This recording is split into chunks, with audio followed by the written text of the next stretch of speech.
I'll load the game.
Way less.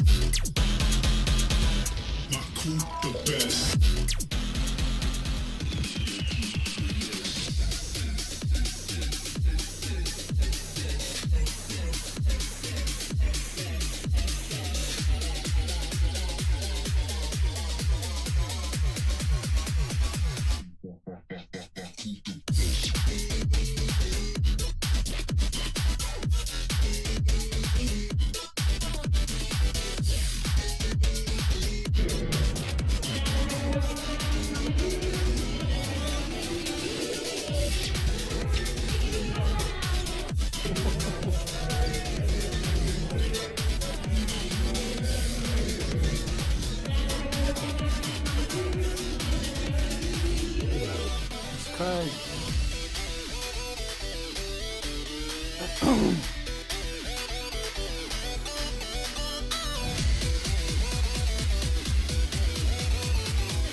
Make the place blow up.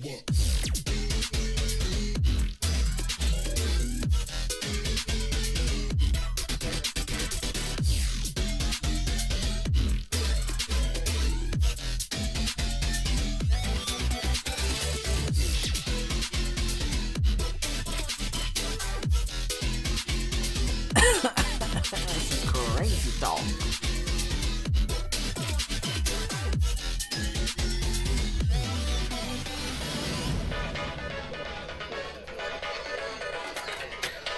You're on some TikTok as well.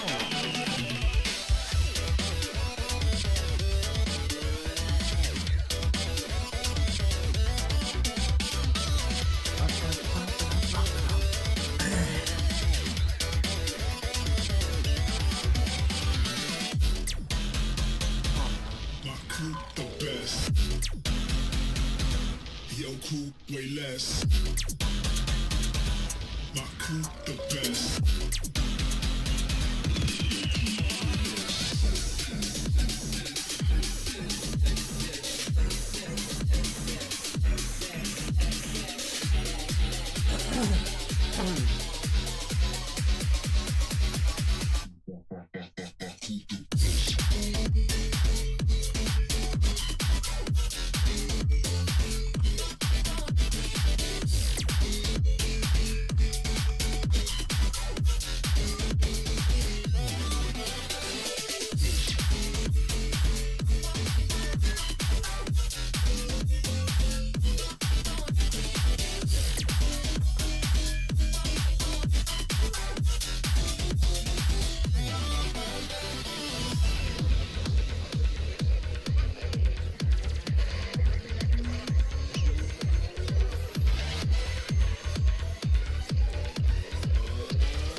I don't want that, no.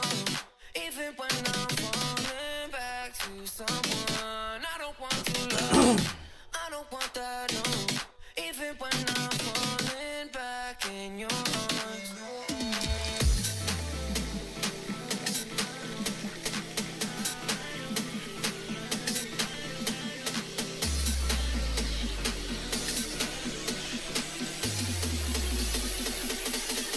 I don't want that.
Alright, what do we got going on?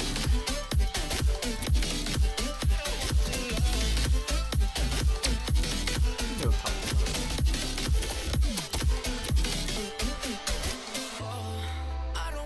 Good cap. Let's go on Discord. I don't want to love. I don't want that, no. Even when I'm falling back in your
Jeez Louise.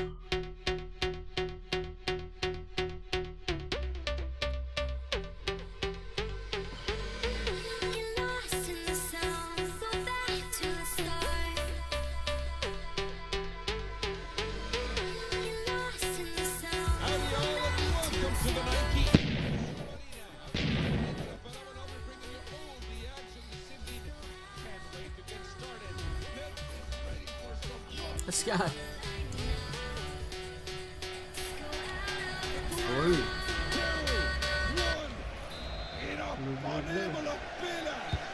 That's not a good challenge. Free kick. Short pass on the free kick. Being cautious, ball in the defensive area. Onto a teammate here. A beautiful touch. And that's what we call it ours. And decide to waste no time with the free kick. That's a beautiful looking play. And they're 1-1 with the keeper. Oh, it's well done by the keeper. They football with their hands. Fires. Oh. This is tough to target. The ball played to a defender, and we're back underway. Great imagination to see that running behind. Oh. That was outstanding. What a great defense. save by the keeper. Quick change of direction here, and on the other way we go. Oh, they have it! Yeah. Nice. Goal! Oh, that's going to wake up the crowd. Some people were still outside the venue, not even gotten into their stands. What a goal! To the back of the net, goal! They refused to give the opponents any advantage. All squared again. Brother. And the keeper's happy to get the ball rolling again. Time for a throw-in. Wow, it's a very nice. Hey, Shani, what's up? Pass coming in. Well, there's no getting What's past up? this keeper. And to keep the scoreline level. Corner taken quickly here. The subs are so. Oh, Good goal! Golazo! no way. Incredible bit of play. How you And a doing? bit of skill here and there. What's Very happening? few players can do that in the world of football. The defender stood Oh, no wow, whatever. chance at all. Oh. Just Nice. like they drew it up, right? Oh, what a Passing ball. behind. Great chance to put it past the keeper. Oh, Oh, beautiful piece of defending right there. appreciate the sub. Can they test the keeper? And the play Look at that, goes look the at other that, way look at now. They could level it. Truly a fabulous equalizer. The ball How you played to the doing? defender, and we're back underway. Give you a little tour. Here comes the attack. Heyo. What's happening?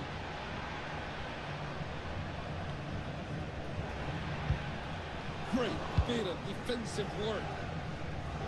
They're professionals, but they still commit amateur Oh. mistakes. Back in possession again. Hello, there's a good kick looking goals. counter-attack. Could be dangerous, right? It has Oh, goal. stop it. Stop it. What are you up to? It's a thing of beauty. You in Sydney Oh still? my, what a Or is that just training? Oh my goodness. This guy's just trying to do too much. He's doing too much. And the corner's played in. And that's it for the attack. The ball's cleared. That attack ended neatly. Yeah, no, Great appreciate it. chance to put it past the keeper. Didn't expect you to come to the Oh, line. even now can they do something from the corner. Played it close in the corner. Played in well. There's a lot of teammates there. Dangerous ball. Oh, what a ball. And there goes trouble. Only the keeper in the way now. There we go. Come on. You can just sense the anticipation in the stands. You know it's coming, right? And the hell's coming with it. They want to tie it up. Nice. It's a good-looking tackle. Brilliant passing behind. Oh.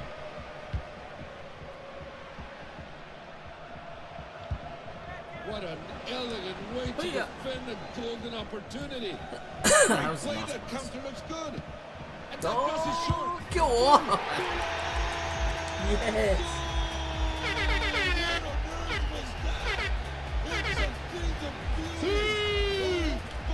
Soon. That's They offside. might be onto something. Great bit of defensive work. Wow. I appreciate it. Quick ball out, and we're moving it. And the attack looks on. Oh, ref. Ref. And the play Oh, moves it's forward now. weird. And they That want guy's to in the front. keeper. That attack, they could have a chance from here. It's a goal! Schoolboy error. Oh, hell nah. Terrible. Oh, terrible. What is that? Oh, So winning back possession of the ball. This could turn into something interesting. what is that pass? Go on, play has not stopped. Go on. Hey. Well, it might have been played off. It looks like it will be called back in the end. A set piece been taken. Ball's gone out. Let's go play some handball.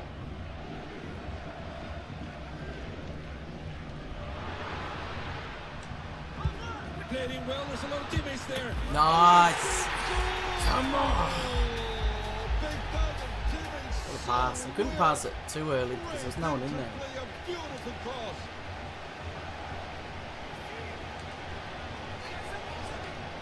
Oh, great positioning by the keeper. Gonna win. Chance here. Oh! I've not witnessed the whole of that career, but I think that's the easiest one they've had. For the lead. What the hell? Just what they needed. They've broken the deadlock. Oh, look at that. They might turn this. Nice. Not over yet. They're refusing to let go. They're refusing to be beaten. Commentators, yeah. To win this one. They're not wasting time and they're headed back the other way. Who takes the shot? A beautiful save. Huh? The keeper How has we got ahead? given this one. Short pass from the corner. Oh. They decide to go short in the corner. Oh no. Good feeling, defensive work. That's an opportunity here. I'm gonna go up on him, mate. Keepers home, the keepers go on for the Oh, wow. corner.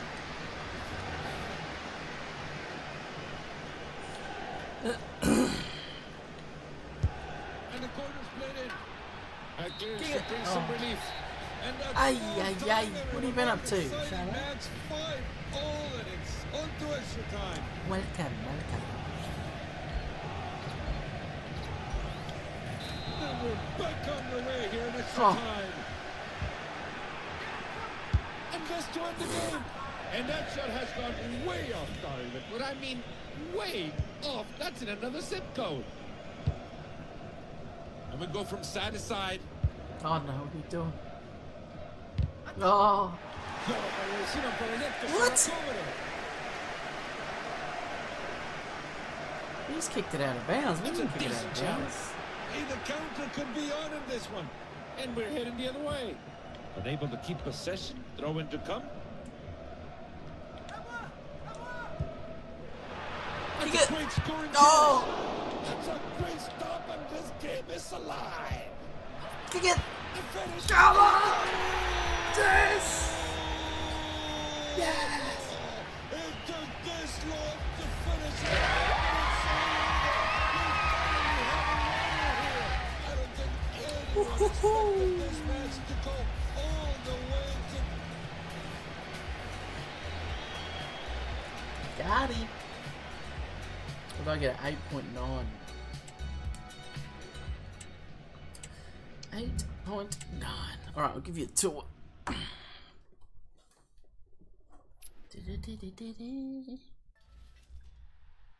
Oh, you probably already seen the video anyway.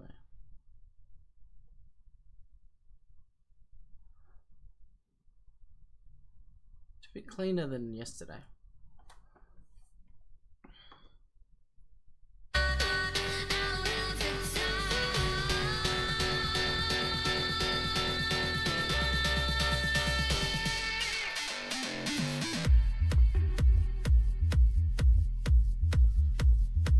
Where's the camera?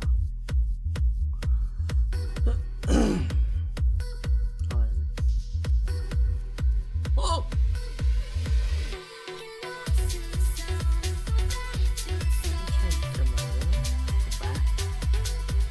the back.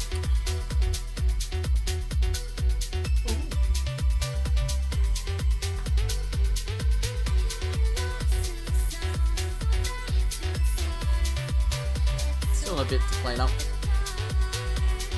Still a bit.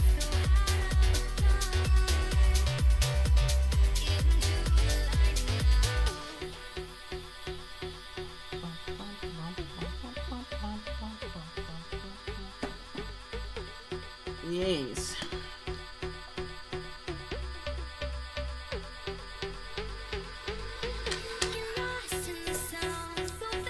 Alright, I did have my other camera set up, but it wouldn't didn't work.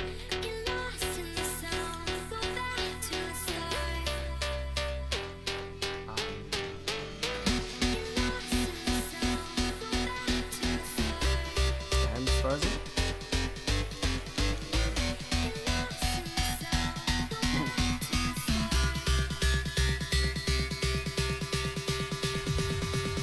Yeah. Oh.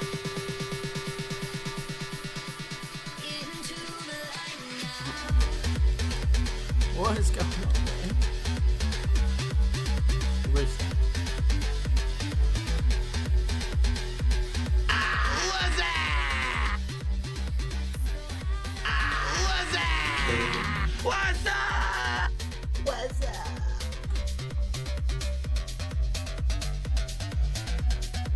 Hello. Hello.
I don't know why I just stopped there. Weird.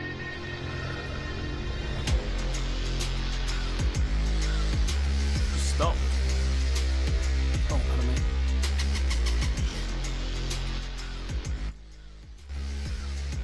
It's down like that's down like that much. That much. That's how much it's down. I get a footrest. What do you reckon?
Alright, we got an eBay done. Ooh, one more. Oh, is that it? That's the final one. That's good. That's for 90.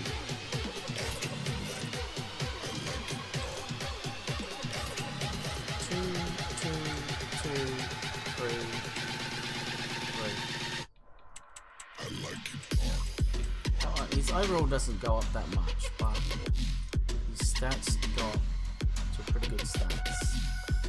His Playstyle Plus is for 17. Pre-roll plus pluses.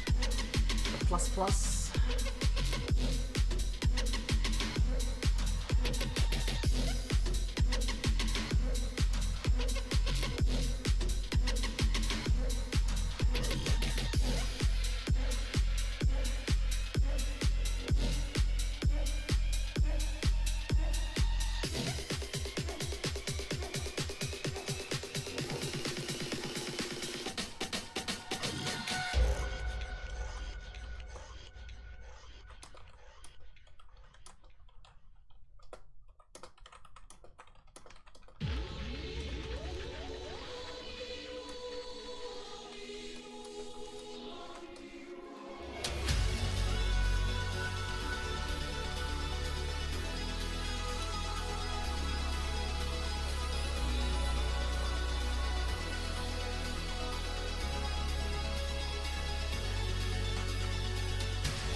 Hunter, what's going on, mate?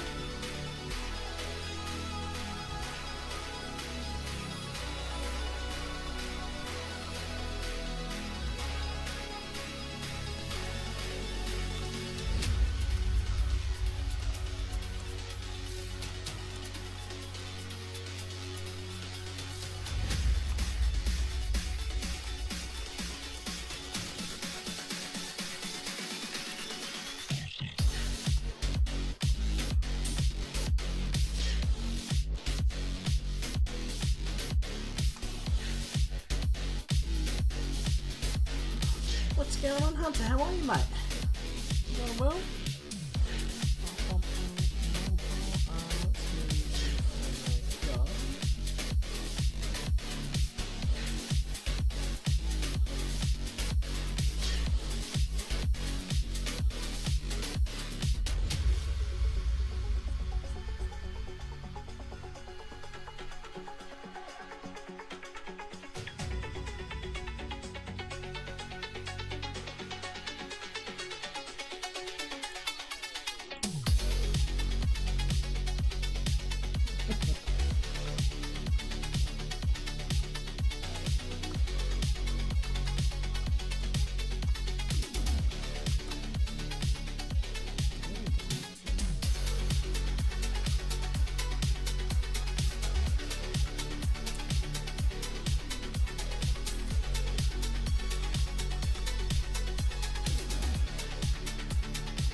So more rush.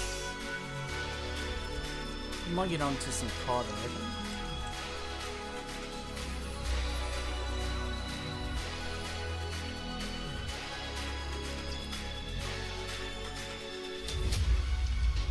Ah, we can play through.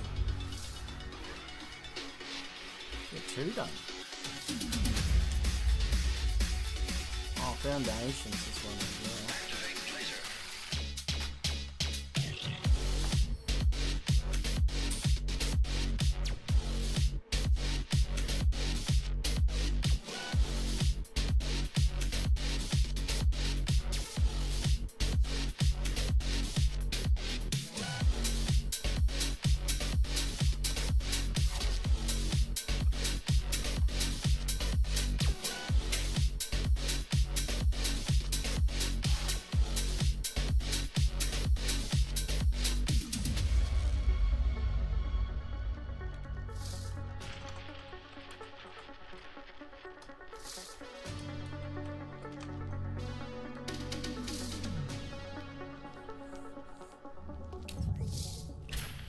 What's up? Not much, mate. Not much. What else do we do for these peaks?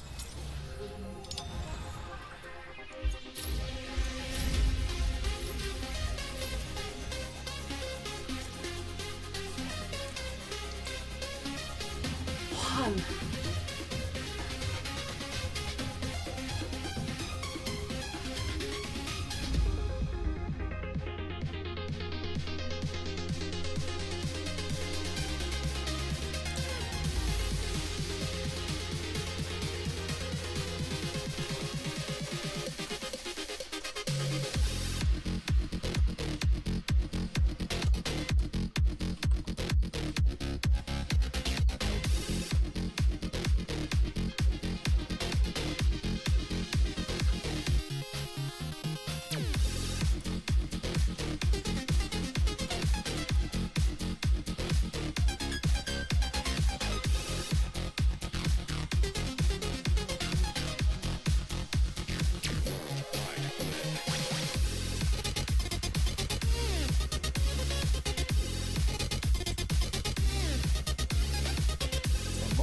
Oh, it must be safe. No.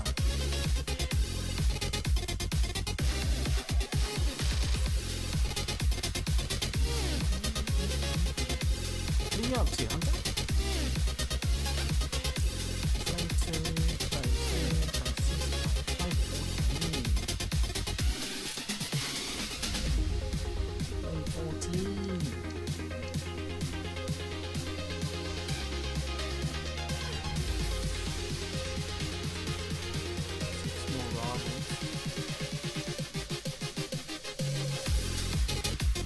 Holy snapping duck chuck, stick a fork in me, I'm done.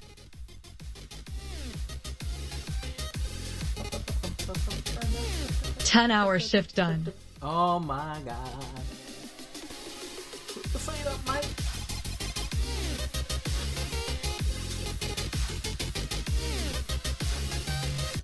Put the feet up, mate.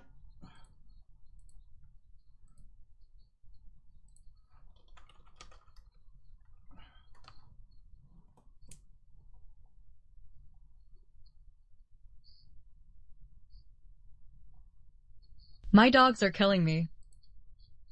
Oh, really? Where did the video post to?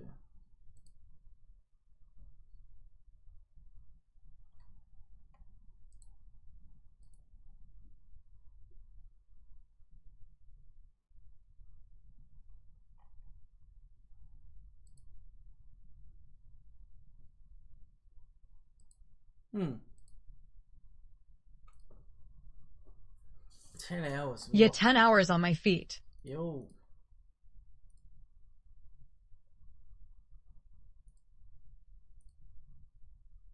Trying to find that video. I swear I posted it.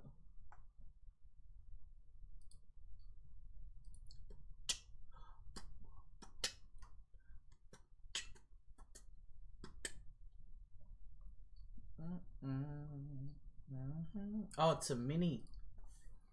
It's a posted as a mini.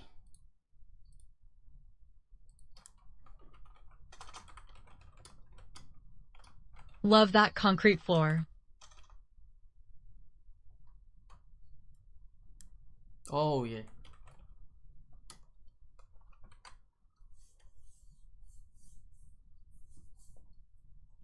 Damn.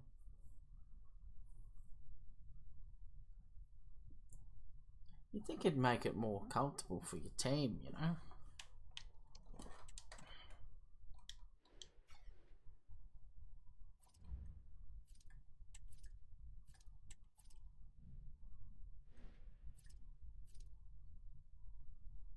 Hmm.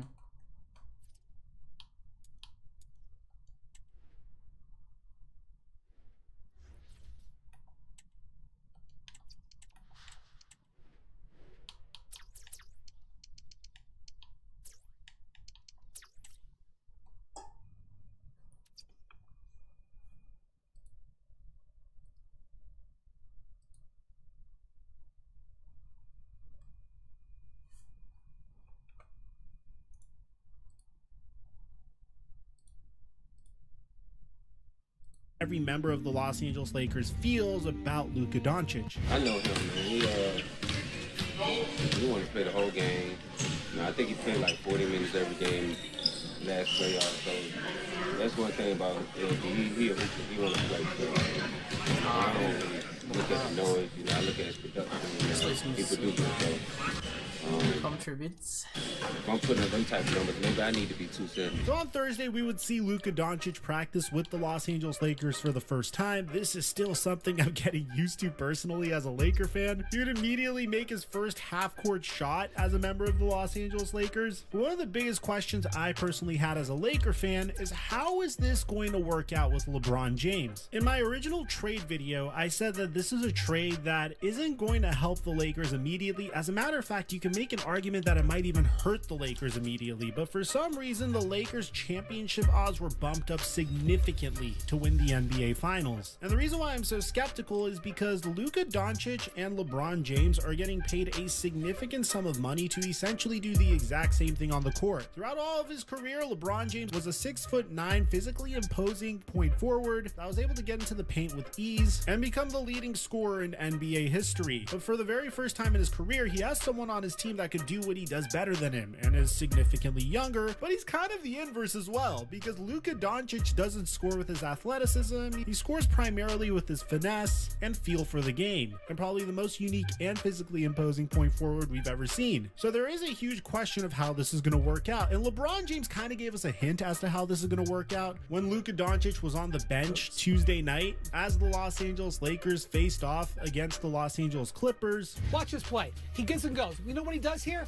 He looks over at Luka and says, that's what we're going to do. So there is a question about how these two are going to coexist. Now, it's important to note that LeBron James is still committed to the Lakers despite them pretty much bringing in a younger version of him. I mean, listen, I'm here right now. I'm committed to the Lakers organization. And he even went as far as to compliment Luka Doncic. Luka's been my favorite player in the NBA for a while now. I think you guys know that.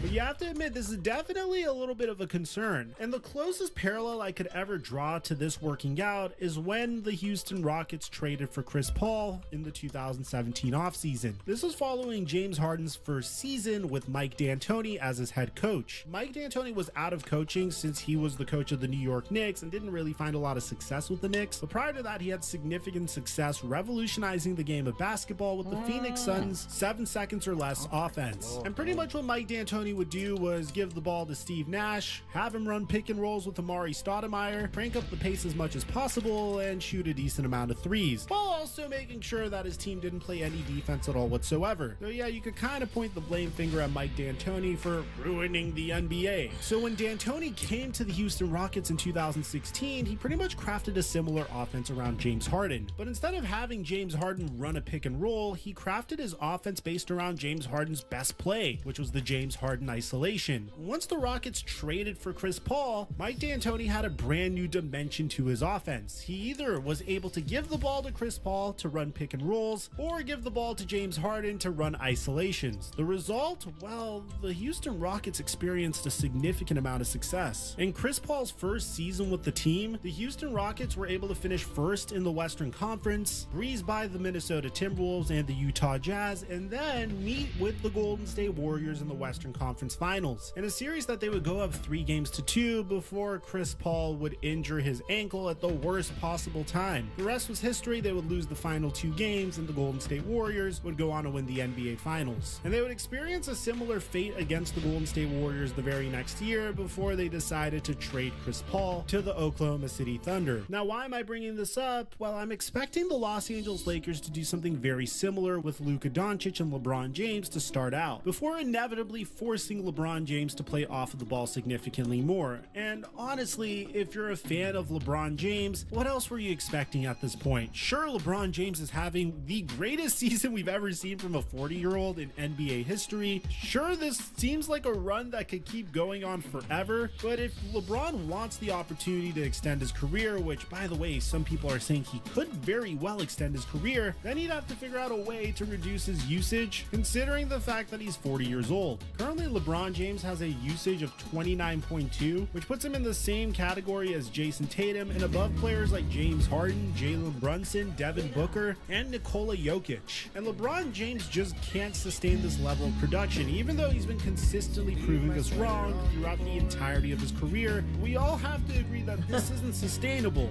right? So bringing in Luka Doncic means LeBron James will play off the ball a little bit more, but I'm very interested in seeing what Luka Doncic is going to do when the ball isn't in his his hands, or how everyone's role in the Lakers offense is going to change. There wasn't a game this season that was more hyped up than this one was, even though it was against a 12-win team versus the Utah Jazz. That's how crazy it is that Luka Doncic is a Los Angeles Laker teaming up with LeBron James on the most famous team in the NBA. Expectations for this game weren't anything special from a true competitive standpoint, with the Jazz being one of the worst teams in basketball. But that's not why people tuned in. The entire world tuned in to see the aftermath of arguably the worst decision in the history of the sport. Even though this trade was made about 9 days ago, for the Mavericks it just keeps getting worse. We have a completely separate video on Anthony Davis's injury. We uploaded it earlier today. If you guys want to check that out, I'll leave it in the end screen. But the Lakers organization and Crypto.com Arena went all out for this one, putting a Luka Doncic jersey shirt on every seat in the arena. Even LeBron James was wearing one during warm-ups. Now, leading up to the game, there was this one report I heard that I personally thought was BS from Dave McMenamin, and I thought it was very interesting how he would report this. According to Dave McMenamin via NBA Central, LeBron's camp took notice of how quickly the Lakers traded picks to appease Luka Doncic, while LeBron James had wanted the same for years per Mac 10. What is clear is that Doncic will have a say, and it wasn't lost on James's camp that Rob Pelinka prioritized Luka Doncic's involvement upon his arrival and immediately engaged in the Mark Williams trade that he'd asked for, when LeBron James had for years wanted the team to trade its picks to improve its roster. Personally, I think this is kind of low from Dave McMenamin. One, because the narrative around the Los Angeles Lakers' future first-round picks is completely different than what it used to be. I mean, before the Luka Doncic trade, everyone assumed the Los Angeles Lakers were going to be in a full-scale rebuild in the 2030 and 2031 NBA season. But now that you have Luka Doncic, it's not crazy to assume that the Lakers will consistently be in the playoff race. But that aside, you're talking about a 40-year-old LeBron James asking his team to mortgage their future versus a 25-year-old Luka Doncic asking the team that he is hopefully going to be on 5 years from now to mortgage their future for a center that allows him to play his brand of basketball better. I just felt like I needed to address that. It was kind of a low blow coming from Malika Andrews' husband, but to give you an idea of how crazy this game was, the get-in price for the game tripled after it was announced that it would be Luka Doncic's debut in purple and yellow. The entire city of Los Angeles was ready for Luka to show up. Even the Hollywood sign was showing Luka love.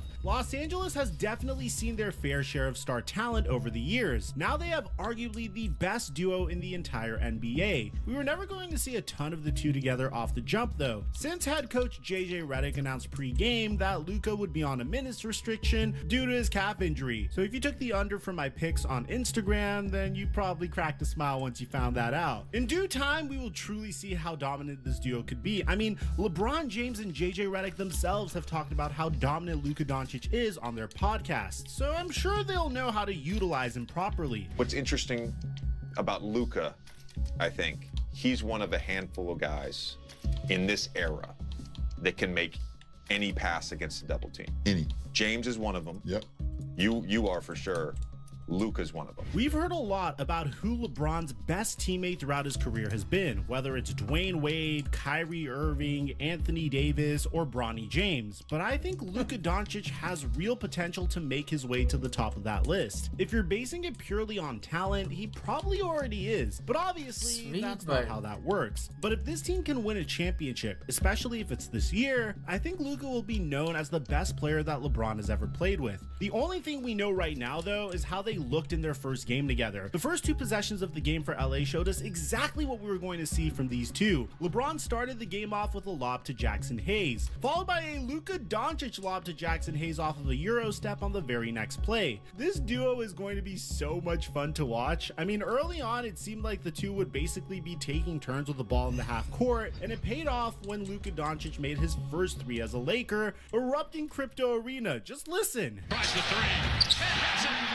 The first of many to come for Luka Doncic. Now this is what was really interesting to me. The two would come off of the court together midway through the first quarter, leaving Austin Reeves to run the second unit while the two superstars rest. The reason why this surprises me is Luka Doncic and LeBron James are very unique talents. I mean, since LeBron James has entered the NBA, there hasn't been a physically imposing, dominant forward that excelled at running the spread pick and roll the way he does and has the playmaking ability and athletic ability that LeBron James does. And while Luka doesn't have that athletic ability, he certainly does have that playmaking ability. I'd imagine at least one of them are on the court for the majority of the game. But I'm assuming that maybe JJ Redick is going to switch this up once Luka's minutes restriction is up. But honestly, Austin Reeves held it down, even hitting this nasty step back three. Austin Reeves playing consistent basketball is honestly the X factor in this scenario. If he's off, Luka and LeBron have to carry, but giving them a break and still being able to compete is the key to winning a championship. LeBron would be the first back into the game, giving Austin Reeves some rest this time, even hitting a big three, which Luka Doncic absolutely loved. It seems like JJ Redick has found a rotation where he's gonna have a star ball handler on the court at all times. The brand new Lakers scored 37 points on 63.6% shooting in the first quarter, putting on a show and putting the rest of the league on notice. Luka Doncic would end up replacing LeBron James in the second quarter, making an immediate impact with this dime to Rui Hachimura in the corner. JJ is staggering his stars after having them start together, and honestly, this might benefit Austin Reeves more than anybody, giving him an easier defensive matchup when he's on the court with one of the two. This star duo was looking completely unfair in the first half. Just give one of them the ball and get out of the way. I mean, Dirk Nowitzki was in attendance for this game over a Mavericks home game, which says a lot. And LeBron James and Luka Doncic both hit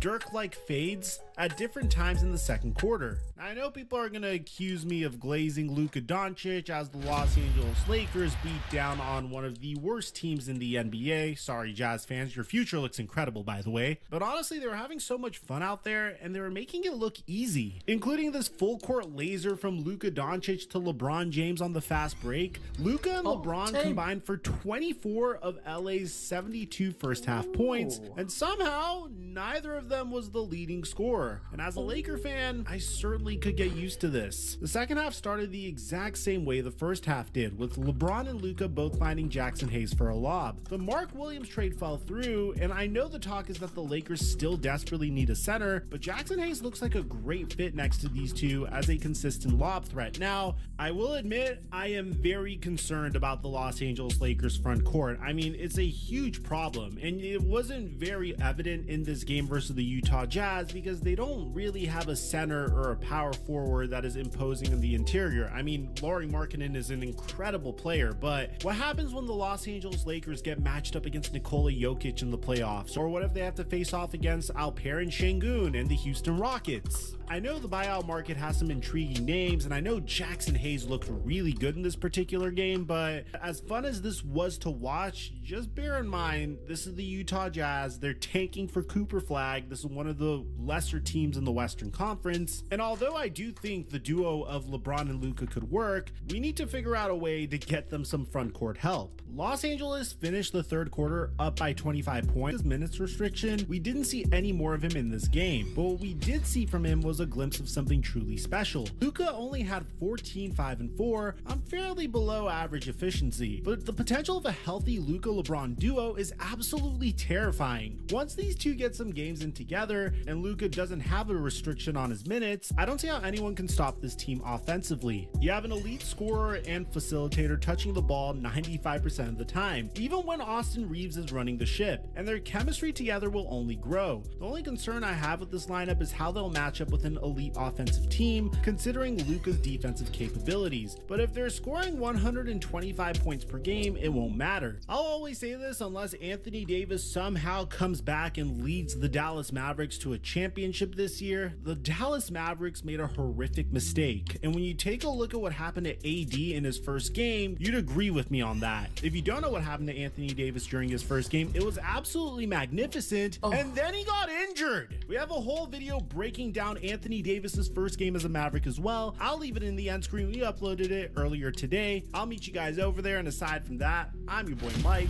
and I'm dropping our mic until our next upload.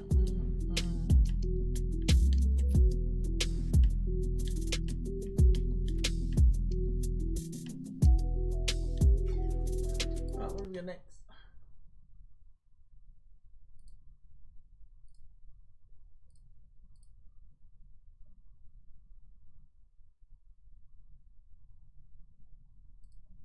I've been watching the Indigenous All-Stars game, slowly build. It's on Perth Stadium, 7:30 Saturday. They play Fremantle. And the names that have committed, Carl Amon, Shea Bolton, Charlie Cameron, Jade Gresham, Bobby Hill, Brad Hill, Jason Horn-Francis. It's a really, really impressive list of players that have put their hand up and are desperate to get over and play. And I'm all for it. I think it's absolutely sensational. But what I think should happen is that they shouldn't be playing Fremantle on Saturday night. They should be playing a Western Australian state team on Saturday night. Why? Well, the more I thought about it, I'm thinking the attitude of these Indigenous players to this concept is similar to what it should be or has been in the past for our state of origin footy. And where's the knock on, the Indigenous All-Stars? Where's the knock of saying, our players are going to get injured, I don't want them playing in an exhibition game? How come no one's going to put their hand up for a state of origin game because, the players just don't want to do it? The state players clearly want to do it. The Indigenous players clearly want to do it. They're putting their hand up. Every single one of them is going. Isaac Rankin's going over. Cozzy Pickett's going to play. Tim Kelly, Ash Johnson, Joel Jeffrey, they're all playing. Sensational. So now we just say, okay, they're going to play Western Australia on Saturday night. And if you don't want to play, if you're a Western Australian and you don't want to play, bad luck. We will put together a Western Australian state team. So if Nathan, I'm using Nathan Fyfe, he probably wouldn't get a game. But if he says, no, I don't want to play, that's okay. They can put together a fantastic Western Australian team to play these boys. And next year, the Indigenous All-Stars will play South Australia. And the year after that, they'll play Victoria. And the year after that, they'll play the rest of the competition. So once every 4 years, a Victorian State of Origin team will play. A South Australian State of Origin team will play. A Western Australian State of Origin team will play. And it gives you the chance to represent your team in the manner that we've always talked about. I think it's a genuine and legitimate way to bring it back. Okay. I agree with that. Will you get the support from the other clubs, though? That's the main kicker in all this. How can you not?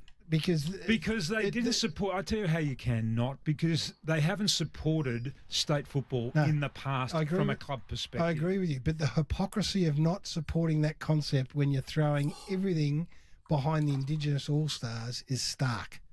So what? On the one hand, this is just an example, right? Yep. Just an example. So they're going to say, Tim Kelly, West Coast are supporting Tim Kelly to play in the Indigenous All-Stars, a club clearly excited for him to play, but we're not going to let Harley Reid play for Victoria. That's hypocrisy. Yep. That is just blatant hypocrisy if that is the attitude that is taken by the clubs. Yeah. So no, I agree with that. I agree with that. And it's not. The thing is, it would only happen once every 4 years. So it's not like you're asking Western Australia or South Australia or Victoria to play every single year. Once every 4 years, you're going to get a chance to be a state of origin Victorian, South Australian, and Western Australian player, and you're going to play against the Indigenous All-Stars at this time of the year every year. Okay, the other support group you need to get behind this would be the players themselves. Well, they would have to push hard for this to be part of the regular landscape of the game. That's right. So the Indigenous, and we know why the Indigenous boys do it. They've got a great sense of camaraderie and togetherness and the challenges that maybe they've all had to overcome to play footy.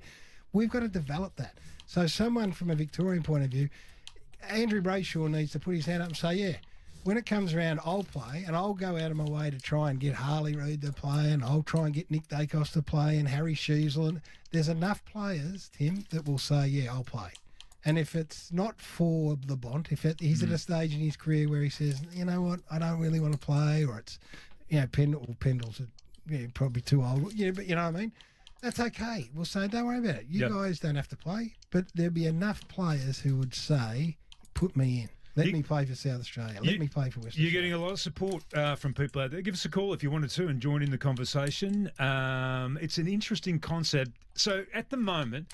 Why are they playing Fremantle? Well, I was going to ask you that question. Why are they playing Fremantle? Well, exactly. Well, I guess Fremantle need a practice... Like for Fremantle, this is great because they get the opportunity to trial against what is going to be a very accomplished team, a great talented team, and actually have a bit of a hit out. No, I mean, it's great for them. Well, it is, of course it is. But guess what? Essendon are playing the Bulldogs on Monday. West Coast are playing Richmond on Monday. These practice matches and match simulations are happening anyway.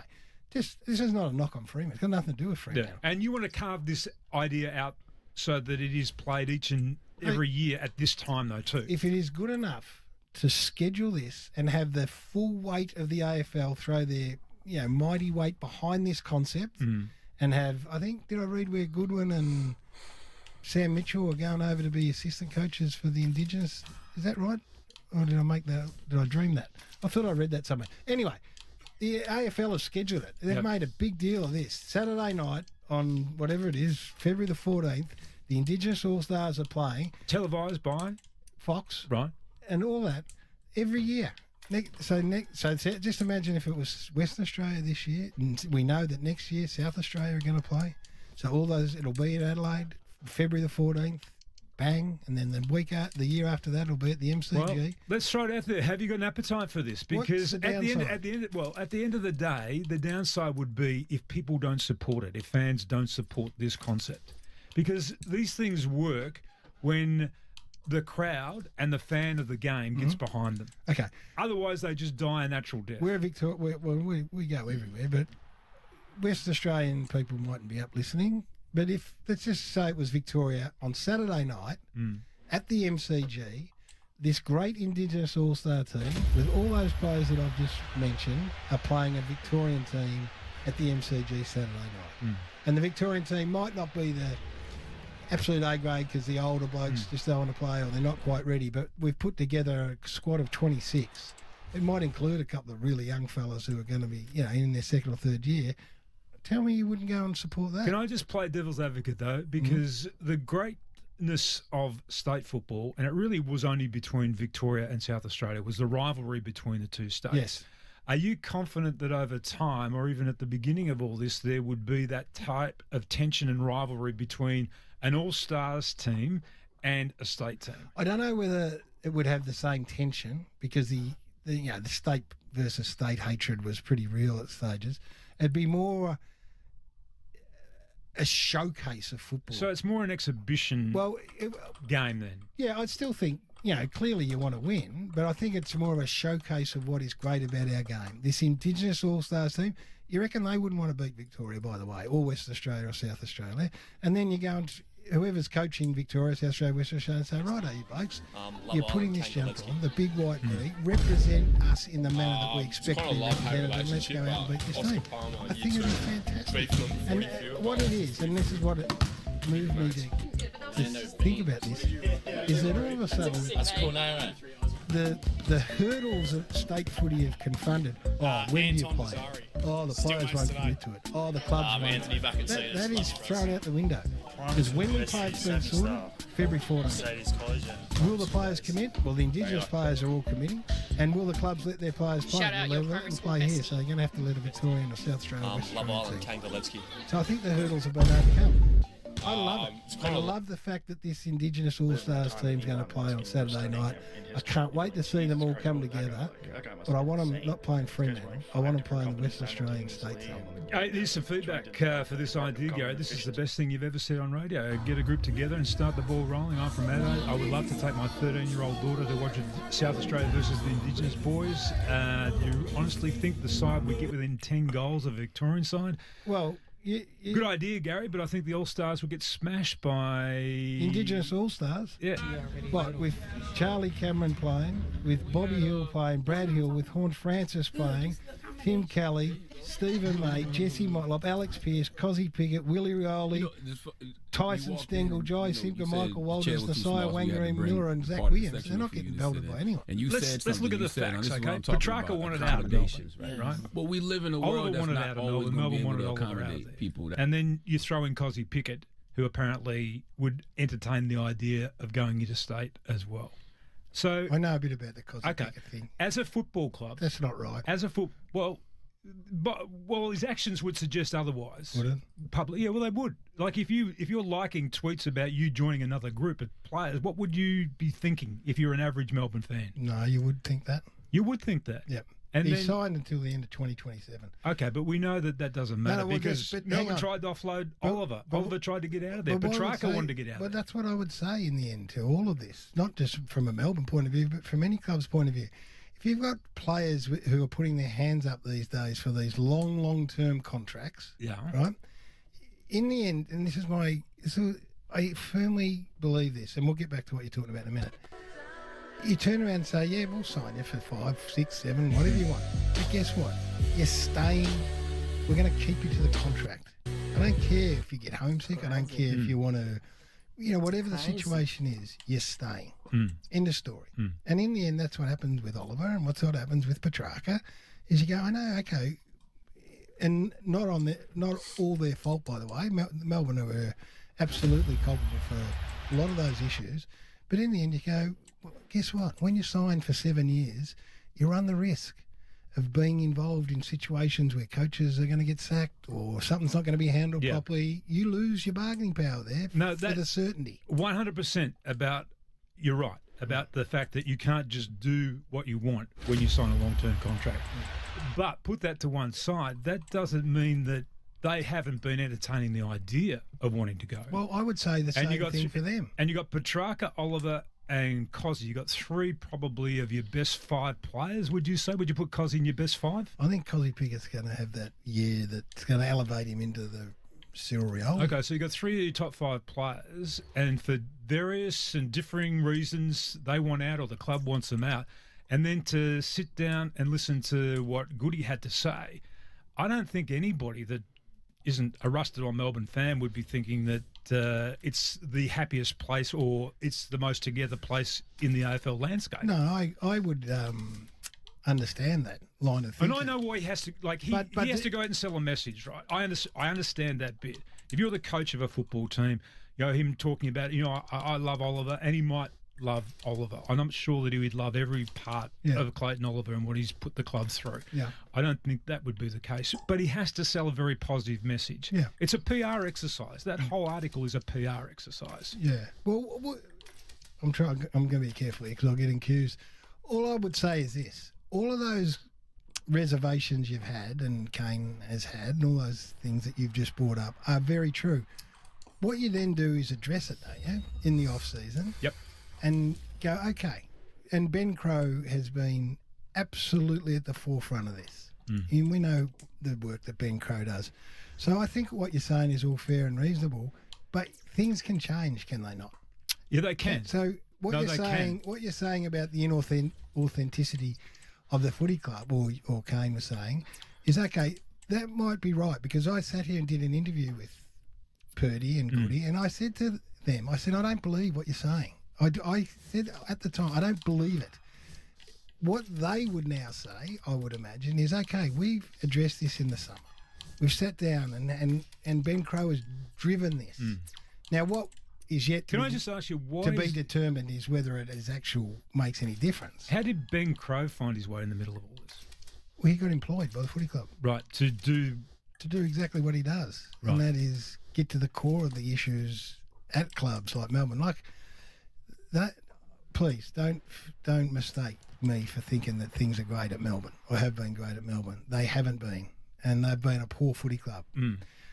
I think having read that article is what he's saying is that we've spent a lot of time in the summer months doing what you should be doing, trying to get to the core of the issues with Clayton, get to the core of the issues with Christian, work that through, driven by a guy who's had great success in that field, and that in his mind they've taken great strides. What we as a football public need to see is, okay, well, you're talking, let's see the action. Yeah. And they talked last time and the actions didn't back it up. So That's right. I understand that people would be suspicious or not believing. And the great watch for me with Melbourne will be if they get themselves into a difficult position at some early stage of the year and they're not winning games of football, how does what they've been through in the off-season, how does that play out in the minds of those players? But that is exactly what the what minds of the other players who have watched on and have been disappointed in the actions of some of those players and maybe what they've perceived to be their lack of commitment to the cause. I think that's 100% fair. So they are on notice. They're on notice. Okay, so we're in agreement that what will... No, but we are. It's about the actions of Christian Petrarca. It's about the actions of Clayton Oliver and to a lesser extent, Cozzy Pickett. Maybe I'm more hopeful because it's my team But what I'm saying is just on the back of the article. That's all I'm saying. So I think what I didn't hear Kane, but what Kane is saying that he's read the article and it's inauthentic.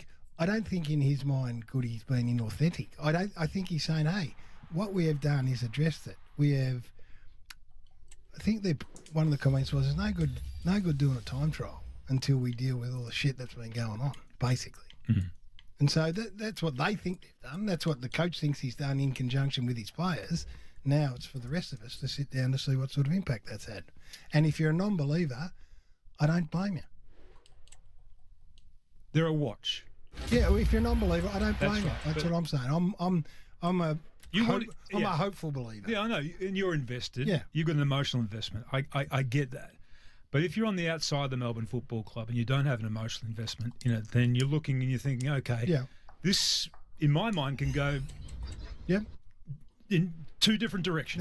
No, that's fair. No, And I've got no problem with that. there may be a tipping point. It may not be much of a tipping point for it to go in one direction Yep, either. I've got no problem with that at all. I was going to ask you, and we'll get back to it because we're coming up to 7:30 news.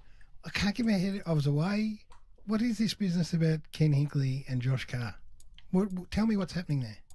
Well, there's apparently a Kirribilli type agreement that has happened in the background, and that is that Carr will take over from Hinkley. When? Hinkley's aware of this at the end of this year.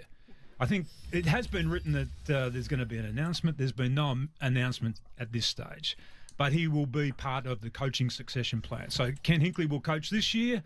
And that's it for Ken. And then, because he's at the end of his contract. When they're going to tell us that, are they? Well, apparently. When? Well, that's what we're waiting to find out. I think some journalists may have jumped the gun and maybe Port have decided that they're not going to tell everybody just yet. It's a recipe for disaster, isn't it?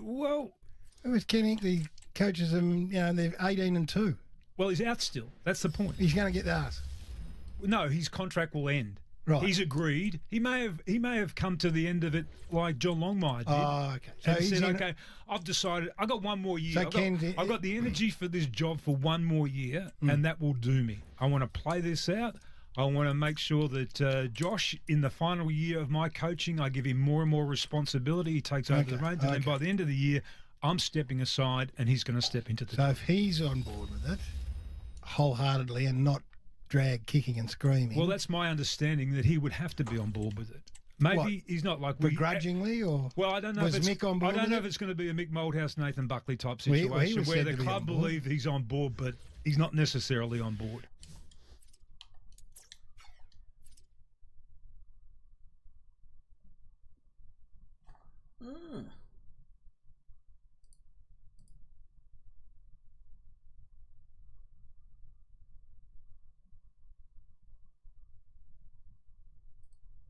It's now been 1 year since anyone's seen Anna Knežević, the American woman who went missing overseas last February. Her estranged husband is charged in her death, and now her brother-in-law is accused of tampering with evidence in the case. If all of that wasn't enough, federal investigators revealed a disturbing writing recovered from her husband's home, highlighting a Joseph Stalin quote about murder. They say it shows his murder mindset. All that's written in some newly released court documents, and there's a lot more updates too. But let's start from the top. This is Anna Knežević. She's originally from Colombia, but later became an American citizen. The first part is important. It'll come back later. In the U.S., Anna lived in Fort Lauderdale with her husband, David Knežević. Together, they owned an IT company and managed several vacation rental properties there too. Now, according to the feds, their bank account was certainly in the millions. But in late 2023 and early 2024, the relationship grew tumultuous. She described all of this in a WhatsApp voice note to one of her friends on January 24th of last year. Anna said, quote, "I was looking for a therapist, couples therapy, doing all this while he was playing behind my back. He behaved very bad with me. Even in sex, he acted extremely aggressive. I mean, bad. He treated me like the worst way possible. He told me that he called me all types of names that you can imagine. He mopped the floor with me, and that he no longer wanted to be with me." At the time of her disappearance, Anna and David were estranged, and they were even in talks of divorce. She left Fort Lauderdale around this time and rented an apartment in Madrid, Spain. The last time anyone for sure saw Ana was February 2nd of last year.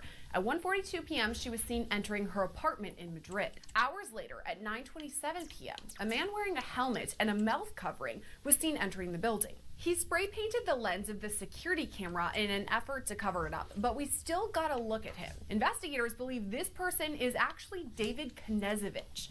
Court documents even note this man's physical characteristics resembled those of David. Based on security footage, Spanish law enforcement was able to identify the brand of spray paint used to disable the security camera. Law enforcement then determined that a realtor in Madrid had a recorded sale of that particular brand of spray paint on February 2nd, 2024, the last day Ana was ever seen. Surveillance footage from the retailer depicted an individual who appeared to be David purchasing the spray paint along with 2 rolls of duct tape on February 2nd, 2024 around noon. Even though he spray painted the security camera lens, this man can still be seen with something that the feds believe was a rolling suitcase. There's video of him going into the apartment and leaving the apartment with this suitcase, and investigators now believe Ana may have been in that suitcase. Moving forward in the timeline to the following day, though, February 3rd, 2024. That's when Ana's best friend, Sana Ramo, received a strange message from Ana's WhatsApp account. I spoke to her that Friday, and then the next day, on the 3rd in the afternoon, I received those very strange messages that she had met a man on the street and she was going to go to his summer house, and none of it made sense. Sana shared this text with us. Here's what it said. I met someone wonderful. He has a summer house about 2 hours from Madrid. We are going there now, and I will spend a few days there. Signal is spotty. I'll call you when I get back. That same day on February 3rd, David sent some strange messages too. He had met a Colombian woman on Tinder in October of 2023, so he reached out to her for translation help. Court docs reveal part of their conversation. David said, "Hey babe, I need your help." The woman's identity has not been revealed, so she's just listed here as individual 1. She replies to David's message, "Hello babe, of course, tell me." David says, "I have a friend in Serbia who's a writer. She's a small character who's Colombian. She has a few sentences that have to be translated from Serbian English to Colombian Spanish, like how a Colombian girl would speak." Later on, David writes out nearly the exact same message sent from Ana's phone to her friends. Quote, "I met someone wonderful. He has a summer house about 2 hours from Madrid. We are going there now, and I will spend a few days there. There is barely any signal, though. I'll call you when I come back. Kisses." Then David says, "What do you think? Do you think it comes across naturally?" Now, the reason we know about all of this is because the woman, who's listed as individual 1, had told her mom she was seeing this Serbian guy. Her mom wanted to know more, and she Googled his name and learned of Ana's disappearance. Individual 1 then discovered a news article that contained a message purportedly from David's wife that matched the exact wording of the text she and David had put together on or about February 3rd, 2024. It was about this same time when Ana's activity completely stopped. That's things she used regularly, like her bank account, Spotify, her gym membership, all fell silent. All of this was very worrisome for Sana. She'd been in contact with Ana regularly. So Sana reached out to David for some help. And I know around this same time you reached out to Ana's estranged husband, David. What was he saying? Did you say, do you know where Ana is? How did that conversation go? Yes. So I reached out to him that Sunday evening. And I remember trying him many, many times before I actually got a hold of him.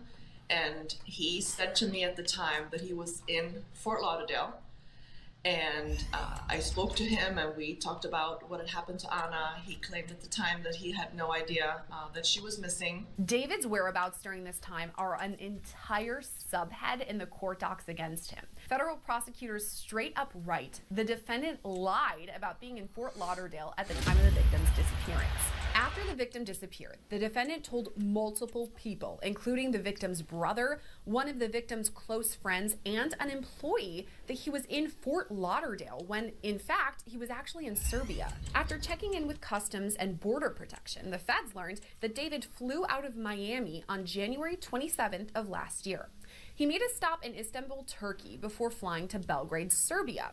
Here's a really good point to note that David is originally from Serbia. On January 29th of last year, he rented a car there and returned it on February 5th, but with some changes. The owner of the rental car agency informed law enforcement that when David returned the vehicle, the rental agency discovered that the windows had been tinted, the license plate frames had changed, and 2 stickers had been removed from the vehicle. The vehicle had traveled approximately 7,677 kilometers while rented by David.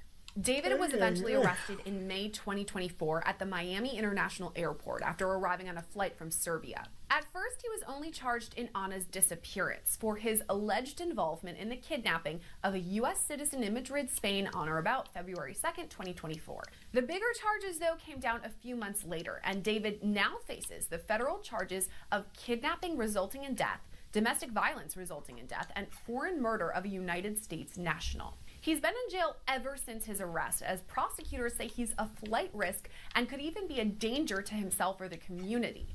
But that hasn't stopped David's team from trying to get him bond. And it's also partially why we're talking about this story today, because we learned a lot of new info in the government's response in opposition to David's renewed motion for bond. First, we got a closer look into David and Ana's relationship. Screenshots of their conversation were included in this filing, where David made threats about the divorce. These messages are from December 19th, 2023. David wrote things like, "If you go alone to see the lawyer, all bets are off. That is a different game. That is what I was saying. You can make this as easy or as difficult as you want." This is also where we first saw the transcripts from the voice notes in which Ana described David cheating on her.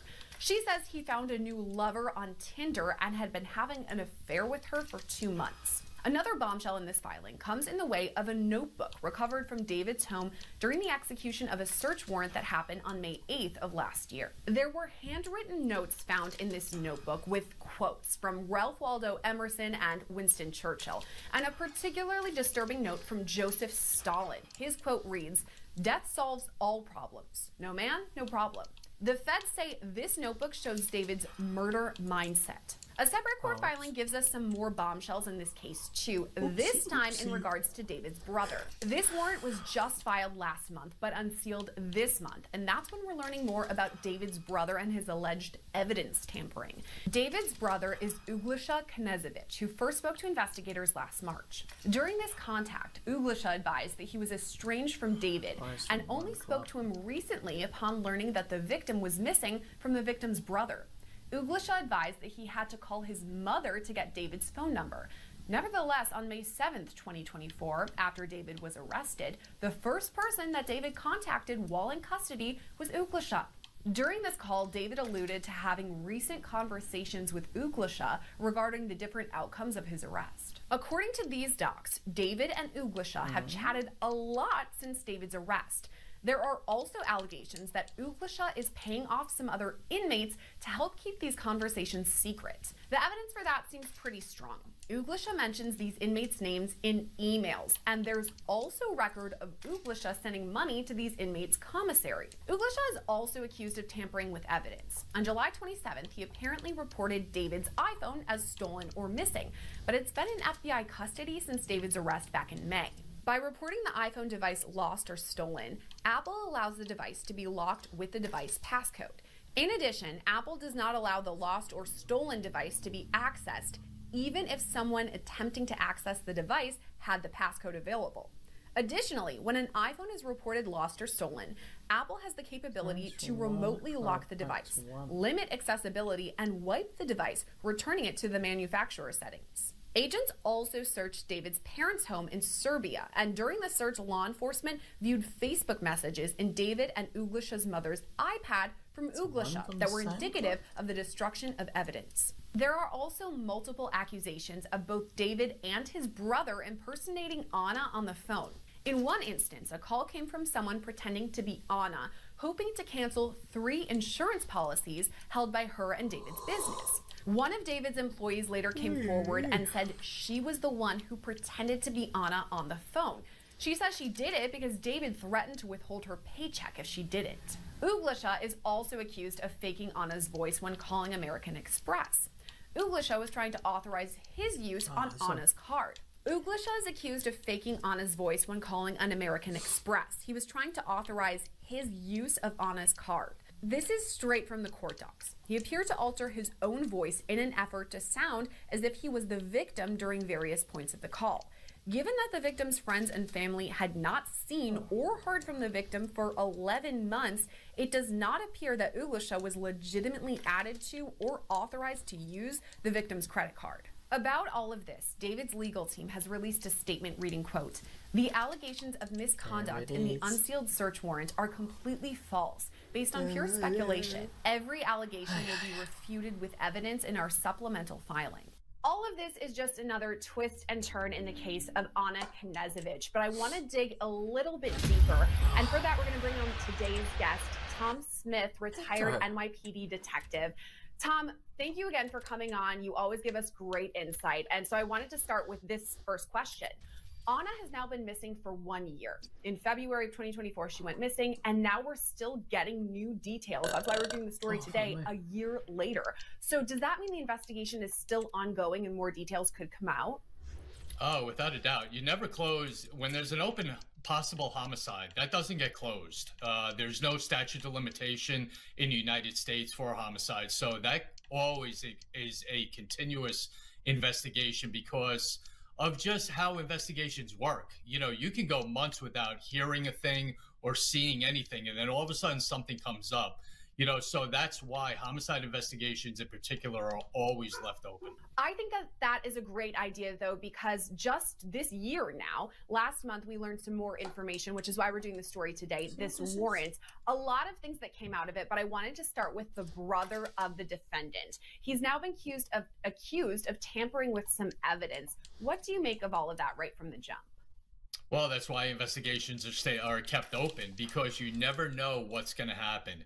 You know, when you get into an investigation, the most important thing in my mind that I always relied on was a timeline. So once you start putting a timeline together, if there's any gaps in that timeline of information or evidence you think is not around, that you know is around somewhere, those are important. So when you start to fill those voids in, is why investigations kind of pick up at certain points in time.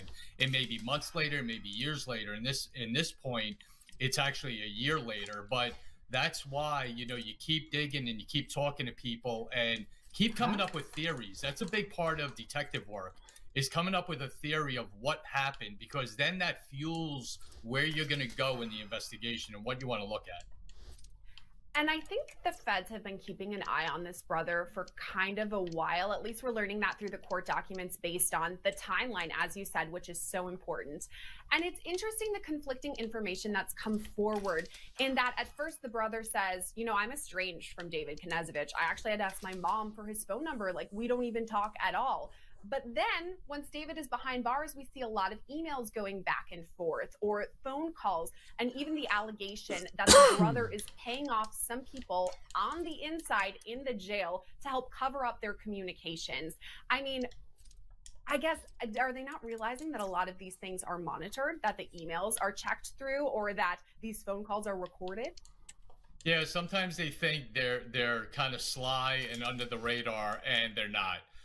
There's so many things that are monitored and so many things that are looked at when it comes to prison and communications and all that. And sometimes they just think they're above that no one's going to catch it. It's been so long, and that plays into what they do. It's been a year. They're off doing other things and other investigations, and they're not really going to pay attention to us. And us as detectives rely on that. We want that kind of complacency to take place when it comes to an investigation, because then exactly what happened here, they let their guard down and they get sloppy and they think no one's paying attention when actually they are.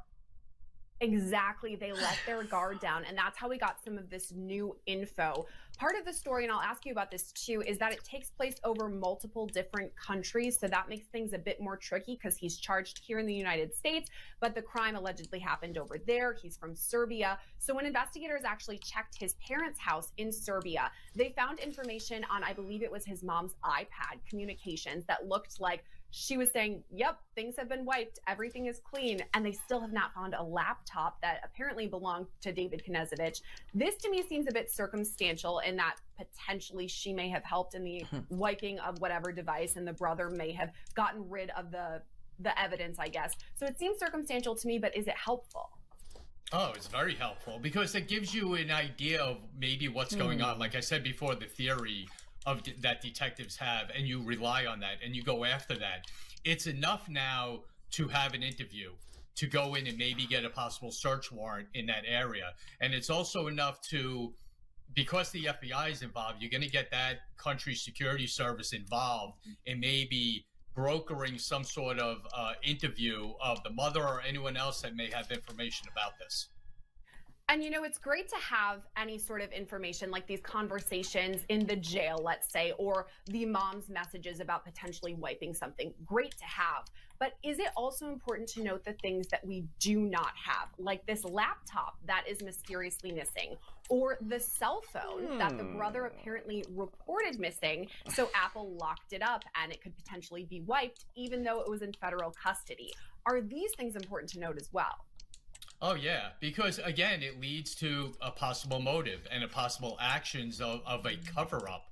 You know, why don't you have that phone anymore? Why don't you have that laptop anymore? People don't just throw laptops in the garbage or get rid of their cell phones. As you know, cell phones are people's lifeline.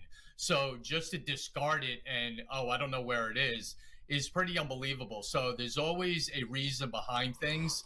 And when you match it up to a possible homicide or a missing person investigation, it leads more to a question about what happened with it. And I think you're the one who said to me in one of our past interviews that there are no coincidences, which is what I was kind of hearing in my head as you had that answer. We've talked a lot about the brother, but I want to talk a bit more about David Knežević. This part was kind of crazy to me. So when investigators served a search warrant of his home, went through and found things, they found a notebook that had some writing in it, inspirational quotes. Some kind of made sense, you know, Ralph Waldo Emerson or Churchill. But there was one that was from Joseph Stalin, and the quote, I want to read it. It was, "Death solves all problems. No man, no problem."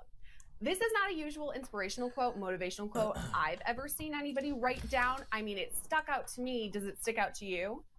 Oh, very much. And for some reason, you know, the amount of cases I've done with bad guys writing things down, I don't know why they do it, but they continuously do it with manifestos and diaries and all that. They always do it, and most of the time, and the majority of the time, it is leading to something, and it is part of the motive of what happened. And they just continuously do it, and that's why detectives look at things like that. You look at notebooks and you look at writings, because a lot of times it does lead to something that these, you know, individuals just jot down, because why? It's on their mind and it's continuously circling in their mind. So to get it out of their mind, they write it down. It's the same thing with computer searches. To get it out of their mind, they jump on Google and they start searching things. And that leads to, you know, a possible break in cases. Now, something you brought up a lot throughout all of this is the motive. And to me, the motive seems pretty clear here in the fact that they were estranged, going through a divorce, and had a lot of money in the bank, millions of dollars, at least according to the feds. Does that sound like a very clear motive to you? I know that that's not required in order to prove anything in a court of law, but usually helpful for juries. I mean, it's pretty black and white to me. What do you think? Yeah, a motive is always good to have, not necessary as you just stated, but it's good to have because it just builds your case and makes a stronger case. You know, money, unfortunately, when we see these, and Sierra, we've done shows together, money is always a central point in a lot of these cases. And the more you go into the money part and their finances, the more of a motive that seems to kind of show its ugly head. We talked about this part a bit too, but I wanted to dig a little bit deeper. The fact that this happened over multiple places. They were from Florida, but also originally from Serbia and Colombia. Then she was living in Madrid, and there's apparently Italy that was involved. A lot of things happening over there. How would that look for the FBI here in America to be working with multiple other consulates, perhaps, or other investigative units in multiple other countries? Would that be difficult, or do they have good relationships? What is your experience?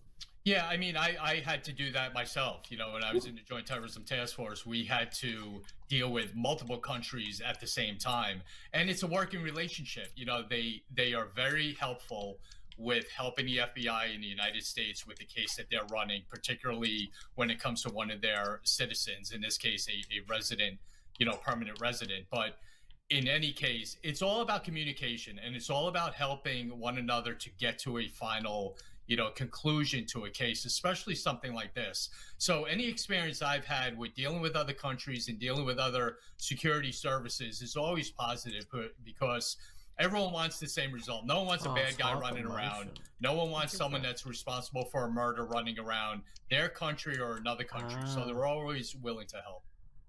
It does seem like that is the case based on the evidence that we've reported even in our past stories. So, for example, over in Madrid, we have those security camera images of who feds now say is David Knežević, the person with the helmet, also the person who is buying supplies in Madrid. So we have seen some of those things. And I want to talk about that evidence because that's been the major evidence we've talked about throughout covering this case for about a year now.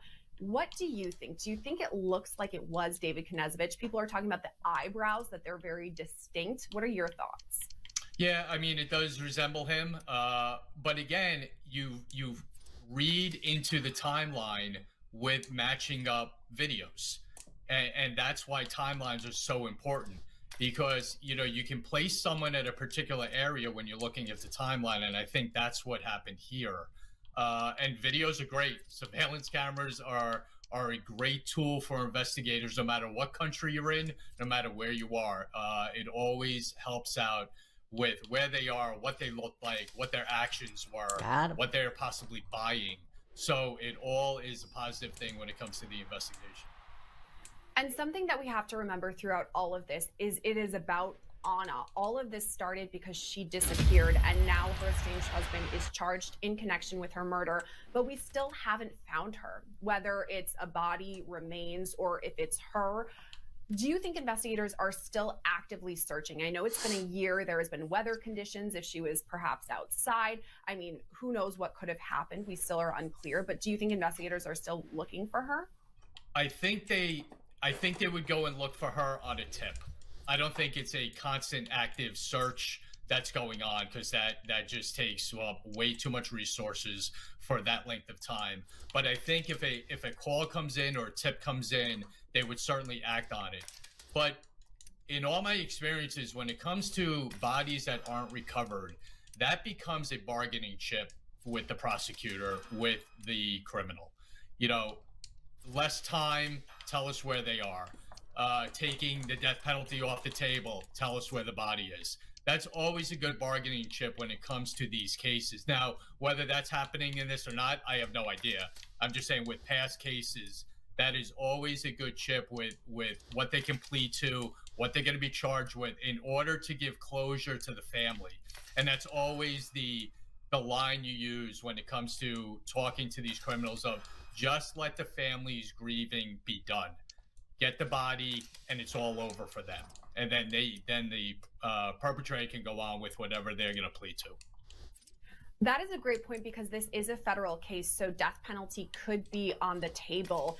He's pleaded not guilty as of right now, but we'll see if any sort of plea agreement could eventually be in the works.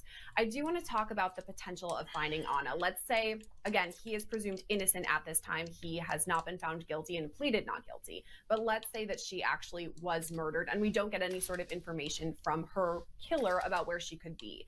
What are the odds of finding her? I know sometimes we see this when construction workers are building a new apartment and they come across remains that were lost years ago. I mean, do you think it's possible that down the line one day we could find her, even without the help of the person who may have killed her? Yeah, I mean, anything's possible, but, you know, time is not on your side when it comes to recovery of bodies. The longer it takes, the less chances are of finding them. But like I said, anything is possible. And it all depends on, you know, as bad as this is, how it was disposed and where it was disposed. That plays a big part in it. Water would be really difficult. The ocean would be difficult. Whereas burying a body wouldn't be that difficult. You know, so a lot depends on where it may have happened or what might have happened to her. It's just so hard to think about for the family. I've actually been in contact with her brother since this happened, her best friend. She's been on our show multiple times. And it's so heartbreaking for them, first to lose her, and then to go through the question mark of we still don't know for sure what happened. I can't even begin to imagine. But the through line of our entire conversation today is that the investigation is still ongoing, and we, the public, are still getting more information. And it seems like investigators are too. If you had to guess, where do you think they're looking right now, or what would be the next steps as they're moving forward in the justice system? Well, me as a detective, I would be focusing on the brother and flipping him. That my deal would be made with the brother. My strategy would always be get the weak link, talk to him, make a deal with him, flip on the brother. You want to go to jail for the rest of your life? That's fine. But there's a way out for you. That would be my line, you know, in anything I've done in my career. Whether they're doing that or not, we'll have to see. But, you know, they're going to keep going at it because it's important to them. And, you know, detectives take cases seriously and they take it personally when it comes to victims, especially that aren't found, because it's always a void. It's always on your mind. Where is she? Where is she? Where is she? So that plays into their focus and their drive to somehow come to a conclusion with this of where she is. And all of that is what we really want, justice in the case and some sort of resolution. So definitely one we'll continue to follow.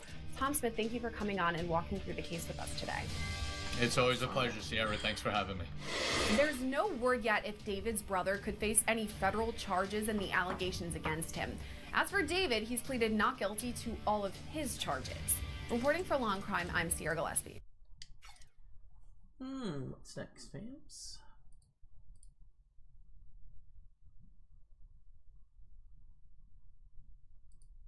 All right, I haven't uploaded in like a week, and there's a really good reason for that. And the reason is a little game called Kingdom Come Deliverance 2. Now, for those who are living under a rock, it's a story-driven action RPG set in the 15th century medieval Europe. And as I've been like taking notes and jotting down my thoughts on the game, I've realized that this is the best game that I've played since Baldur's Gate 3. When it comes to RPGs, there aren't a lot that really grab my attention, but Kingdom Come 2 is a masterclass in almost everything that they do. The dialogue, the storylines, the acting in these cinematics are top-notch. Even side quests feel fulfilling, full animated cutscenes and storylines that stretch across multiple quests. It's what most people want out of Bethesda, but they're just not getting. You can make allies, enemies, and quest lines can end if characters end up dying. It's very well done from a narrative perspective, and it's actually kind of refreshing playing a game that feels like when I was playing Oblivion and Skyrim back in the day. And the gameplay is a whole other beast. I'm not the biggest fan of the combat. We'll get into that in a little bit.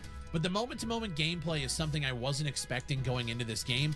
Guards can smell you if your character is dirty and hasn't bathed in a long time, which makes stealthing around harder. Or if you're not wearing nicer clothes, vendors will not haggle as much with you, and you may not get access to higher tier items or more expensive items. If you're stealthing around someone's property and then that person ends up dead, the town will begin to piece together that it was you, and the guards will become suspicious. Like, the actual world around you feels smart, it feels alive, and is a lot more in depth than I imagined going into it. But the caveat of that is when something goes wrong, you get instantly pulled out of the immersion of the game, much more so than many other titles for me. In this instance, I was sneaking around a castle and the guard here was bugged out. He wouldn't respond to me, like throwing rocks to try to get him to move. I was basically stuck behind him. I got caught, but I succeeded on a persuasion check for him to let me go. And because I was so many floors up in this castle, I had to head down, and when I entered the next room, the guard reset and chased me and then said I was trespassing again. I had to beat the check, go down a floor into the next room, and again, I'm trespassing, and I had to rinse and repeat beating these checks until I was able to leave. And after a while, you're gonna fail one of those checks and then you're fucked, so you have to reload. I had to, basically my save was at the top of the castle. I had to head down, do it all over again. All right then, I'll turn a blind eye. Just this one. That's taken care You've of. no business here. Off you go. Hey, That's it. you've no Give business up. here. All right, all right. You caught me. You'll What? pay a fine, and then you'll. Don't give him any water. Fucking thief. Oh, all right then. Okay. That's taken care of. You're not permitted to be here. Surrender at once. Are you fucking kidding me? I surrender. Holy fuck. Look. What are you? Look, we're both. Where are you? It's like no, they're weak. Well, this is high, and all of us. So I do the same thing. Oh, You're all right. that's it. Halt. I don't understand what is going on here. I've got it in for you, scum. You're that bastard. I'll have none. What? Look. Let's try it again. What are? I am. That's where you were looking. No. No, by all. Shut up. I'm fucked. Like, this is dumb. Take me away. No. All right. Well, this is all right. It's over. Yeah. What a stupid fucking. Okay. Or that's taken care of. Off you go now. Okay, thank you. Give up. What? Easy. I surrender. Now, you can't. You're. I can try to talk my way out of it. It just makes no sense. What are? That's taken care of. Okay. Off you go now. Cool. That's it. What? I surrender. I'm trying to leave. So there's certain times where bugs like this happen, and it's annoying because of how punishing the game already is. But for the most part, I haven't seen many issues like this. Basically the first couple of days was me trying to figure out the logic of the world, because it is a lot different than a lot of games I've played. One of the quests I was on, I had to go on a route with a gravedigger and kind of help him do his rounds, and he gets jumped by farmhands. So I end up killing the farmhands, and then he thanks me for defending him, and then I go to rob one of the farmhands, and he starts to run back into town yelling guard, like, you can't loot the dead. So he was mad that I looted the dead. So obviously I had to reload. We had to do the mission again. But then when we got to the point where he was being jumped, I ended up killing one of the farmhands that was jumping him, and they all started running back to town because I murdered one of them. And it's like, well, that didn't happen in the load before. He thanked me for killing them, and now this time it's not the same. So there's moments where it's like, okay, that doesn't really make much sense, but like, I'll accept it. And then, like I said, for the most part, you won't run into issues like this. But I've noticed it a few times, and when it happens, it's fucking annoying. Let's just say because of that, the gravedigger didn't want to work with me anymore. I ended up being wanted. I ended up getting caught. I was branded. So I took a trip back to the gravedigger's house in the middle of the night, and I snapped his fucking neck. And that's just one of the decisions that you can make in this game. And, you know, the world goes on. The amount of skills and character progression is insane in this game too. The more you use skills, so if you're a player who likes to stealth around, sneaking and crouching, the more you'll earn skills for like stealth and thievery and pickpocketing and stuff like that. The more you use swords, the more you earn skills with swords. So it really rewards you for like sticking to a play type and actually progressing in there. If you become a jack of all trades, you know, you're going to be leveling all of these skills as well, but you may not be like a master of a few different skills. I myself went the brawler route. I jumped into a bunch of fighting pits and arenas, basically just earning money to be able to like buy better gear by just beating the shit out of people with my bare hands. The problem is you can't really do that when you come across bandits who are armored with swords and shields, so you have to level up those skills as well. Try to find some like low tier combat bandits where you can like beat the shit out of them. And the cool thing about it is if you're fast traveling, random events happen on the road while you're traveling. So you might run into bandits. It's not like you can just like quick port to another city. Things might actually pop off while you're traveling the road. So you might run into bandits, you might run into people getting jumped, or you might run into somebody who's like surrounded by wolves, so you have to fight that off too. It's a very, very cool experience. But yeah, my character is very well versed in swords. I'm a brawler, and obviously I have a lot of like, if you kill this person, you start to get buffs, and it just kind of helps you in combat. Now, let's talk about combat, because combat in this game is incredibly hit and miss for me. If you're fighting one person in 1v1 combat, it is some of the most intense gameplay that you can find. You have this thing where, obviously I'm playing on mouse and keyboard, and you can choose the direction of what you're swinging, and then you have like defensive maneuvers, attacking maneuvers, you can dodge, and it's very in-depth. The problem that I have with the combat in this game is when you're facing multiple opponents at the same time. The lock-on mechanic is fucking trash, and having to use tab to swap targets is usually very well done in other games. In this game, it feels very unresponsive. There are a lot of moments where I'm trying to swap to somebody because they're clearly getting a flank route on my right and I need to switch over, and the camera just won't fucking switch over. I'm getting hit on the side. I want to swap to that guy really quickly. It's just not very fluid and incredibly clunky. And I know there's going to be people that are going to be going, well, I mean, imagine trying to move around in armor in 1403. I don't give a fuck. The game is unresponsive when it comes to combat encounters against multiple opponents. And the thing is you're going to be against multiple people a lot of times in this game. There's a lot of times, especially early on, when I didn't have a lot of gear, where I'm getting jumped on the road by 3 or 4 people. And it's like, there's clearly nothing I can do to win this combat. I'm fucked, and I just have to accept it. And the thing is in the early game, when you're still trying to figure out like the way the world works, how to like get through combats, how to get through different scenarios, you also have to create these things called weak savior schnapps or savior schnapps, which allow you to save your game. So if you don't have any of those, you can't save your game. You have to sleep somewhere, or you have to complete a certain quest that allows the game to be saved. If you just happen to be caught early on without a save that happened, you know, very quick, and you get jumped by bandits, chances are you're fucked. And I also just find that there's a lot of really weird jank in the combat scenarios with the camera. I don't know if you guys have felt this, if you have played the game. There are moments where I'm trying to swing to another character, my camera just flies up in the air, or in this clip here, you can see I randomly just jump, but it throws me past the guy I'm fighting and I have to like whip around. Very weird. I would say like sometimes buggy, sometimes just really clunky jank combat.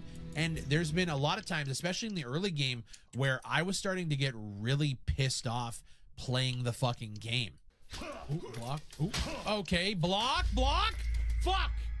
Fuck, that's frustrating. All right. The combat is the worst part of the game, and like I'm tired of pretending like it's not. I hate this fucking game's combat, bro. Imagine a fight one-on-one IRL. It's a video game! I hate it. I'm fucking stuck in the corner. Fuck! It's his fucking armor on this guy too, man. Like,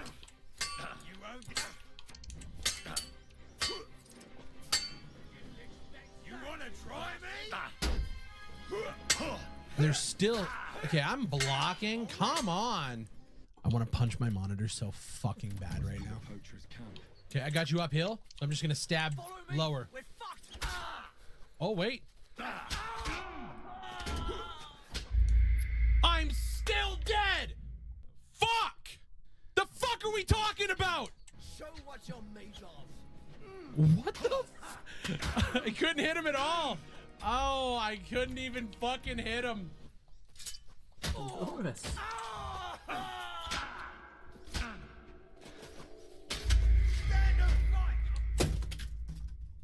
Fuck are we talking about, man? Shit is ass.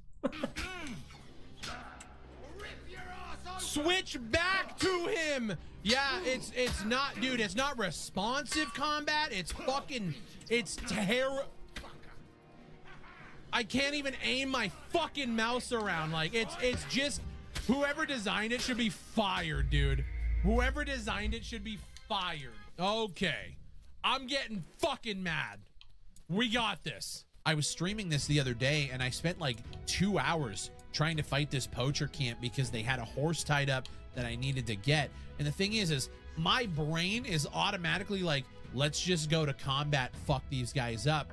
but realistically, you can approach this from a lot of different angles. What I realized I could do, like after struggling through this combat and not making it anywhere, was just wait until nightfall. I waited till nightfall. They had somebody who like walks around and like guards the camp. I took him out, and then I snuck into the camp and just killed them all while they were sleeping, which is fucking hilarious to do, by the way. But yeah, as of recording this video, I'm pushing 30 hours in the game, and I really just, like, all I'm thinking about every day is just playing the game more. There's a lot of weird conversations happening around this game online. If you look at the store page and you look at YouTube, not a lot of people are talking about it. You go to fucking Twitter, and it's a goddamn cesspool of people trying to cancel this game because you can choose the option to romance a male in the game. You can obviously fuck a bunch of different women, but the one gay cutscene that you would unlock if you went down that path, people just have a major problem with. It's actually kind of pathetic. But if you're looking around and you're seeing a lot of negativity about this game, all I'm gonna say is that is such a small little bubble from the rest of the internet who are playing this game in droves. The player numbers are going up every single day, and it is one of the best RP. I think it's the best game that I have played since Baldur's Gate 3, and I've been itching for a game to scratch that Baldur's Gate itch since we beat that game last year. I'm playing this game more than anything else right now, and pretty much when I wrap this video, I'm going to go probably put like another 7 hours into the game today. I wanted to make this video just to let you guys know I am fucking with this game so hard, and if there's anybody on the fence, like they're wondering if they should jump in, I say fucking do it. Keep in mind, I'm also somebody who never played the first game. I have it in my inventory on Steam, but I've never touched it. So coming into this game, I didn't know any of the story. They do such a great recap, like through like memories and stuff of referencing the first game. After playing this one, I want to go back and play that one as well. It's that good. And I will say, for like a person who doesn't play a lot of single player titles, this game has me by the balls, and I am completely addicted to Kingdom Come 2. If you guys haven't played it, I want to know your thoughts on why. If you have played it, let me know what you guys think down below. A complete masterclass in RPG from a studio that isn't really that big in comparison to guys like BioWare or EA or all of these massive studios making crazy RPGs that don't hold a fucking candle to this. The fact that this game was built on CryEngine and looks this great, an engine that a lot of people think is like obsolete and dead, they're fucking killing it. A studio that has only spent 40 million. I say only, like 40 million is a crazy budget for a video game. But when you compare that to the likes of Concord spending 400 million, or these other games spending 200-300 million, and again, not even holding a fucking candle to Kingdom Come 2. This is a masterclass in what a small studio that is passionate and has a little bit of money behind them can put together that shits on everything else out there right now. I don't do numbered scores, but just know this thing would be sitting here probably close to a 9 or even almost a 10 out of 10. There are some bugs. There are some issues that I've ran into, and I'm not a big fan of combat against multiple opponents, but everything else that they do is so much better than everything else that I have played. From the story to the visuals to the way that the world just feels alive to the quest lines to just everything is so fucking good. And I would urge you, if you're somebody who has seen the conversations on social media about how this game is incredibly woke or whatever, ignore the shit. In 28.5 hours of playtime, there hasn't been a single instance of anything woke, gay, fucking LGBT, whatever people are bitching about.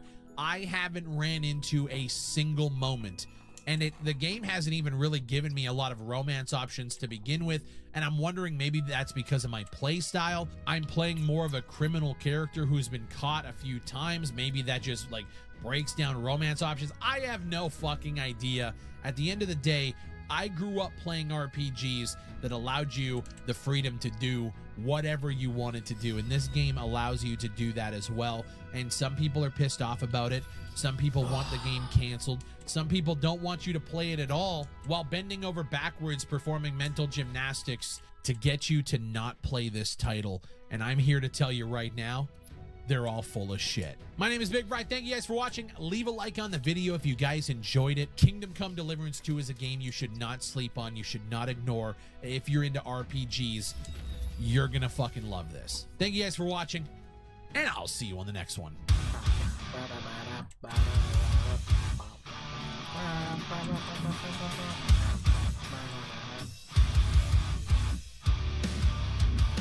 It's Big Fry, guys. Go check him out on YouTube.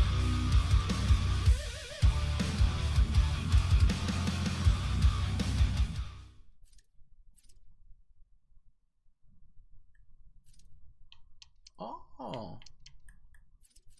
Hey guys, it's Nate, aka the Foot Accountant. Welcome back to the channel. Guys, EA have made it official. We had the leaks, we had the news, we had speculation, but now it's a fact that one of the GOATs of the game is returning back to Ultimate Team. It is Diego Armando Maradona. He's coming back to this game, but we have so many questions with this news that EA has just dropped. Are they going to somehow let us use this card, or is he going to be 15 million extinct on the market as there's so much hype for his return to this game? We have to take a look at some of the grassroots greats leaks that we have along with this Maradona card to talk about what his card might look like and what other cards are coming in this much anticipated promo coming on Friday. Plus, today might have some anticipation related to the SBCs, as one of our favorite upgrade packs could be returning, and that might mean some market movements. Guys, we got to talk about the market as well with this promo incoming.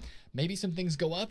I think other things could go down. More to talk about that for sure. If you're excited for the video, drop a thumbs up, and of course subscribe if you are new. Let's go over yesterday's Monday content first, as we always do. Just a quick reminder and objectives. The rush points are expiring today. If you want to get this done, make sure you're playing the brand new Future Stars Rush.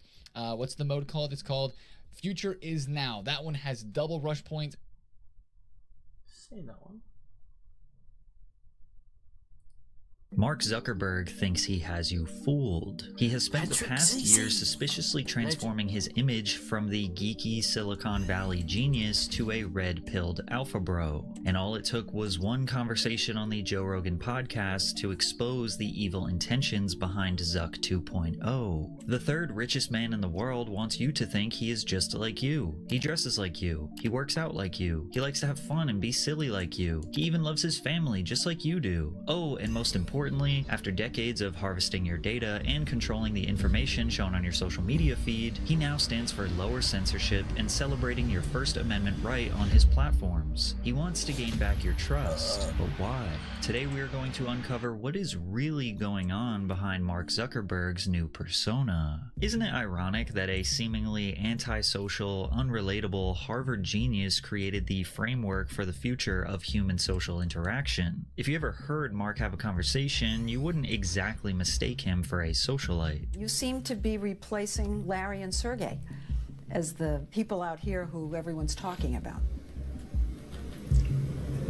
You're just staring at me. Is that a question? Because of his awkward demeanor, frequent glitches in speech, and beady, soulless eyes, some people legitimately believe he is not human, that he is some sort of crash test dummy with AI software installed. And look, even though I try to keep my videos mostly objective and fact-based, I also love me a good conspiracy theory. And Zuckerberg not being a real human has way too much evidence for you to not even consider it just a little bit. But it is going to bother you because you're human, and I was human. I am human still. But I was just referring to myself in the past. Not that I was not human. Zuckerberg, I remember well your first visit to Capitol Hill back in 2010. Control Houston, please call station for voice check. All right, station, this is Mark Zuckerberg at Facebook. Can you hear me okay? It's a pleasure to talk with you today. Great to talk to you guys too. And is astronaut ice cream a real thing? Are the allegations true that you are secretly a lizard? I'm gonna have to go with no on that. I am not a lizard. And it makes it even harder for him to beat these allegations when he explains to Joe Rogan how basic human conversations work, as if he just made a revolutionary discovery. Your kind of subconscious kicks in, you start thinking about the topic. So it's like you might not actually have the thing that you want to say until like 5 minutes later. Right. And like when we started this conversation, I think like the first few minutes were just kind of slow. It's like warming up. Like I'm like, okay, kind of like downloading into my memory, like how am I gonna like just explain these different things, but it's yeah, no, I just think that's sort of how people work. However, we do know that CEOs transform their image and speech to be kind of robotic on purpose. They do rigorous media training because one wrong answer, one wrong word, even a wrong display of emotion can result in overwhelming bad publicity, which could drive down the stock price and upset shareholders. But Mark's robotic demeanor has generated a vast range of conflicting opinions about him, with many believing that he is a power-hungry oligarch looking to destroy human civilization. But to understand where those suspicions came from, we must dive into the dark history of Facebook's origins. Facebook was a stolen idea. In 2004, Cameron and Tyler Winklevoss wanted to create a website for Harvard students to add people as friends, send them messages, and update their personal profiles to notify friends about themselves. They called it Harvard Connection, which was later rebranded to Connect You, and they partnered with Mark Zuckerberg to build the website. But Mark had other plans. In leaked instant messages to a friend from his college years, Mark wrote, "So you know how I'm making that dating site? I wonder how similar that is to the Facebook thing, because they're probably going to be released around the same time, unless I f*** the dating site people over and quit on them right before I told them I'd have it done." He later confirmed to that friend that he intended on screwing the Winklevosses over, and Mark did exactly that. He built Facebook while delaying Connect You, lying to the Winklevosses and not meeting deadlines. As if stealing their idea and sabotaging their company wasn't scummy enough, Mark also showed how conniving he truly is, attempting to destroy the Winklevosses' reputation. After he left the Connect You team, he hacked into their server, exploited a flaw in their system, and created another Cameron Winklevoss account, before Mark admits, "We copied his account, like his profile and everything, except I made his answers all like white supremacist." Hey, Mark was extremely aware of his twisted intentions. He even called Facebook users dumb for trusting him. And your data being in control of someone untrustworthy may not seem like a big deal, but it is. You or I could go to any data broker's website right now and buy anyone's data for a few bucks. It's completely legal. Big companies with poor security are getting hacked every day, and your personal information is being sold on the dark web so spammers, scammers, and identity thieves can target you. If the government can do something like ban TikTok, why won't they protect you from these similar practices? It's on us to protect ourselves, which is why I use today's sponsor, Aura. Aura keeps you safe online by doing all of the hard work. They will identify data brokers who are selling your information and submit opt-out requests on your behalf. Give Aura a few weeks and you'll stop seeing your information on these sites when you search yourself.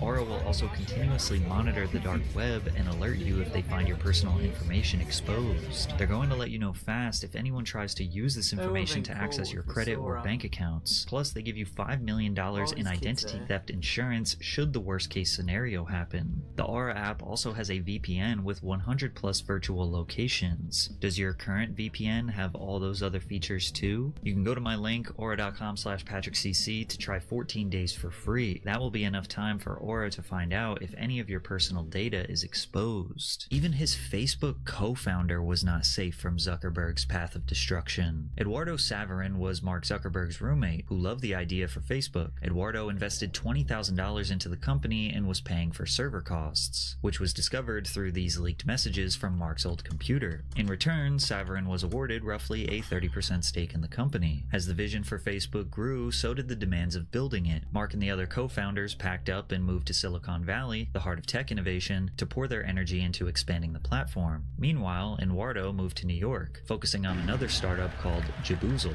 Eduardo was responsible for for setting up the legal structure for Facebook, raising additional capital, and crafting a solid business plan, which he did not efficiently do according to Mark. As Facebook gained momentum, cracks in their partnership widened. Eduardo's distance from the day-to-day operations frustrated Mark, who had started collaborating closely with Silicon Valley heavyweights like Sean Parker and Peter Thiel. Eventually, Mark and his allies devised a controversial strategy. Through a series of complex and ethically questionable legal maneuvers, they restructured the company to dilute Eduardo's ownership. His stake in Facebook plummeted from 30% to just about 4% by the time Facebook went public. But Eduardo's story didn't fade quietly into the background. Thanks to the dramatic courtroom battles that followed, his own accounts of the events in his book, and the $224 million box office hit movie The Social Network, the world had an extremely negative view of Mark Zuckerberg. Mark said that the movie, quote, made up a bunch of stuff that I found kind of hurtful. You ever end up seeing the film, the Social Network? Yeah, I did. Cool. Oh, thanks. And what did you think? It was interesting. Interesting. You know what? I'll take it. Now, some people look at Mark's past as nothing more than a cocky 19-year-old kid making teenage mistakes, while others feel that this is an extremely concerning origin story for the man who currently has control over the privacy of 3 billion people around the world. Mark has fought relentlessly to maintain an incredible amount of power at Facebook. He quite literally cannot be fired. While he only owns about 13% of the company, he also personally controls nearly 60% of the voting power of Facebook shares, because there are two kinds of Facebook stock. The Class B shares that Zuckerberg and other insiders own have 10 times the voting rights of Class A shares. Because of Mark's shady past and immense power, the press put a little bit of pressure on him. However, Mark refused to give straight answers, particularly when it came to privacy, like in 2010 when he was asked a very simple question and began to sweat profusely, panicking for seemingly no reason. Do you feel like it's a backlash, or do you feel like you're violating people's privacy? Do you feel like you're adequately portrayed as a... Because I want to wonder about the person who actually created this thing. Yeah, I mean, you know, a lot of stuff happened along the way. I think, you know, there were real learning points and turning points along the way in terms of building things. I can't go back and change the past. I can only do what we think is the right thing going forward. So, before we move off this privacy thing, and I thought that was a fascinating answer. Okay, you want to take off the hoodie? You know, I never take off the hoodie. I know you don't. What's with that? No. Girls? Whoa. All right. Sorry. Yeah, that's okay. Maybe I should take off the hoodie. But what exactly was he hiding? Well, maybe the main driver of his revenue. Since Facebook is a free service, they make nearly all of their revenue by selling advertisements. The surface level business model is relatively simple. The more time users spend on the app, the more ads they can show. Therefore, the goal is to keep growing the user base and keep people on the app as long as possible. But the amount of data that they collect about you in order to show you these ads is not only ethically questionable, it's borderline surveillance. They receive your credit score, your IDs, physical locations, political and religious beliefs, all of your text messages, microphone access, web browsing history. They quite literally get access to your entire life just because you want to use their app and they want to sell you specialized advertisements. Then again, you did agree to their terms of service, and you do have the ability to opt out. But the practices they use to keep you on the app is nearing psychological warfare. In 2016, a whirlwind of chaos erupted. We had the most turbulent presidential election in history, the Brexit referendum, and billions of people spending more time than ever before online. And Facebook decided to change the way their algorithm worked. Mark wrote in an update letter, "We will also prioritize posts that spark conversations and meaningful interactions between people. To do this, we will predict which posts you might want to interact with your friends about, and show these posts higher in feed." Now the problem was what the algorithm deemed as the most meaningful content. For the most politically oriented 1 million American users, nearly 90% of the content that Facebook shows them is about politics and social issues. Now combine that with an even bigger problem, political and social issues that made people angry were designed to reach the tops of people's feeds. The algorithm had assigned reaction emojis, including the angry emoji, 5 times the weight of a simple like, according to company documents. This meant that millions and millions of people were essentially trapped in an echo chamber of argumentative content about political and social issues. But it gets worse. A private company with sinister intentions was able to obtain private data from Facebook due to inadequate oversight. Remember those goofy personality quizzes you'd see back in the day on Facebook? Well, chances are if you took one, you helped fuel political propaganda. Alexander Kogan created an app called This Is Your Digital Life. The app was presented as a personality quiz that required users to be logged into Facebook to take. So not only did it collect the quiz data, but also all of the personal information that Facebook takes from you. The app also accessed data from users' friends without their explicit consent. Kogan harvested information from up to 87 million Facebook profiles and sold the data to Cambridge Analytica, who then created psychological profiles of Americans for targeted political advertising, deep diving into their exploitable traits obtained from Facebook likes. The Kenyatta campaign, which we ran in 2013 and 2017 for Kenyatta. And what you have done in the Kenya? We have rebranded the entire party twice, written their manifesto, done 2 rounds of 50,000 surveys. Huge amounts of research, analysis, messaging. And then we'd write all the speeches and we'd stage the whole thing. So just about every element of his campaign. But Mark vehemently denies that social media contributes to political radicalization or polarization. Grounding this conversation in the actual research that has been done on this, which by and large finds that social media is not a large driver of polarization. So the question is, what are the unique phenomena in the different places?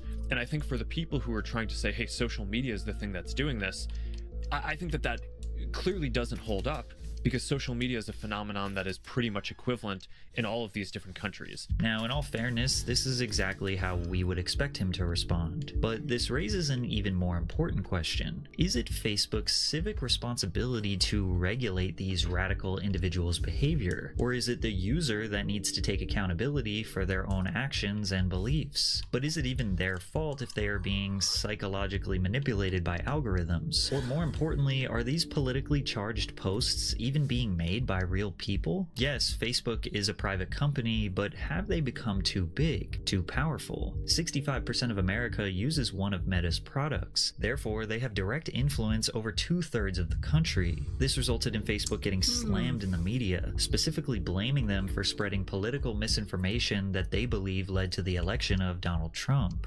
I was really worried from the beginning about basically becoming this sort of decider of what is true in the world, right? That's like kind of a crazy position to be in for billions of people using your service. So the company invested in a complicated bureaucratic operation of independent third-party fact-checkers globally who are certified through the Nonpartisan International Fact-Checking Network. Unfortunately, this system wasn't deemed to be good enough or accepted by really anyone, but more specifically the US government. So they called Mark Zuckerberg in for a congressional hearing in regards to Facebook's privacy and use and abuse of data, and this could not have gone any worse for Mark Zuckerberg. His robotic speech was worse than ever. He was looking incredibly nervous, looking like he had to remind himself that humans have to blink and drink water occasionally. He sat on a booster seat to make himself appear taller. His face was pale white. His eyebrows were non-existent. He had a terrible haircut and there was no soul in his eyes. He looked like an avatar of himself and it was creepy. But what he said was even worse than how he looked. Senator, I think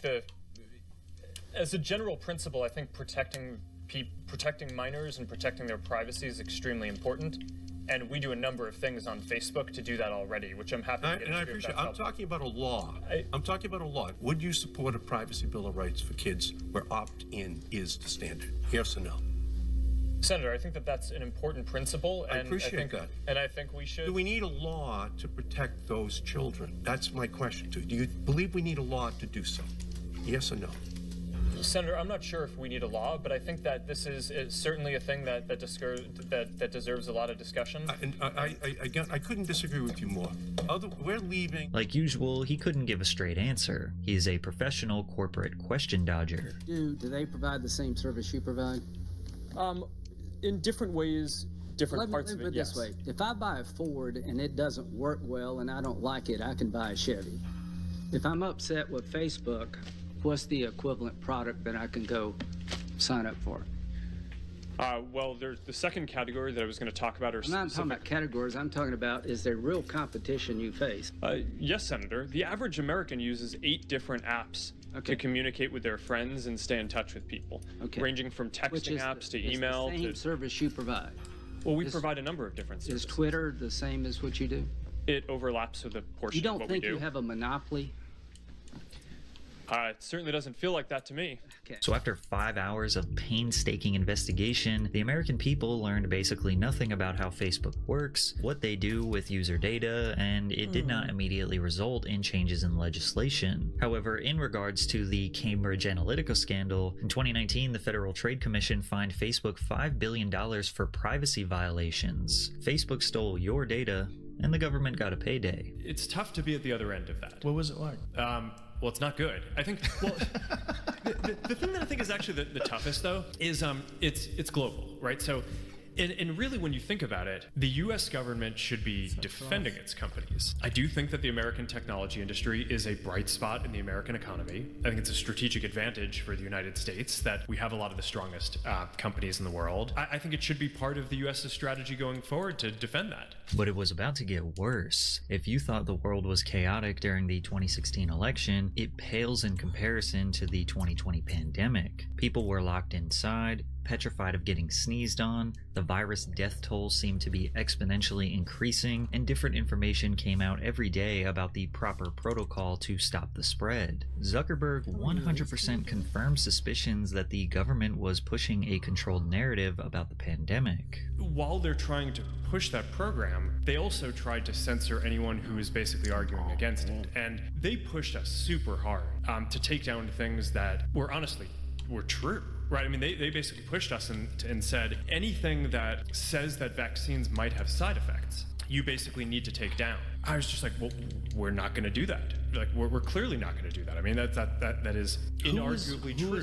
Now, at the time, if you thought mass censorship was happening, you would have been called a conspiracy theorist. But today, Mark seemingly has the confidence to criticize the US government, specifically criticizing the Biden administration after they lost the 2024 election. These people from the Biden administration would call up our team and like scream at them and curse, and it's like these documents it's all kind of out there. This is what "I'm sorry, I want to be on the winning side" looks like. Many people believe that Zuckerberg is pandering to the renaissance of private citizens demanding less censorship and less government control over information, and he's shifting all of the blame to the Biden administration that is no longer in power and being like, oh my god, the government is so corrupt, right guys? But he isn't just blaming the government, he is also blaming the third-party fact-checking organization he hired for being too biased. This has resulted in a major change in content policy on Facebook. First, we're going to get rid of fact checkers and replace them with community notes,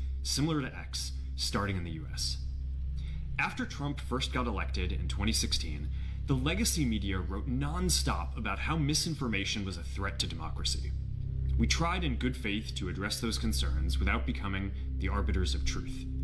But the fact checkers have just been too politically biased and have destroyed more trust than they've created, especially in the US. One of Meta's fact-checking partners responded to this saying they used Meta's tools to submit fact checks and followed Meta's rules that prevented the group from fact-checking politicians. Meta ultimately decided how to respond to the fact checks, adding warning labels, limiting the reach of some content, or even removing the posts. This again just furthered the idea for people that he is trying to absolve himself or his employees of any blame for being a part of the machine used to control narratives, amplify hate, suppress facts, and ultimately divide Americans. And whether or not this is a clever smokescreen or a genuine concern, it is clear that Mark does understand some major shifts in public discourse. They trust the creators and the voices that they feel like are being authentic and giving them valuable information on there. So I think, going to be just this whole new class of creators who basically become the new kind of cultural elites that people look at and are like, okay, these are the people who give it to me straight. I think that's a thing that is, maybe it's possible because of social media. But why does Mark all of a sudden feel like he needs to speak out against these issues? He says it's not because of the election, but then immediately contradicts that by saying how they try to make company decisions based on whatever the mainstream opinion is. I mean, at this point, I think a lot of people look at this as like a purely political thing. It's because they kind of look at the timing and they're like, hey, well, you're doing this right after the election. It's like, okay, I try not to like change our content rules like right in the middle of an election either, right? It's like there's not like a great time to do this. It's, right. And you want to do it a year later. Yeah, it's like there's no good time to do it. There's, right. And whatever time is going on, there's going to be, the good thing about doing it after the election is you get to take this kind of cultural pulse. It's like, okay, where are we? Right?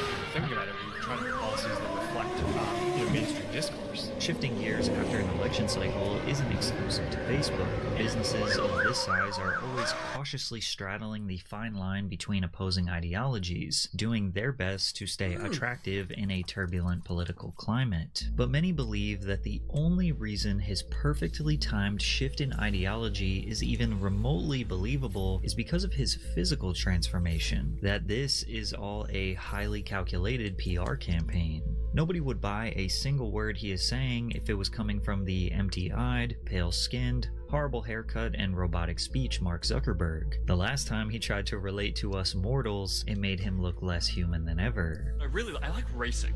I don't know how many of you guys like doing that, but that's, I feel like all these activities, grilling meats, racing cars, are probably two of the most fun things that you can do. So yeah. So he traded in the prim and proper cut for some modern messy curls, replaced the boring gray shirts for an oversized boxy fit streetwear tee and a long gold chain. But it doesn't stop at the surface. Mark even ditched the sedentary office lifestyle for the action-packed world of mixed martial arts, training with some of the most lethal fighters in the world. He often posts his black eyes and injuries, and even says that he would like to one day compete in a real MMA match. Suddenly, he becomes less of an enigma and more like someone you might meet at a local gym, grappling with the same struggles and setbacks as any aspiring athlete. He has expressed a newfound love for hunting. He even vowed that he will only eat meat that he has killed himself. And with this transformation, Mark thinks he has you fooled. He thinks that you can't tell that this is a PR campaign. But when you're fighting, it's like, no, that's like, I think in some ways when people see me competing in this sport, they're like, oh no, that's the real Mark. It's like, because it goes back to all the media training stuff we were talking about when I'm going and giving my sound bites for 2 minutes. It's like, no, it's like, fuck that guy. It's like, that's the real one.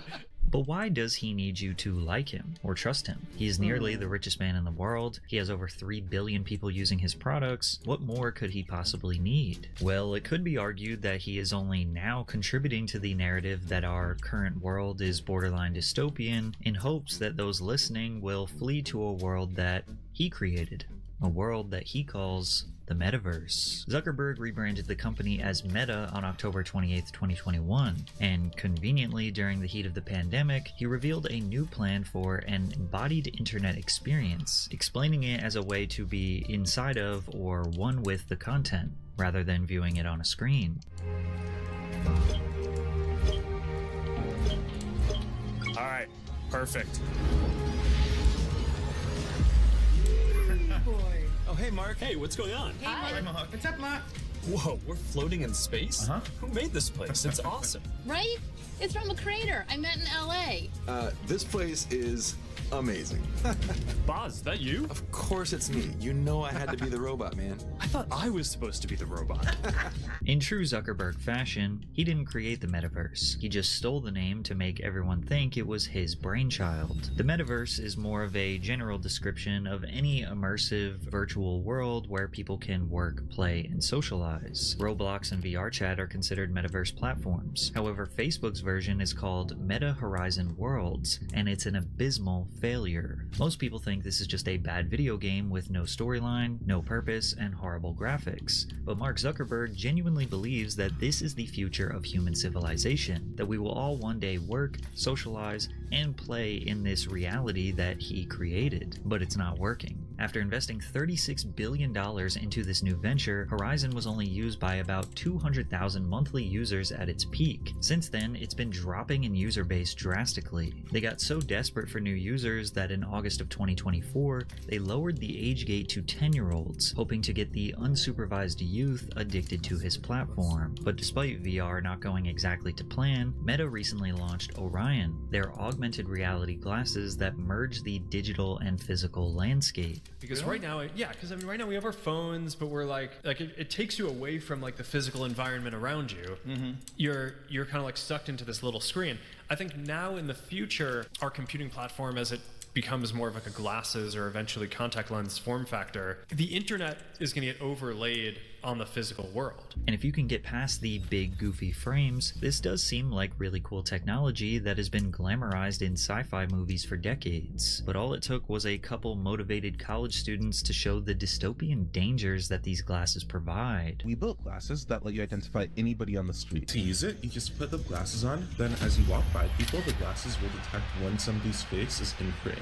This photo is used to analyze them, and after a few seconds, their personal information pops up on your phone. Right. This is me volunteering. June Lee, right? Yeah. Oh my god. This photo was great. This is like from. You're from Bergen County Academies. Yeah. Your Korean name is Ju Yoon. If that's what two bored college students could create, imagine what a $268 billion company could do. But the only thing Zuckerberg believes in more than the metaverse is artificial intelligence. Mark dubbed 2023 the year of efficiency, with Meta relying on more and more AI, which has resulted in tremendous layoffs. 86,482 people worked for Meta in 2022. Today, 67,317 people work there. That is 19,195 layoffs, or a 22% decrease in the workforce. But Zuckerberg thinks that this is actually a positive thing for humanity, that they will have more time to be creative. A lot of the code in our apps and including the AI that we generate is actually going to be built by AI engineers instead of people engineers. But I don't know. I think that that'll augment the people working on it. So my view on this is like the future, people are just going to be so much more creative and are going to be freed up to do kind of crazy things. And despite his relentless push for more AI and VR, despite him leading the charge to fuse computers and humans together so that they are one master species, the scariest thing that Mark Zuckerberg is doing is spending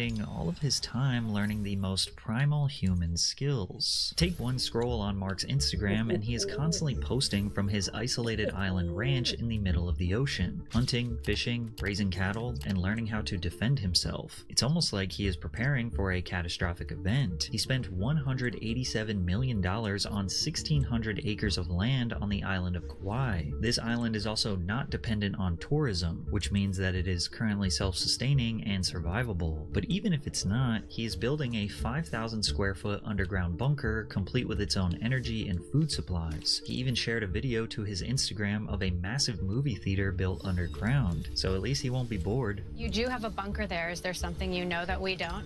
No, I think that's just like a little shelter under, and it's like a basement. Little shelter. What are you worried about? A billionaire who can artificially control the information of 3 billion people is not your friend. Mark likely doesn't want to connect with others in the metaverse, but he does want you and your kids there. And the money that you make for him will be used to keep himself isolated on one of the most beautiful, resource-abundant wonders of the world. He will spend the rest of his days having deep conversations with friends, singing songs to his children around a campfire, cooking feasts for his pack using antibiotic-free cattle that they raised, and fresh produce with 0 chemicals and preservatives. He will hunt, fish, fight, and learn how to build things with his hands. He will breathe fresh air, drink fresh water, and enjoy all the precious God-given resources in an age-old utopia. You, on the other hand, will own nothing, live in perpetual debt, spend nearly 100% of your time in the virtual world chasing fleeting moments of pleasure while your physical body withers away. Artificial intelligence will operate as an untouchable ruling class, controlling every facet of existence, optimizing society for profit while suppressing what little remains of human autonomy. You will be trapped in a dystopian hellscape,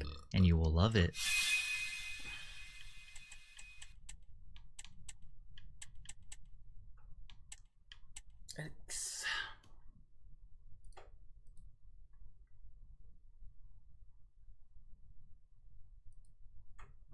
Jay Kidd and I, we've had a vision in the culture that we want to create since we've been here. And the players that we're bringing in, we believe exemplify that. Defense wins championships, and we're bringing in one of the best two-way players in the league. What's been your experience and your vibe out on the road so far as you get ready to play your first game? Yeah, the vibes are high. Energy is great.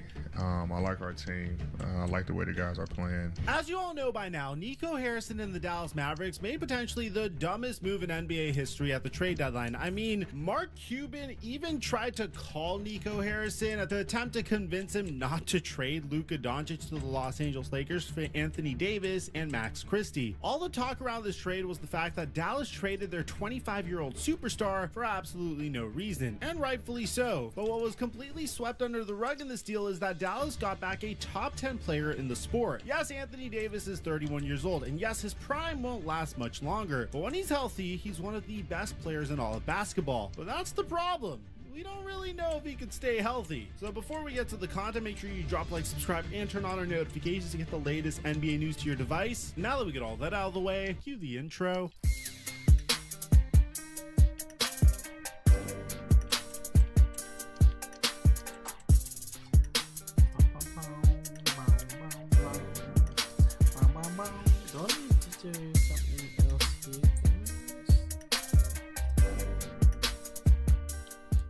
Check 1 2 1 2. What's going on, everybody? Mark Cuban recently had a conversation with Bill Gates where he was trying to explain to a tech guy what the Dallas Mavericks, which he was a former majority owner of, just did. If after you left Microsoft, you found out that Steve Ballmer traded Windows 11, like the new hot operating system, for Windows 10, the Hall of Fame, but older. What would you do? As a Los Angeles Laker fan, it's been a running joke for years that Anthony Davis is made of paper, or he has like a basketball tragedy that occurs to him every time he steps onto the floor. And Dallas fans experienced that firsthand. Just 2.5 quarters into his Mavericks debut, Anthony Davis would go down with a non-contact groin injury, giving Mavs fans as short of a look at their new star as possible. However, Anthony Davis originally told ESPN reporter Tim McMahon post-game that he just felt tightness in his groin/quad area, and it's not that serious. But a report came out the very next day that he was out for an indefinite amount of time, with Shams Charania saying that he could even be out for upwards of a month. This type of stuff happens far too often with AD. Despite never missing a full season, the former Pelican and Laker has missed over 15 games in almost every single season he's been in the NBA, including missing over half of the season in 2022 due to a string of injuries. A full season for AD just feels impossible. Okay, well, what's your reaction? I mean, I don't know what to say. I really don't know what to say about this one. This season, though, Anthony Davis only missed 5 out of the 47 games that he was a Laker. So Nico Harrison and the Mavericks were expecting a healthy superstar in return for the guy that they shouldn't have traded in the first place. And they definitely did get a superstar, just not a healthy superstar. Which is kind of funny because the whole reason why they traded Luka Doncic in the first place was because of his conditioning and the fact that he had a calf strain due to his conditioning. Now, in his debut, Anthony Davis was incredible. I mean, AD finished with an absolutely absurd stat line, putting up 26 points, 16 boards, and 7 assists, and 3 blocks in 31 minutes. And this was against one of the best teams in the Western Conference, the Houston Rockets, who have one of the best defenses in all of basketball. He somehow hit his over on his points total before the injury. Ever since I've gotten this sponsorship, I've been trying to figure out a way to game the system so I can earn my subscribers money, and I finally did it this past week. And if you don't believe me, I'm going to show you all the messages I've been receiving over the past few days as a result of all the people making money with my picks. I have a model that has exponentially increased our hit rate, and if you don't believe me, just look at my DMs. I mean, people have been blowing up my DMs with all the money they've been making. We made thousands of dollars on PrizePicks this past week, but use my promo code microphone when you sign up for PrizePicks to get $50 when you make a play of $5 or more. He looked as dominant as ever in the Mavs jersey, literally minutes into his first game in Dallas. I mean, you have to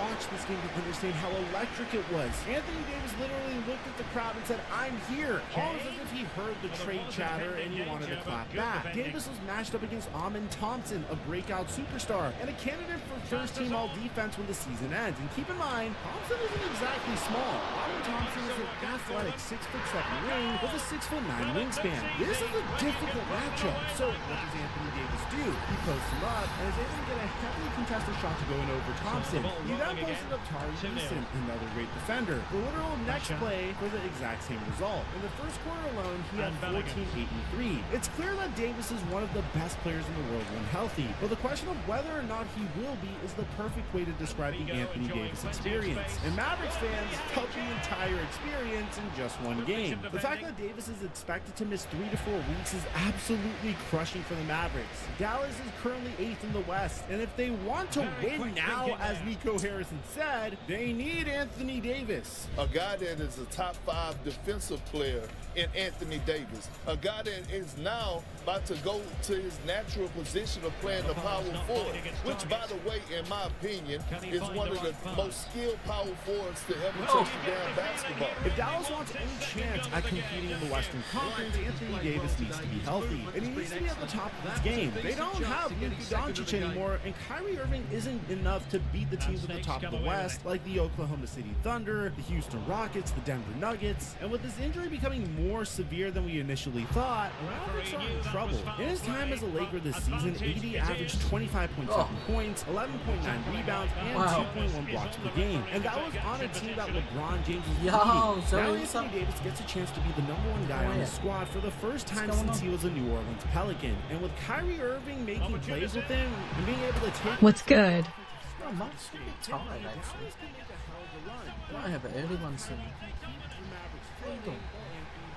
If Dallas falls out of the playoff spot, which they have a real shot of doing now, I can't even imagine the backlash that Nico Harrison would get. You already need a full security team to even leave his house, and Dallas Maverick fans are already protesting pre-game. I think the entire city of Dallas would riot if the Dallas Mavericks missed the playoffs entirely. Going from 3 games away from your second ever NBA championship to being out of the playoffs completely is the worst case scenario for Dallas, but it is entirely possible. Now, I understand that Luka Doncic has been hurt for a while, but he's returning just 2 days after Anthony Davis's debut. And no disrespect to Anthony Davis, because as a Los Angeles Lakers fan, I absolutely love Anthony Davis and what he's done for our city. I mean, he brought a championship for the Los Angeles Lakers. That totally counts! I don't care if it was in the bubble. It totally counts. If anything, it was the hardest championship ever won. There's a COVID pandemic. I mean, I'm tired of you guys discrediting this championship. It's the hardest championship ever won, and it totally counts. Stop spamming that it was a Mickey Mouse ring in my comment section. But having Luka Doncic on your team would pretty much guarantee that you don't fall out of the play-in at the very minimum. You know what the offense looks like for the Dallas Mavericks and Luka Doncic and Kyrie Irving when running the offense. And you know that it's good enough to make it to the NBA Finals. We don't know how an Anthony Davis-led offense will look in the playoffs, if they even make it, especially if he's not 100%. The duo of Anthony Davis and Kyrie Irving did look good in the minimal minutes that they played together. But sometimes when a new offense sparks, it doesn't quite translate in a 7-game series. The 2011 Miami Heat are a perfect example. A trio of LeBron James, Dwayne Wade, and Chris Bosh in their primes was the most unfair team of all time on paper, according to some. And during the regular season, it was. They finished with 58 wins and seemed like a lock to win it all. But once they reached the NBA Finals, their spark ran out. LeBron had his worst playoff series of all time, and they were losing 6 to, ironically, Dirk Nowitzki and the Dallas Mavericks. No matter how good Anthony Davis and Kyrie Irving look in the regular season, they need to translate that spark to the postseason, which is something that Luka Doncic never had a problem with on his own. Luka's the best white boy I've seen since Larry Bird. This brother is something special. It's safe to say that Luka Doncic is one of the greatest playoff performers of all time. Already in his short career, Luka has played in 50 playoff games, including a trip to the finals. In those 50 playoff games, Luka is averaging 30.9 points, 9.4 rebounds, and 8 assists in 39 minutes per game. Those are Hall of Fame numbers. He's proven time and time again that he can lead his team to playoff wins on his own. But neither AD or Kyrie Irving have done so yet. Both men have championships, and both men played huge roles in said championships. So both men won those championships next to LeBron James. When Anthony Davis was on his own in New Orleans, he had minimal playoff success, only winning 1 of the 3 playoff series he's played as a Pelican. Kyrie, on the other hand, technically made it to the Eastern Conference Finals as the star of his team in Boston, but he was injured for the entirety of the playoffs. Terry Rozier and rookie Jason Tatum were the ones that led Boston that far, and once Kyrie Irving got his chance the following season, he lost in 5 in the second round to Giannis Antetokounmpo and the Milwaukee Bucks. Neither star has been able to find any postseason success without one of the greatest players of all time on their team, so we truly have no idea how successful they can be together. But again, it all comes down to the health of Anthony Davis. There's no stopping Anthony Davis when he's playing the 4, and Dallas knows that, even though Rob Pelinka refused to believe that. It's funny that he refused to let AD play the 4, but as soon as the Lakers got Luka, Rob Pelinka was very aggressive in trying to pursue a center, and the trade ended up falling through. A little bit more on that later. Regardless, we won't even be able to find out how good Kyrie Irving and Anthony Davis can be together in the postseason if they don't make it. And on top of that, they'd have to sit at home and watch Luka Doncic dominate with his new team for a lot to make the playoffs at this point. If this happens, Nico Harrison would receive more than just the threats that he's currently getting, especially after this picture of him and Rob Pelinka at a coffee shop leaked. And Anthony Davis' legacy would even take a hit. Despite his Hall of Fame career, he'll always be tied to being the centerpiece in the Luka Doncic trade. And if things fall apart for the Dallas Mavericks, Davis would be the first player to get laughed at, so he better find a way to stay on the court after this month-long injury. Because if the terrible decision that Nico Harrison made is what Anthony Davis' legacy becomes, then that would be such a shame. Now, for those guys that don't know, Los Angeles Lakers aren't in much better shape either. As a matter of fact, you can make an argument that they're absolutely screwed too, because they just made a trade for Mark Williams. That trade got voided, and it's past the trade deadline, and they have no center. So we have a separate video on that. I'll leave it in the end screen. I'll break it down for you guys there. Aside from that, I'm your boy Mike. I'm dropping our mic until next upload. And I have a feeling we'll be seeing that time and time again. Incredible. Well, here we see it again. Just look at that. It's a brilliant bit of skill and a magnificent goal. Well, it's some out-and-out pasting. 6-0.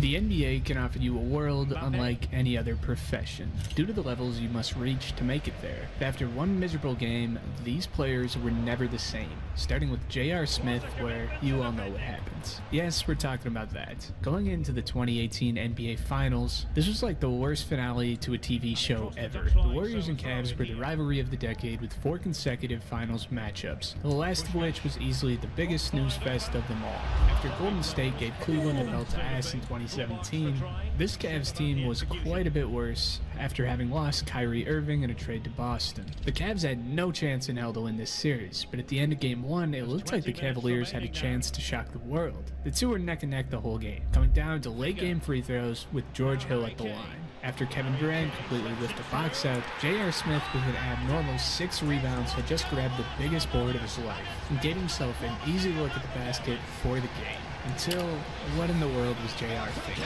J.R. Smith brings it back out, throws it a Hill. Hill shot blocked. And we'll go to overtime. You get the feeling J.R. Smith thought they had the lead.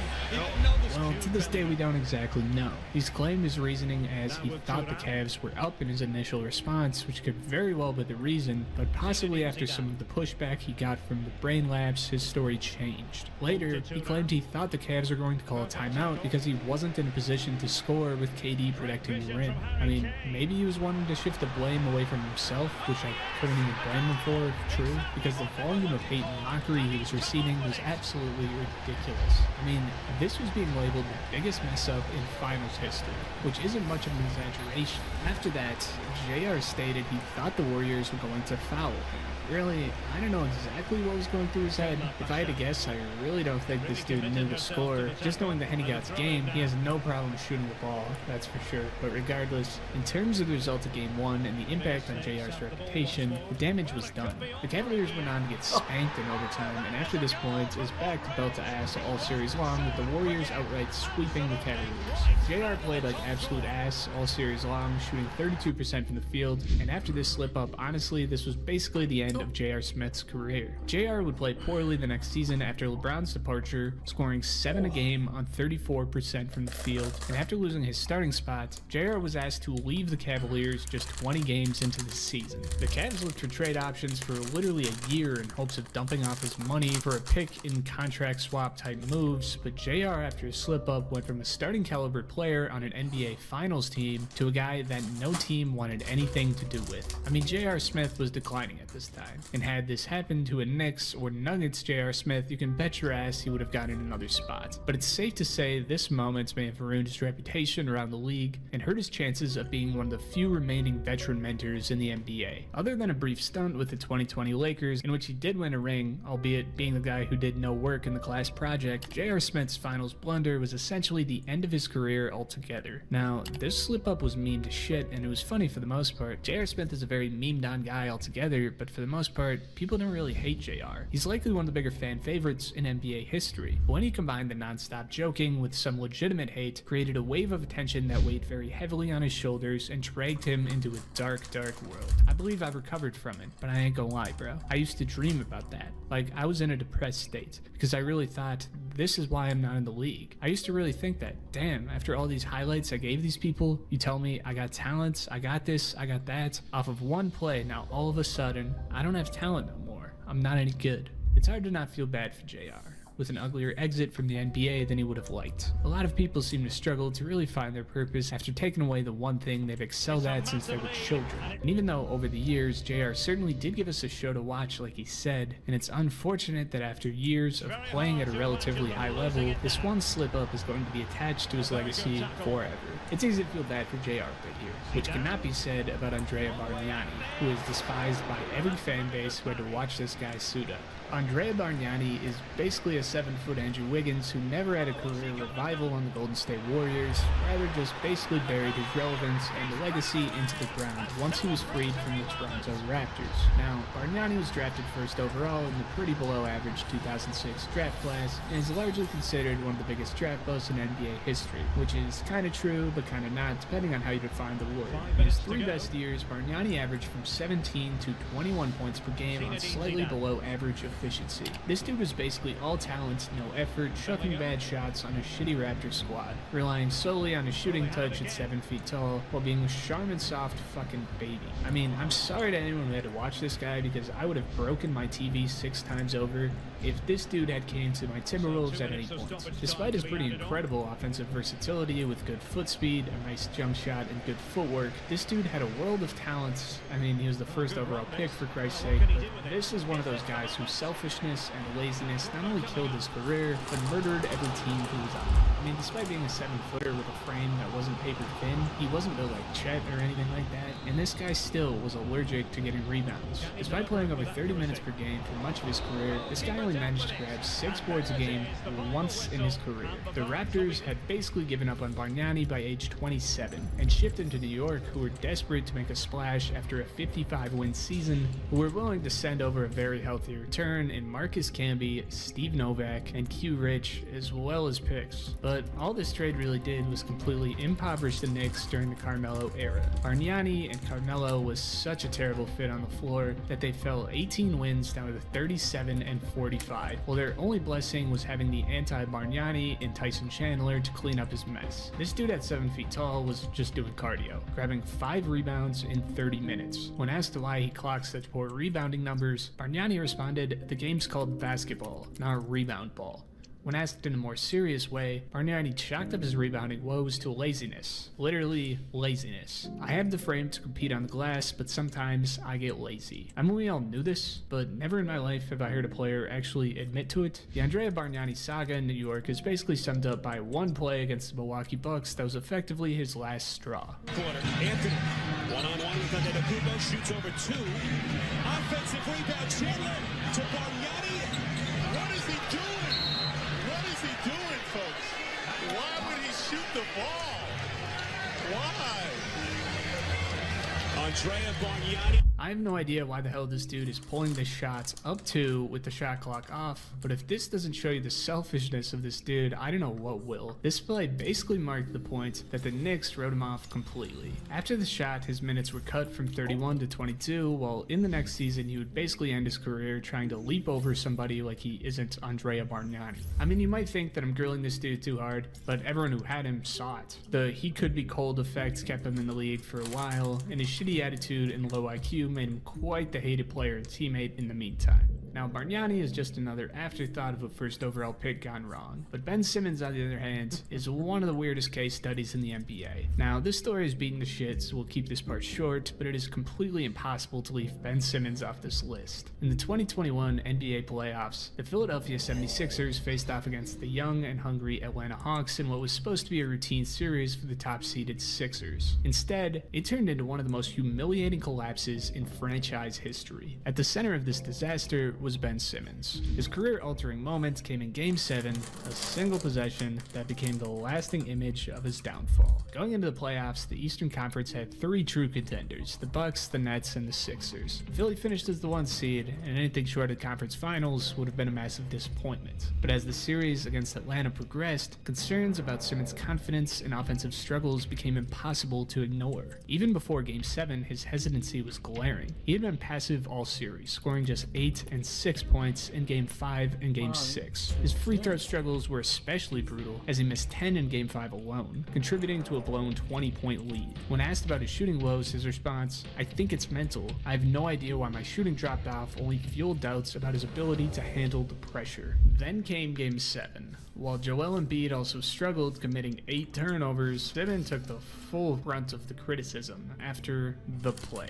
Late in the 4th quarter, he had a wide-open dunk, instead passed the ball to Matisse Thybulle, who was immediately fouled. The decision baffled everyone. It was the moment that defined his tenure in Philadelphia and ultimately ended it. After the loss, the backlash was immediate. Even his own teammates and coach Doc Rivers publicly questioned his ability to lead a winning team. It was a death blow to Simmons' standing in the organization. From that point on, his career unraveled. He skipped training camp, got suspended, and eventually sat out the entire following season, citing back issues, though most believed it was more about his deteriorating mental states than his physical health. The Sixers fined him over $10 million for missed practices and games, making him the most fined player in NBA history. A mid-season trade to Brooklyn in 2022 was supposed to offer a fresh start, but injuries and confidence issues persisted. His production nosedived, and despite being just 27 years old, he no longer resembles an NBA-caliber player. Chris Brickley really tried hitting us with the offseason workout videos again, and said that this is back to the Rookie of the Year 3 times in a row, prime Ben Simmons, before Simmons went out there and averaged 6 fucking points for the 3rd season in a row. I mean, I have no idea how much that back injury affected his play, and how poorly that ending with the Sixers due to the pass hurt around the world hurt his confidence and hindered his ability on the floor. The combination of the two made for one of the worst fall-offs in NBA history. I'm sure people will be more than willing to give him some sympathy, given how elite he was prior to the injury and how poorly the Sixers had handled it. I mean, they really threw his ass under the bus after that pass, but acting like a teenage girl at practice and refusing to shoot the ball after all of these years makes him quite the hard guy to root for. Making $6 million a year per point scored, Ben Simmons is out there crippling the economy. If you can't afford eggs in Brooklyn, blame Ben Simmons. And honestly, once his contract is up, I have no clue what the market for Ben Simmons is going to look like at all. Because ever since that play, Ben Simmons has really been a menace to the NBA. I mean, really, if this dude just learned to shoot the damn ball, all of his problems would mostly go away. But I guess that didn't go too well for Denzel Valentine either. Denzel Valentine is kind of a story of how staying in college when you're not quite ready for the NBA can be beneficial, because this dude went pretty far for a guy with his talent. Denzel played 4 years. He improved very steadily from 5 games to close to 20 by his senior season. Denzel would go 14th overall in the 2016 NBA draft, mostly due to his ability to shoot the ball at 44% from deep. But really, this guy was just a volume scorer that didn't really pass or defend too well. Frankly, being a volume scorer isn't going to get you very far in the NBA when you have the talent level of, well, Denzel Valentine. This dude had a chance to be a good role player in the NBA just due to his shooting stroke, but really when at his best, this guy was putting up 10 a game on 41% shooting. He was never really NBA level, and one play will forever be tied to his name is the one that destroyed his career. Butler pulls up, missed it badly there.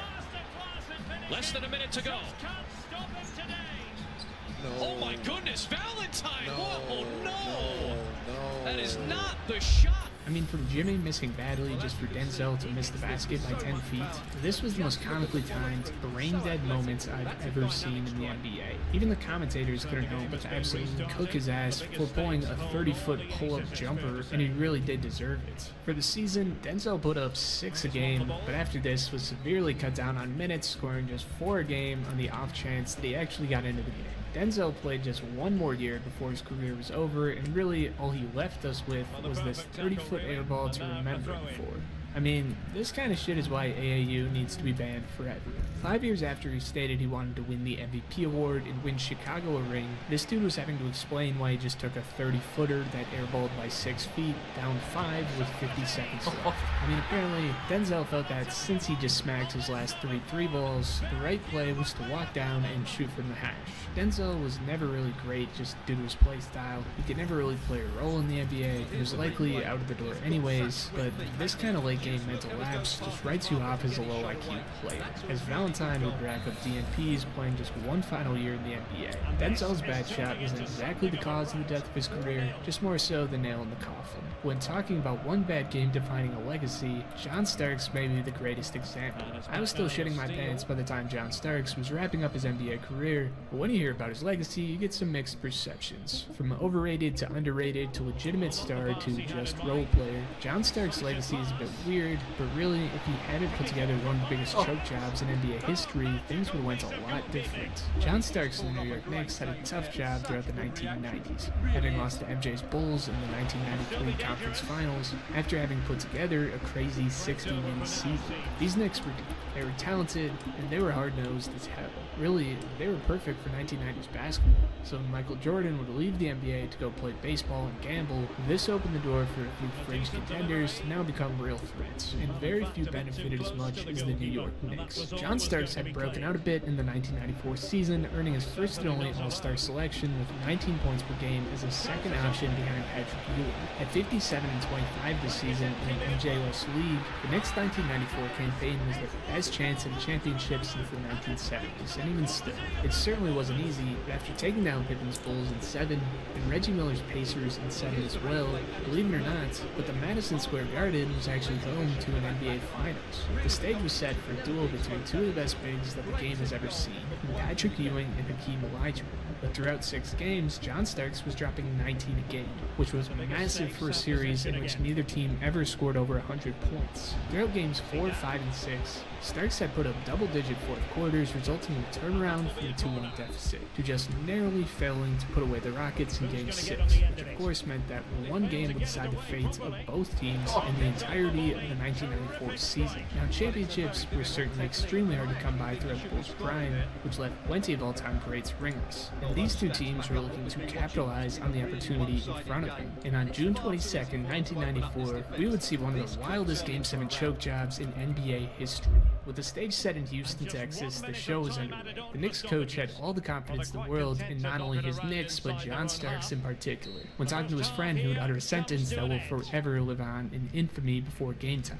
Well, old buddy, I know at least 3 people who are going to show up tonight. You, me, and John. Well, John came out a bit slow. But in fairness, the rest of the team, as well as the other team, were a bit sloppy as well. Defensive intensity mixed with offensive sloppiness resulted in a pretty low-scoring half of basketball with a tight 45-43 finish. John Starks had battled a bit of foul trouble throughout the half and had struggled to take the lid off the basket, shooting just 1 for 5 from the field with a pair of free throws. Now, Starks was in his headlights. He couldn't sleep the nights prior. He couldn't forget that one shot that was tipped by Olajuwon at the end of Game 6 that could have won them the championship, and rather than clearing his head over the shaky half in the locker room, Starks sat and soaked up the negative thoughts and pressures into a downward spiral that would lead to his worst half of basketball that he's ever played. Starks went out there and tried casting up a 3-ball from the corner. Long. Okay. Well, Starks can score the ball pretty well from all over the floor. Next, Starks is taking the ball to the rim. Oh, right. Hakeem Olajuwon is the best shot blocker ever. Well, they have Ewing to score the ball.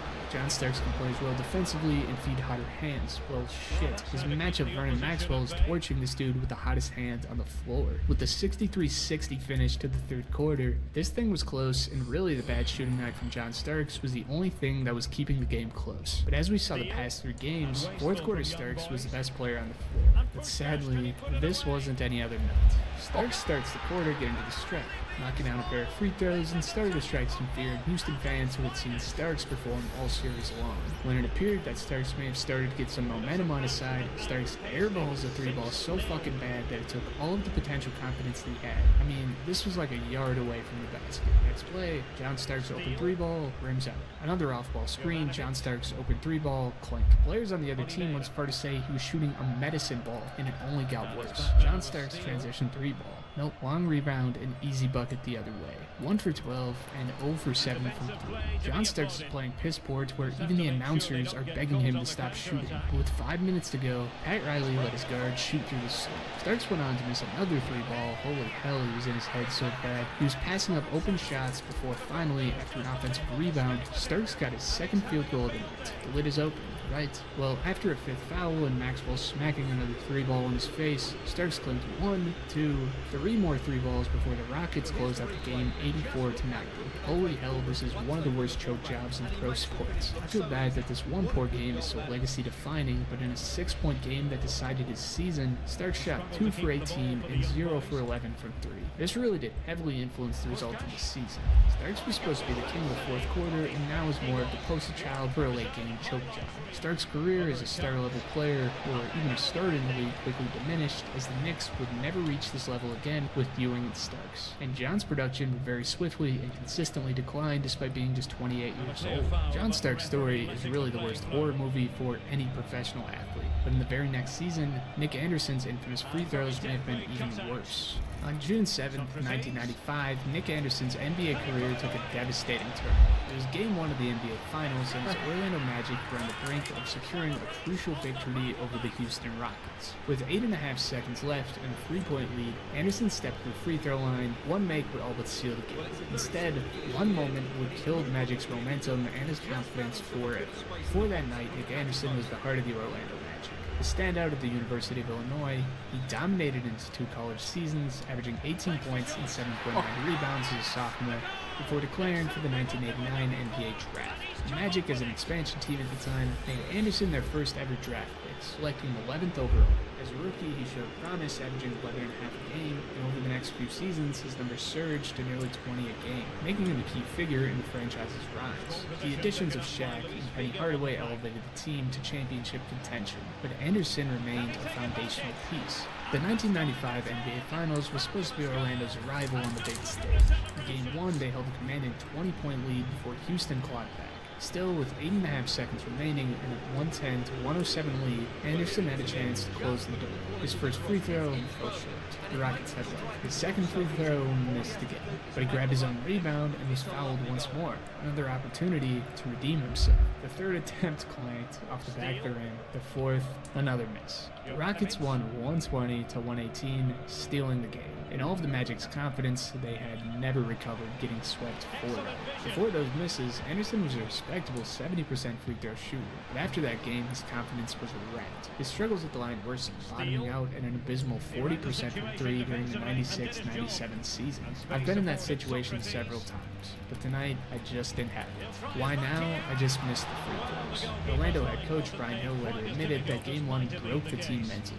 Anderson himself acknowledged how much it haunted him. I let it get to me mentally. I lost that dog in me. The dog was there, but there was no bite. Despite playing 13 seasons in the NBA and finishing as Orlando's all-time leading scorer at the time, Anderson's legacy is forever tied to that one game. His career, which had been on an upward trajectory, never fully recovered. That night, the Orlando Magic lost more than just the game. For Nick Anderson, those 4 free throws changed everything. Make sure you subscribe. We're trying to hit 100K by the end of the year. It really helped me a lot. And while you're here, why don't you find out about the worst MVP seasons in NBA history?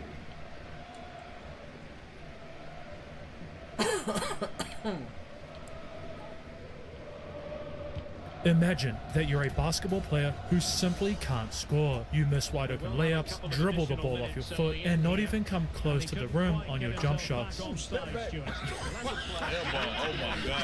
A player like that would never thrive in the NBA, right? Well, yes, unless you're Tony Allen. With his incredible defensive skills, his 6'9" wingspan, and elite athletic ability, he managed to dominate the NBA for 14 years, despite missing one of basketball's most important skills. But here's the crazy thing, because Tony wasn't always like this. In fact, he actually began his NBA career as a scorer until one day when everything was suddenly taken away from him. January 10, 2007, Tony Allen, who the Boston Celtics selected with their 25th pick back in the 2004 draft, The Boston Celtics select Tony Allen. has slowly worked his way into the Celtics head coach Doc Rivers' rotation. But it wasn't always like this, because in his first season, he began like most rookies do, riding the bench and picking up minutes wherever he could. Yet the 2006-2007 season has presented him with a unique opportunity. Paul Pierce, the team's main offensive weapon, has been in and out of the lineup with injuries, meaning TA has finally received the chance he has been dreaming of since he was a child. As this regular season match progressed, Tony was continuing to shine. His incredible athleticism means defenders struggle to stay in front of him, and his vertical leaping ability allows Allen to get so close to the rim it's almost guaranteed points. TA would score his 19th bucket with this putback finish, and with the fourth quarter still to come, he might even break his own record that he had set a few weeks before this game, a night where Allen would score 30 points. Pretty impressive for someone who had only played a single season of high school basketball. On the following play, Boston's main scorer would come off a screen and look to attack versus Steven Jackson, but the ref would call a foul. Tony, a player who was always filled with energy, went to throw down an emphatic dunk. However, Allen would come down awkwardly on his left leg, immediately falling to the ground in immense pain. Tony knew something was wrong. All the work TA had put in to get him where he was today flashed before his eyes. The single senior season in high school, the 2 years at 2 different community colleges, to finally receiving a Division I scholarship to Oklahoma State, then being named Big 12 Newcomer of the Year in 2003, and incredibly winning Big 12 Player of the Year in his senior season, before finally making it all the way to the NBA with the goal of... I had visions of coming into the league, being an all-star, the go-to guy, you know what I mean? I was a scorer in college. I was player of the year. However, the next day, Tony was diagnosed with a torn ACL. Not only would he miss the remainder of his breakout season, but the insane quickness and 40+ inch vertical he had used to dominate his defenders would be gone. While most would lay in their hospital bed defeated, Tony didn't. So you know what, bro? I'm gonna outwork every around me. You feel what I'm saying? I'm talking about first in the gym, lab the league, coming back at night, weight room action. I don't want to do 3 sets. Give me 4 sets. However, upon returning the following season, the former Oklahoma State star felt lost. The same moves he had used throughout his first 3 years in the league no longer worked, and when he was able to make it to the hoop, his severely reduced leaping ability meant most of his layups ended up in misses.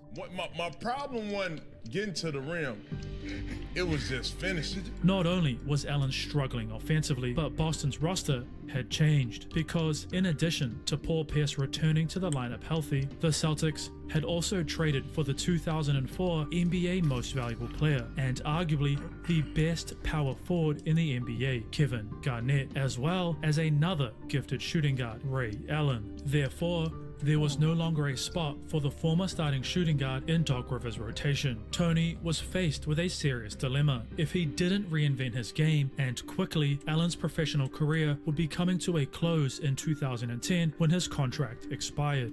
As the year 2007 was ending, Boston was set for what would become, after the Lakers acquired Pau Gasol from the Memphis Grizzlies in February of 2008, a potential NBA Finals preview. Speaking of finals, Super Bowl 59 is almost here, which means now is the best time to get involved with the action thanks to my partners at DraftKings Sportsbook, an official partner of the NFL. Right now, they're giving all new customers $200 in bonus bets instantly after betting just $5. Bonus bets which you could use in DraftKings same-game parlays, combining multiple bets together from the same game for a shot at an even bigger payout, all by downloading the DraftKings Sportsbook app and signing up with my promo code Out of Bounds. However, if sports betting isn't yet available in your state, no need to stress, as you can still join in on all the fun with DraftKings Daily Fantasy and have a shot to win cash prizes. Download the DraftKings Sportsbook app now. New customers, please use my promo code Out of Bounds and bet just $5 on any wager in order to get $200 in bonus bets instantly. Once again, that's promo code Out of Bounds, only at DraftKings Sportsbook. Holds up the defender. However, Coach Rivers' starting point guard, Rajon Rondo, was out with an injury, so Doc would give his former starting scorer a chance to showcase his new and improved game. TA would step out onto the Staples Center court and remember the first time he did so back in 2005. Allen would remember how Lakers superstar Kobe Bryant dominated him so badly that Tony would foul out in an embarrassing 8 minutes. Angered by his terrible defensive effort, the Boston rookie vowed to never let something like that happen to him ever again. So Tony would ask his coaches to prepare him a custom video before every single game. Allen would haul around his massive laptop that was loaded with a compilation of his opponent's every move, tendencies, and the plays opposing coaches used to get their stars the ball. That way, he would never get caught biting on fakes anymore. But this wasn't the only way TA had begun to master defense, because his teammate Paul Pierce immediately took a liking to Allen from the moment he stepped foot into the NBA. Paul, who was already a 3-time All-Star by the time Tony made it to the league, would offer his rookie cash incentives for doing certain things, such as winning awards or dunking multiple times in a summer league game. Not only did the money motivation help the Celtics rookie, but the pair would also compete in intense one-on-one battles after almost every single practice. And whilst Tony initially struggled to keep up, he slowly learned what it truly took to defend one of the NBA's best scorers. Therefore, as this late December matchup played out, Allen would no longer struggle against Kobe. No, he would hold the Lakers star to one of his worst shooting nights that season.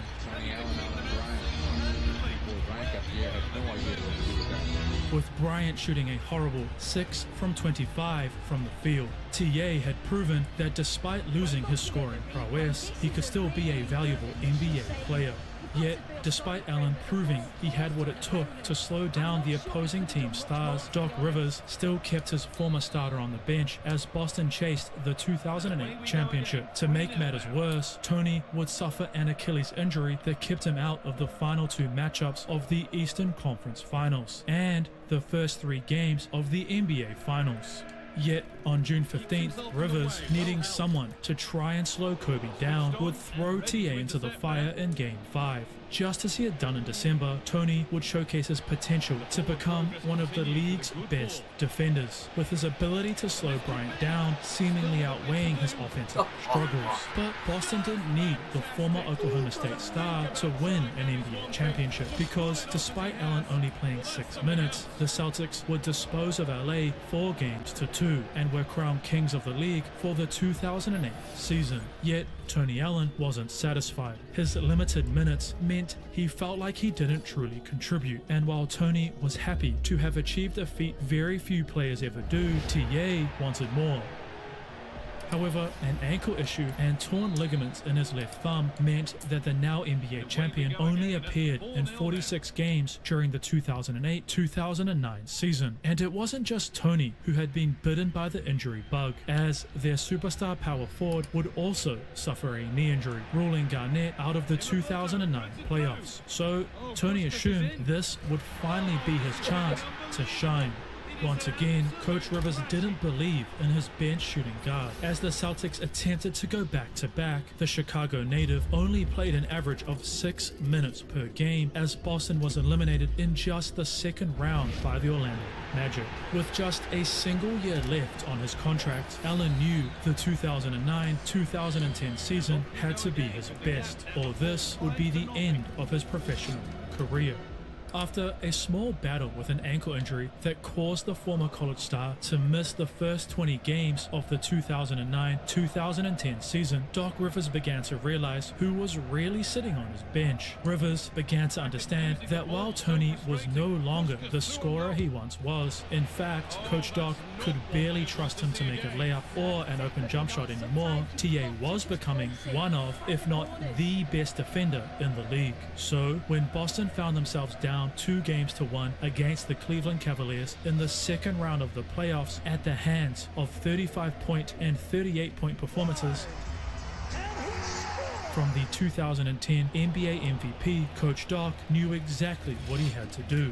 As soon as Tony Allen was inserted into Game 4, he began to make an immediate impact guarding LeBron James, because TA was always prepared. Never once, not even when Tony knew he would barely see the floor, did his groundwork ever end. The Boston guard's endless study of film meant that he knew exactly how LeBron liked to score, his tendencies, and all the plays that the Cavs head coach Mike Brown would use to get his MVP the ball. Therefore, as this must-win game ended, Allen had held James to just 7 from 18 shooting, resulting in a poor 22-point performance from the Cavaliers superstar, and most importantly, a Celtics W.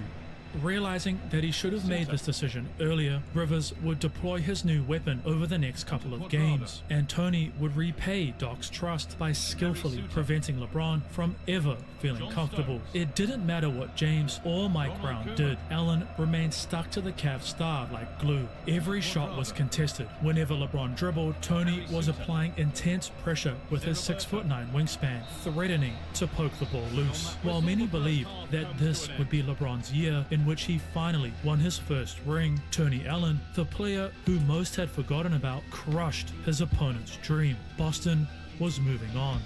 Whilst the Orlando Magic, Boston's Eastern Conference Finals opponent, didn't have a perimeter superstar since their main weapon was a big man, Dwight Howard, they did have a sharpshooter, JJ Redick.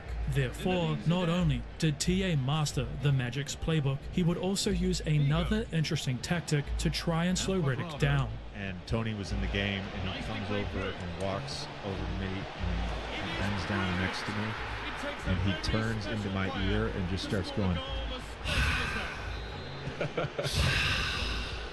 a strategy which clearly worked. Boston was set for a rematch against the Los Angeles Lakers in the NBA Finals. For the second time in the 2010 playoffs, Boston's success would be primarily based on TA's ability to slow their opponent's superstar down. So, Allen only became more obsessed with figuring out Bryant, and as the series progressed, he began to pick up on secret details that no one else had noticed. For example, Tony would often try to prevent Kobe from catching the ball, known as a denial. But then, Bryant, who learnt Powell's natural language, Spanish, from watching shows such as La Marastra and Sábado Gigante, with his half-Mexican wife, Vanessa, would converse with Gasol in Spanish. Whilst TA had no idea what the pair were actually saying, he did know that if Kobe started speaking a foreign language, it meant he was going to look for a backdoor cut next time he was denied. Whilst the strategy worked against other teams, it never worked against Tony. Not only was Allen earning the respect of Doc Rivers and his Boston teammates as a defensive mastermind, he was also garnering it from Kobe. Kobe, toughest defender for you. Tony Allen. Yeah, that's easy. Tony Allen. He was the only one that wasn't crying for help. Tony Allen would play straight up, physical, score 10 straight on. He's not doing it. He's still there. He's still being physical. He's not backing down. Tony Allen loved it. Tony Allen's defense, alongside Bryant playing with a broken shooting hand index finger, meant that, according to ESPN, Kobe was shooting a horrible 5 from 19 when being guarded by the defensive mastermind. Thanks to the Lakers' superstar struggles, it was Boston who found themselves just a single win away from the crown. However, Kobe, who had been nicknamed the Black Mamba after one of the deadliest snakes in the world, wasn't going to go down without a fight.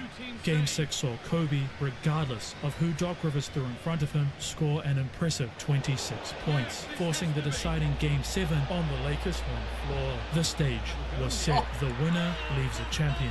The loser, well, losing sucks, so let's just leave it at that. Everything seemed normal for the Celtics. Allen subbed in at his normal time. However, something was different from the moment Tony stepped foot onto the Staples Center floor. Firstly, Allen immediately fell for what seemed like the first time since 2005 for a Bryant pump fake. Secondly, Rivers, who had played his defensive genius for an average of 16 minutes per game during the finals, took TA out after just 5, only to never place him back into the game.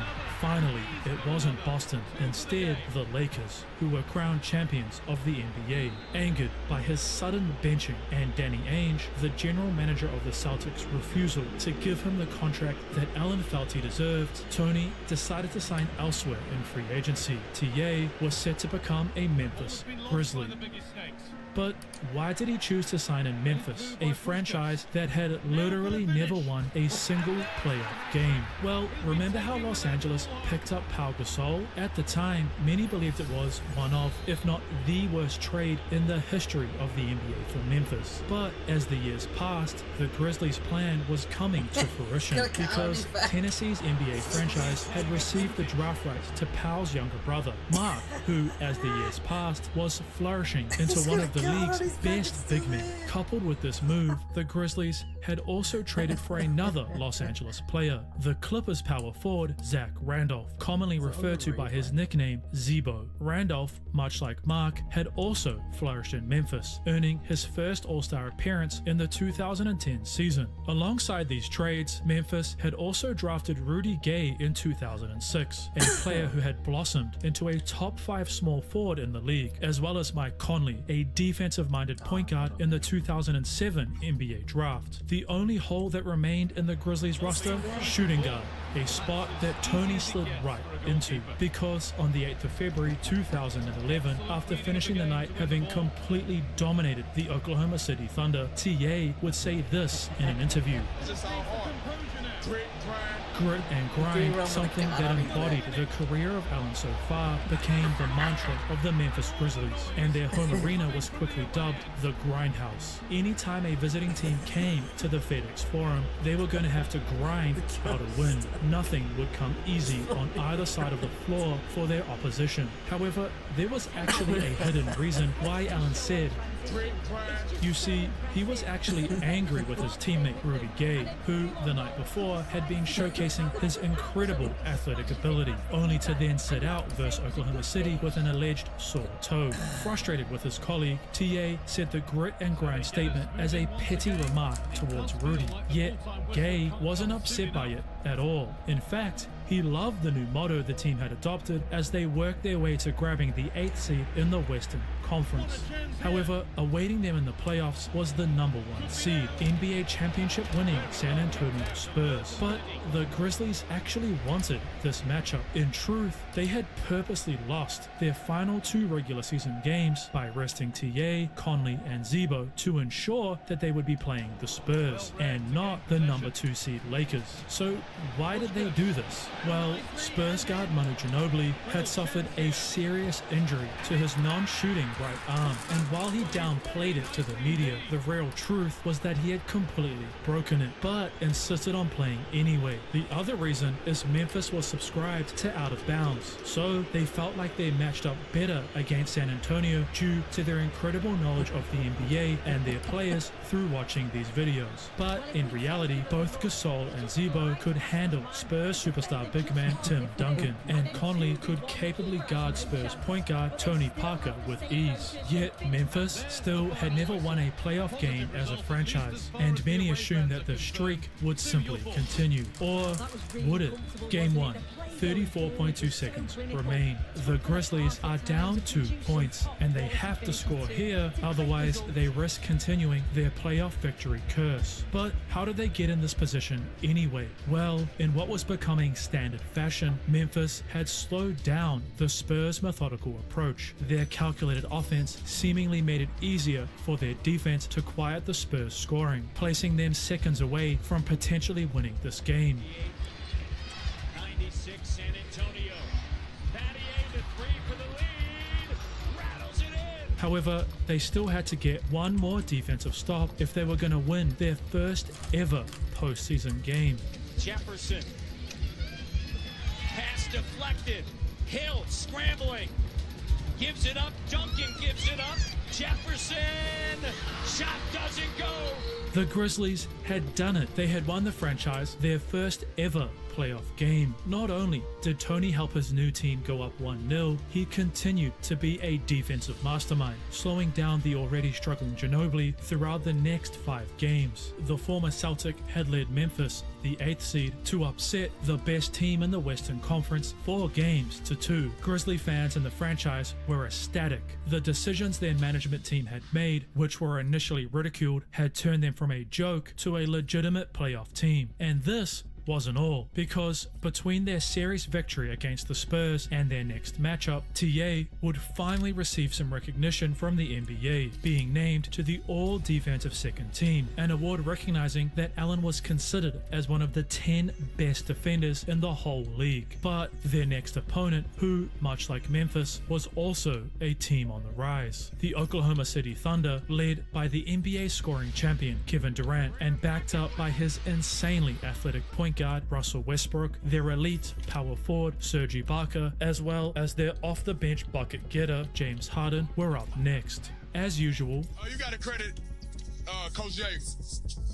For the game, he had an edit for me to just all about Durant. That's my focus coming into every game, just to look for the stop player and know their tendencies. Throughout the series, Allen, thanks to his dedication to not only putting effort in on the court, but also off of it, was dominating the defensive end. Despite only standing at 6'4", whilst his matchup, KD, stood 7 foot tall, a whopping 8-inch difference, TA had figured out exactly what it took to slow his opponent down. He shoot it, it's like my hand contest is at his elbow, so he's not seeing me. So my best defense on him was to try to deny him the ball and make it tough and difficult to catch. If I could do my job early, that's maybe 5 or 6, 7 seconds off the shot clock, which means now we coming into, all right, you waiting on a pick and roll.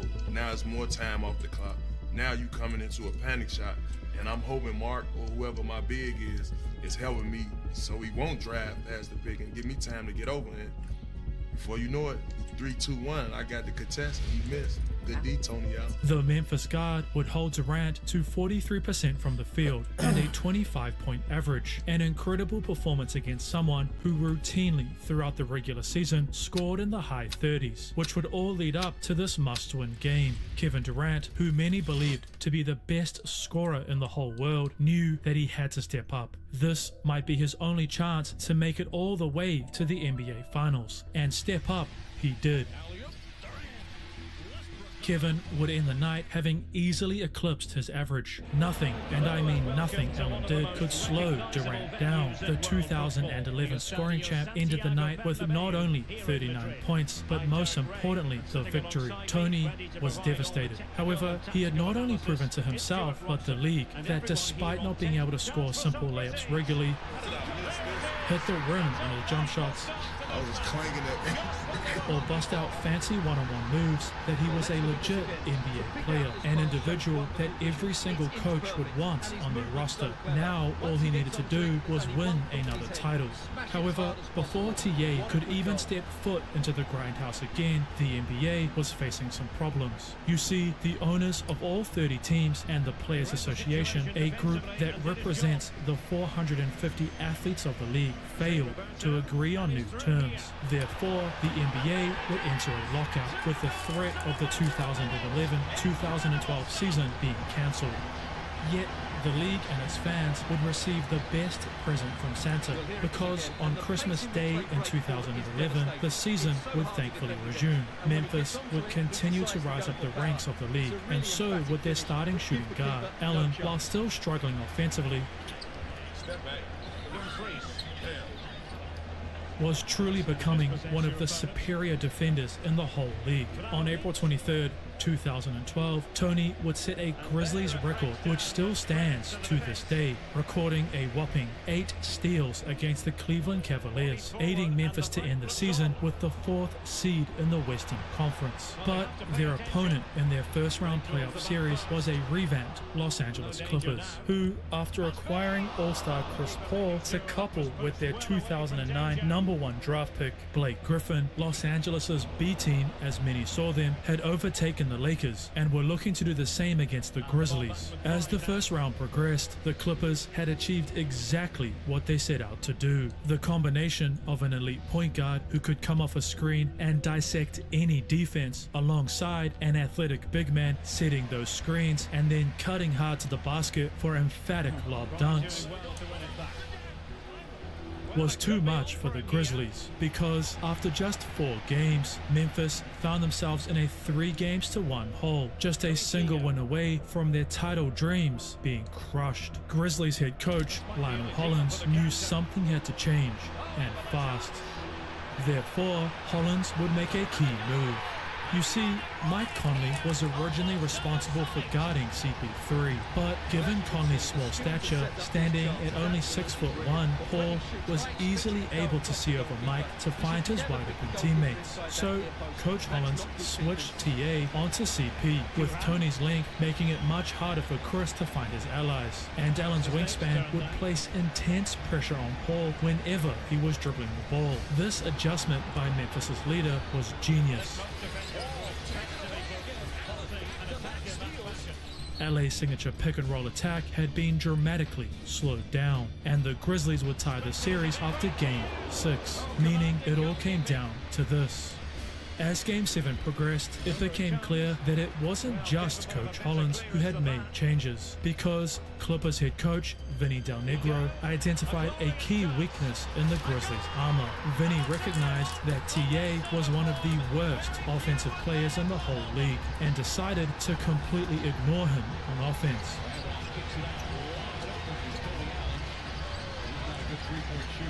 Believing that if Tony won his team the game through scoring, then a Clipper victory was never meant to be. And this wasn't all, because Vinny also knew how dominant Allen was defensively. Therefore, he game planned around relentlessly driving the ball at TA, forcing him to pick up foul after foul, and eventually being removed from Game 7 after picking up his 6th and final foul. Without their defensive mastermind, it was Memphis who once again would have their title dreams cut short. Allen was distraught, but he was never one to sit and sulk. Instead, he would spend his offseason studying and working, trying to understand where he had come short, as well as pick up key details to ensure he would never feel this pain again. April 22nd, 2013. Memphis is yet again in the playoffs, facing off against the same team who sent them packing just a year ago. But this season, the Grizzlies had only gotten better. Rudy Gay, the talented small forward, had been traded mid-season to Detroit in exchange for Tayshaun Prince, a move Memphis had made in order to avoid paying millions in tax. TA had also been grinding. He had spent the whole season trying to figure out how to get around all the screens he was going to face if his Grizzlies were going to win an NBA title, while of course still struggling on the offensive side of the floor. Tony Allen comes up shooting, he's well short. But as Game 2 was coming to an end, it was the Clippers who, after an insanely difficult fading jump shot over Tony Allen from Chris Paul, held a vital 2-point lead. Over the next few possessions, neither team could either extend their lead or tie up the contest, until Memphis called timeout to drop a game-winning play, with TA heading to the bench due to his lack of offensive skills. Savvy veteran. NBA champion gets the ball to Conley. Clippers by 2. Conley guarded by Bledsoe. Conley. Coach Vinny would then call timeout, allowing Coach Hollins to crucially reinsert his defensive mastermind into the game. Only this time, TA would make a fatal error. The Grizzlies would head back to FedEx Forum, down 0-2 in the series, and their practice between games 2 and 3 would see Coach Lionel Hollins berate his players. He called out Tony first, highlighting how his mistake had cost them their previous match, because Allen had allowed Chris Paul to go to his dominant right hand. TA knew he could never let that happen ever again. Game 3, FedEx Forum. Energized by the Grindhouse fans and motivated to no longer let himself, his team, or his head coach down, Tony would skillfully force the Clippers star guard to his left hand, resulting in multiple turnovers and missed shots. The adjustment the Grizzlies' defensive demon had made would lead his Memphis squad to tie the series, heading back to Los Angeles. But something shocking was about to happen, because during a training between games 4 and 5, Blake Griffin, the Clippers' all-star power forward, would land on his teammate's foot and sprain his ankle. Whilst Griffin attempted to play in the must-win Game 5, his injury was too much for the superstar to bear, and he was removed from the match to never return. Not only had LA lost their power forward, but the Grizzlies' all-around offensive approach was devastating the Clippers' defense, and in their following game, he would showcase the only scoring skill that he hadn't lost after his injury. You see, before the former Celtic came down awkwardly on his leg, he had a somewhat respectable jump shot. Allen's explosive leg strength meant he could leap above his defenders and put power into the ball to place it softly through the net. But now, his weaker knees meant he lacked the force and often ended up missing short or just straight up airballing. Yet, there is one place where this issue didn't matter as much. Free throws. Tony would head to the line 11 times during Game 6 and sink 9 en route to Memphis reverse sweeping the Clippers out of title contention. Not only had TA gotten his revenge, but he had figured out how to manage the barrage of screens being thrown at him. As he comes and set the screen, I got to get low again. Get close. Get low. Put my hand a little close to him. Leg to not get hit. As the pick comes, escaping the pick, I'm getting through, get back. I got help from the wing over there, and I'm back to square the ball up for the team. A skill he was definitely going to need in their next series. However, Oklahoma City, much like Los Angeles, was struggling with injury woes. Russell Westbrook had unfortunately injured his knee in their previous series, and their former sixth man of the year had been traded away before this season began. Kevin Durant was now their only offensive weapon. Therefore, the Grizzlies stepped foot onto the Chesapeake Arena floor, believing that this series would be an easy sweep, only for KD to drop 35 points on their head, giving his Thunder a 1-0 lead. So how had Durant, who Tony had completely locked up 2 seasons ago, been able to dominate the Grizzlies defense like that anyway? Memphis head coach Lionel Hollins, understanding the situation the Thunder were in, opted for an interesting strategy because he decided to have Tayshaun Prince guard Durant rather than Tony Allen. But why? Well, the reason is simple. Since Kevin was their only offensive threat, Coach Hollins was comfortable with KD scoring 30-plus points a night. What he was uncomfortable with, however, was the other Thunder players having great offensive nights. So Lionel placed his specialist defenders, TA, Conley, and Gasol, on the other OKC players to ensure that they struggled as the series progressed. And just 10 days later, this plan had paid off. Memphis would gentlemen sweep their way past Oklahoma, winning the series 4-1.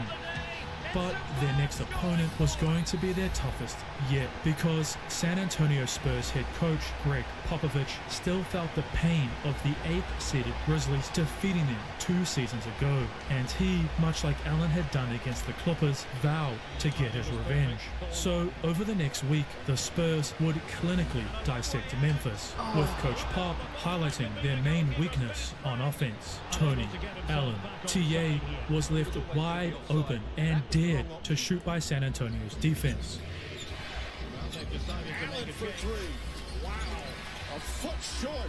And Tony's poor 37% shooting from the field was nowhere near good enough to prevent Greg Popovich from getting his revenge. For the second season in a row, Tony was destroyed. His team was just a mere 4 wins away from the franchise's NBA Finals berth. Yet, Allen would do what he had always done, get back in the gym or behind his laptop and work, driven to lead his Grizzlies to the title that they, alongside their fans, were so hungry for. April 29th, 2014, new Grizzlies head coach David Yoger had placed his defensive specialist back onto Kevin Durant in their first-round playoff series against the Thunder for one simple reason. Shutting me down, I don't know about that, but just making it tough on me. Tony Allen by far is the greatest defender I've ever played against. TA was a pest. His ability to get around screens meant his former teammate and now OKC big man Kendrick Perkins literally had to set illegal picks to free up Kevin Durant. We really had a problem. I had to really hit you with some elbows to get him up off of. When interviewed about his ability to get around giant humans like Perkins, Tony just replied, "You just do it." Confused by how simple he made it seem, the reporter pressed him again, only to receive a similar response. You just do it. You don't get screened. Thanks to the defensive dominance of TA, it was Memphis who held the crucial 3-2 lead, and with Game 6 being played at the Grindhouse, everything pointed towards the Grizzlies moving past Oklahoma City, which, of course, resulted in members of the media questioning if Durant was really a winning player that deserved to win a league MVP. He's preoccupied 6 turnovers, yeah. because Tony Allen has gotten in his head. He has. He's made him a bit hesitant and reluctant to dribble the basketball. Yep. KD would listen to what was being said about him in the media and respond the only way he knew how. Allen's incredible ability to get around every screen thrown at him, prevent Durant from catching the ball in his comfort zone, and contest every jumper he put up was meaningless. Kevin would score an incredible 36 points in Game 6, and without Zach Randolph in Game 7, who was suspended for punching Steven Adams, Oklahoma City would win the final 2 games of the series. For the 3rd straight season, TA's championship dreams had been crushed. To make things worse, the NBA, despite his incredible performance against Durant, hadn't named him to any of the all-defensive teams, a decision that only added fuel to the already large flame in his heart. However, as the 2014-2015 regular season progressed, it seemed like Allen's offensive game was only getting worse. Oh, I got away with a carry right there, too. Oh, my goodness. He clogged the middle pretty well. Tony Allen too strong. Missed the tip. Oh, step back. Airball. Oh, my God. Yet, of course, his defensive skills were only improving. Despite averaging just 26 minutes a game, TA would finish with the 4th most steals on average as the season came to a close. And given his veteran status, he had earned a new nickname, the Grindfather. The Grizzlies even handed out pepper grinders to honor the Grindfather in the Grindhouse at a regular season home game, showing just how much their star defender meant to the franchise. Memphis, after trading away Tayshaun Prince and picking up Jeff Green, finished the season with 55 wins, marking the 3rd straight year they had achieved this impressive feat. Now they just had to achieve their one goal, the first step to winning this elusive championship, defeating the young but very talented Portland Trailblazers. However, instead of telling you what happened, I'll just sum up the series for you in one photo. While Zebo was getting clowned for still using a flip phone, the difference in age and experience between the Blazers and the Grizzlies was evident throughout the matchup. Memphis's defense would hold the 2 Portland stars, guard Damian Lillard and power forward LaMarcus Aldridge, to a horrible 38% shooting combined. TA and his Grizzlies Shem God. Oh my God. Oh, man. I was supposed to make that one, dog. would be moving on to face one of the most revolutionary teams in the NBA. Before the 2014-15 season began, Golden State, who, much like Memphis, had struggled to get past the Spurs, hired 5-time NBA champion guard Steve Kerr. Why don't we go to Steve? To become their head coach. Coach Kerr revitalized the way his Warriors squad played, allowing them to finish as the 1st seed in the Western Conference and earning them a 2nd round matchup with the Memphis Grizzlies. As the Grizzlies stepped foot onto the Oracle Arena court, the contrast in styles could not be more obvious. Memphis, who were the slowest paced team in the past 2 seasons, looked to play inside out, get the ball to Gasol or Randolph and let them go to work. While this strategy was successful before, the NBA was changing because Golden State would simply slowly outscore the Grizzlies. Over the course of this initial matchup, the Warriors would drop in 13 threes, a whopping 10 more than Memphis, resulting in the Grizzlies losing Game 1 by 15 points. TA, who was responsible for guarding Warriors shooting guard Klay Thompson, knew he had to step up and shut him down. Allen was also driven to prove to the league that he was truly deserving of being in the all-defensive first team. So, as usual, Tony would intensely study film from their last game, as well as the Warriors' 1st round matchup against the New Orleans Pelicans, to try and understand how he could destroy Klay. Game 2. The Grindfather has been so locked in throughout this game that during a timeout, he would wander into the court and right into the middle of a youth dance group's performance.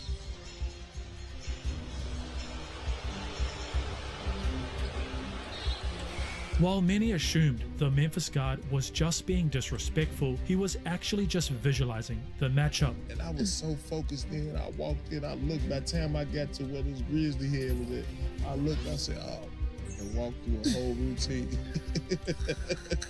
Killer, I tried to shake the little man hand. Oh, there you go, little man. But so to Dub Nation, bro, I apologize sincerely.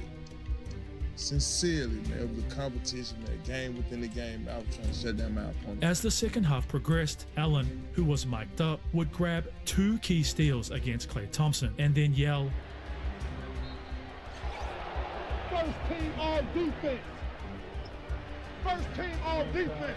But it was this hype that began to unravel Tony's success, because despite winning Game 2, the dunk TA had thrown down after stealing a pass had injured his hamstring. Tony, eager to continue his defensive dominance against Klay, would force himself to play Game 3, a decision that he would later regret, because, as usual, the grindfather only had one speed, all in. Yet, inspired by their veteran sacrifice, it was once again the Grizzlies who would win Game 3, proving that analytics, pace, and space might not be the answer overall. However, Steve Kerr, much like his former head coach Greg Popovich, had a plan, because during Memphis's wins, they had applied a simple strategy on offense. They knew that Draymond Green, who stood at 6'5", was undersized and couldn't truly guard either Zebo or Gasol. Therefore, whoever Green was guarding, the Grizzlies would feed them the ball, which negated Bogut's, who stood at 7 foot tall, ability to block or alter shots at the rim. So in Game 4, Steve Kerr simply switched Bogut from guarding Gasol or Zebo to Tony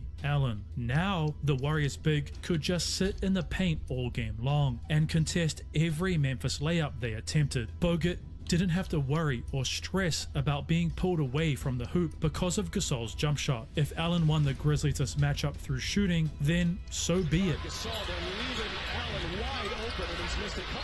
This adjustment by Coach Kerr saw Memphis shoot a horrendous 37% from the field as a team, and despite Tony missing Game 5 due to his hamstring, Golden State would breeze right past the Grizzlies, en route to winning the 2015 NBA championship. Tony Allen and Memphis's title window was seemingly coming to an end. TA believed that next season would be his final attempt at winning his second championship, but given the clear direction across the league away from Memphis's signature style, could they even make it out of the Western Conference? The 2015-2016 season began like many others for the Grizzlies. The Grindhouse was a formidable location for opposing teams, and Memphis held a 31-22 record heading into the All-Star break. However, 3 days before this pause in play, in a matchup against the Portland Trailblazers, Gasol, with no contact, would fracture his foot, ruling him out of the remainder of the season. And this wasn't the only Grizzly who had been bitten with the injury bug, because throughout the year, Memphis would see an insane 28 different players suit up due to the immense amount of problems that they faced. Mike Conley, who had dubbed this year's team the Goon Squad, would also suffer season-ending tendonitis.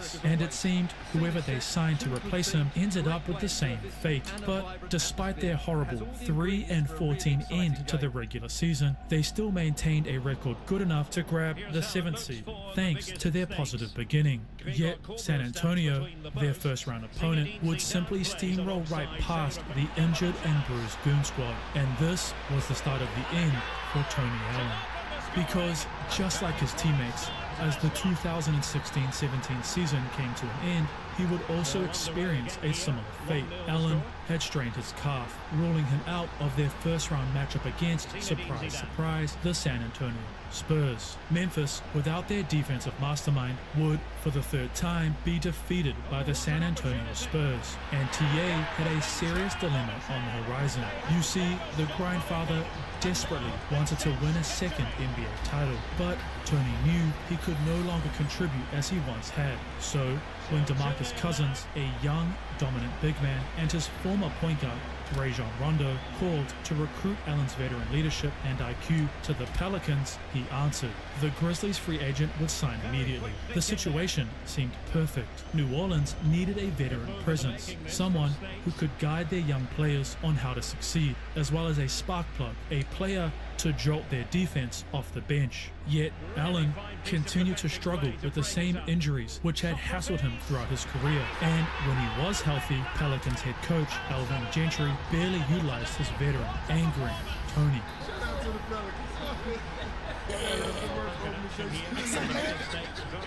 As the 2017-2018 season closed, so did Tony Allen's incredible NBA career.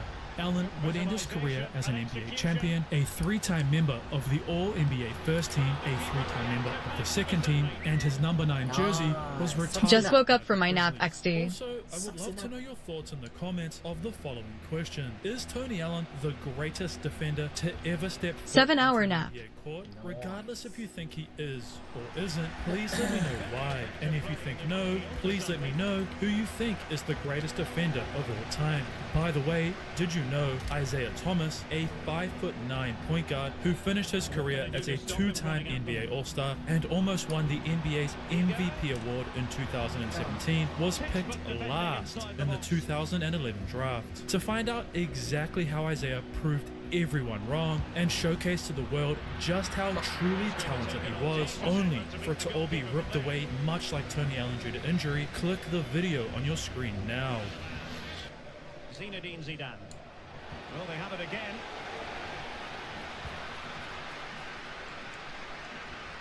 A tilting, and we gotta leave him alone. I think. Leave him alone, bro. Yeah, leave him alone, man. He literally just said, "Yo, Nubs," and let him back. I know it's cool bro. He's hitting with the front shots, bro.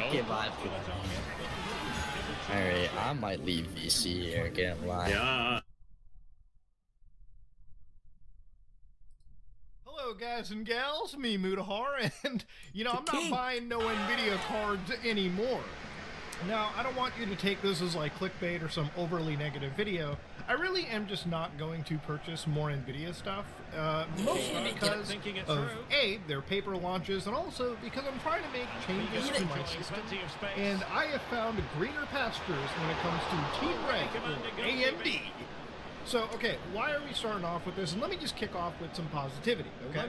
Now, I've been a purchaser of NVIDIA stuff for a few years now, and the reason why I buy NVIDIA graphics cards is no matter how people want to slice it, they ultimately are better than their competition. It used to be buying a graphics card back in the day really meant which one gave the best raw performance, but it's not that simple anymore. GPUs nowadays are very much carried by the software that is written by their actual teams. More so than even the hardware. NVIDIA stuff is amazing genuinely because of some of the upscalers they have. Now, while I'm a bit questionable on things like frame generation and the latency it can add, there is some cool stuff that they have, like Reflex 2 that's coming out. DLSS itself is probably one of the best premier technologies of upscaling. Seriously, playing a game like Cyberpunk 2077 Phantom Liberty with path tracing, all the bells and whistles enabled, it is genuinely impressive how NVIDIA is able to take a relatively low-resolution image and upscale it to the point where it actually can match up relatively close to what is a native render. Now, path tracing is such a computationally expensive form of rendering, but in this case, for Cyberpunk, it was actually worth it. The game developers built their game, and with the assistance of NVIDIA, made Night City look absolutely, no pun intended, night and day different from, like, you know, the consoles and, you know, a non-ray trace scenario. So generally speaking, this was worth the cost to the performance hit. And at the end of all of it, using all of NVIDIA's upscaling and frame generating, it led to a playable and enjoyable experience. I can't say that's the same for everything. I don't usually use ray tracing on every game. I think ray tracing is kind of one of those things where it can either be amazing or it can be kind of a gimmick, depending on how the game developer implements it. For instance, playing something like Hitman, you know, World of Assassination, a game, you know, that I very much love. It's an action-oriented game, and instead of generating frames or tracing rays, I prefer to just render the game without that technology because I think it looks really good without ray tracing already. and I don't want to have the extra latency of generating rays and generating frames, and I like to have 120 frames locked on my monitor when I'm playing a game that's so action-oriented. So again, it really does depend on the kind of game and how the developer implements it. Not every single ray tracing solution is great. That also being said, NVIDIA is doing some Update REQ restart. Where have I heard that before XD? For instance, if you're in the market to play things like Half-Life 2, there is a serious, massive remake coming out entirely, from my understanding, for free. All because NVIDIA made something known as RTX Remix. So developers can load up old games and for free remaster it themselves. And they look jaw-droppingly great. For instance, if you like Need for Speed Underground 2, guys, they have half-praised Need for Speed Underground 2 now, and it looks absolutely fucking amazing. Save for a couple of issues, it is exactly how I remember playing Underground 2 as a kid. It looks jaw-droppingly amazing, and all of this is available for fucking free. And in some cases, you don't even entirely need the NVIDIA card to do so. But let's get back to reality of it. Now recently, NVIDIA launched the 50 series of cards, and if you look into the actual sales of it, right, this was a leaked spreadsheet of how many units were distributed in the United States alone. So in some cases, places like Dallas, Texas, ended up getting 950-90s. They ended up getting 8950-80s. So yeah, this is what we... Well, 42 gig.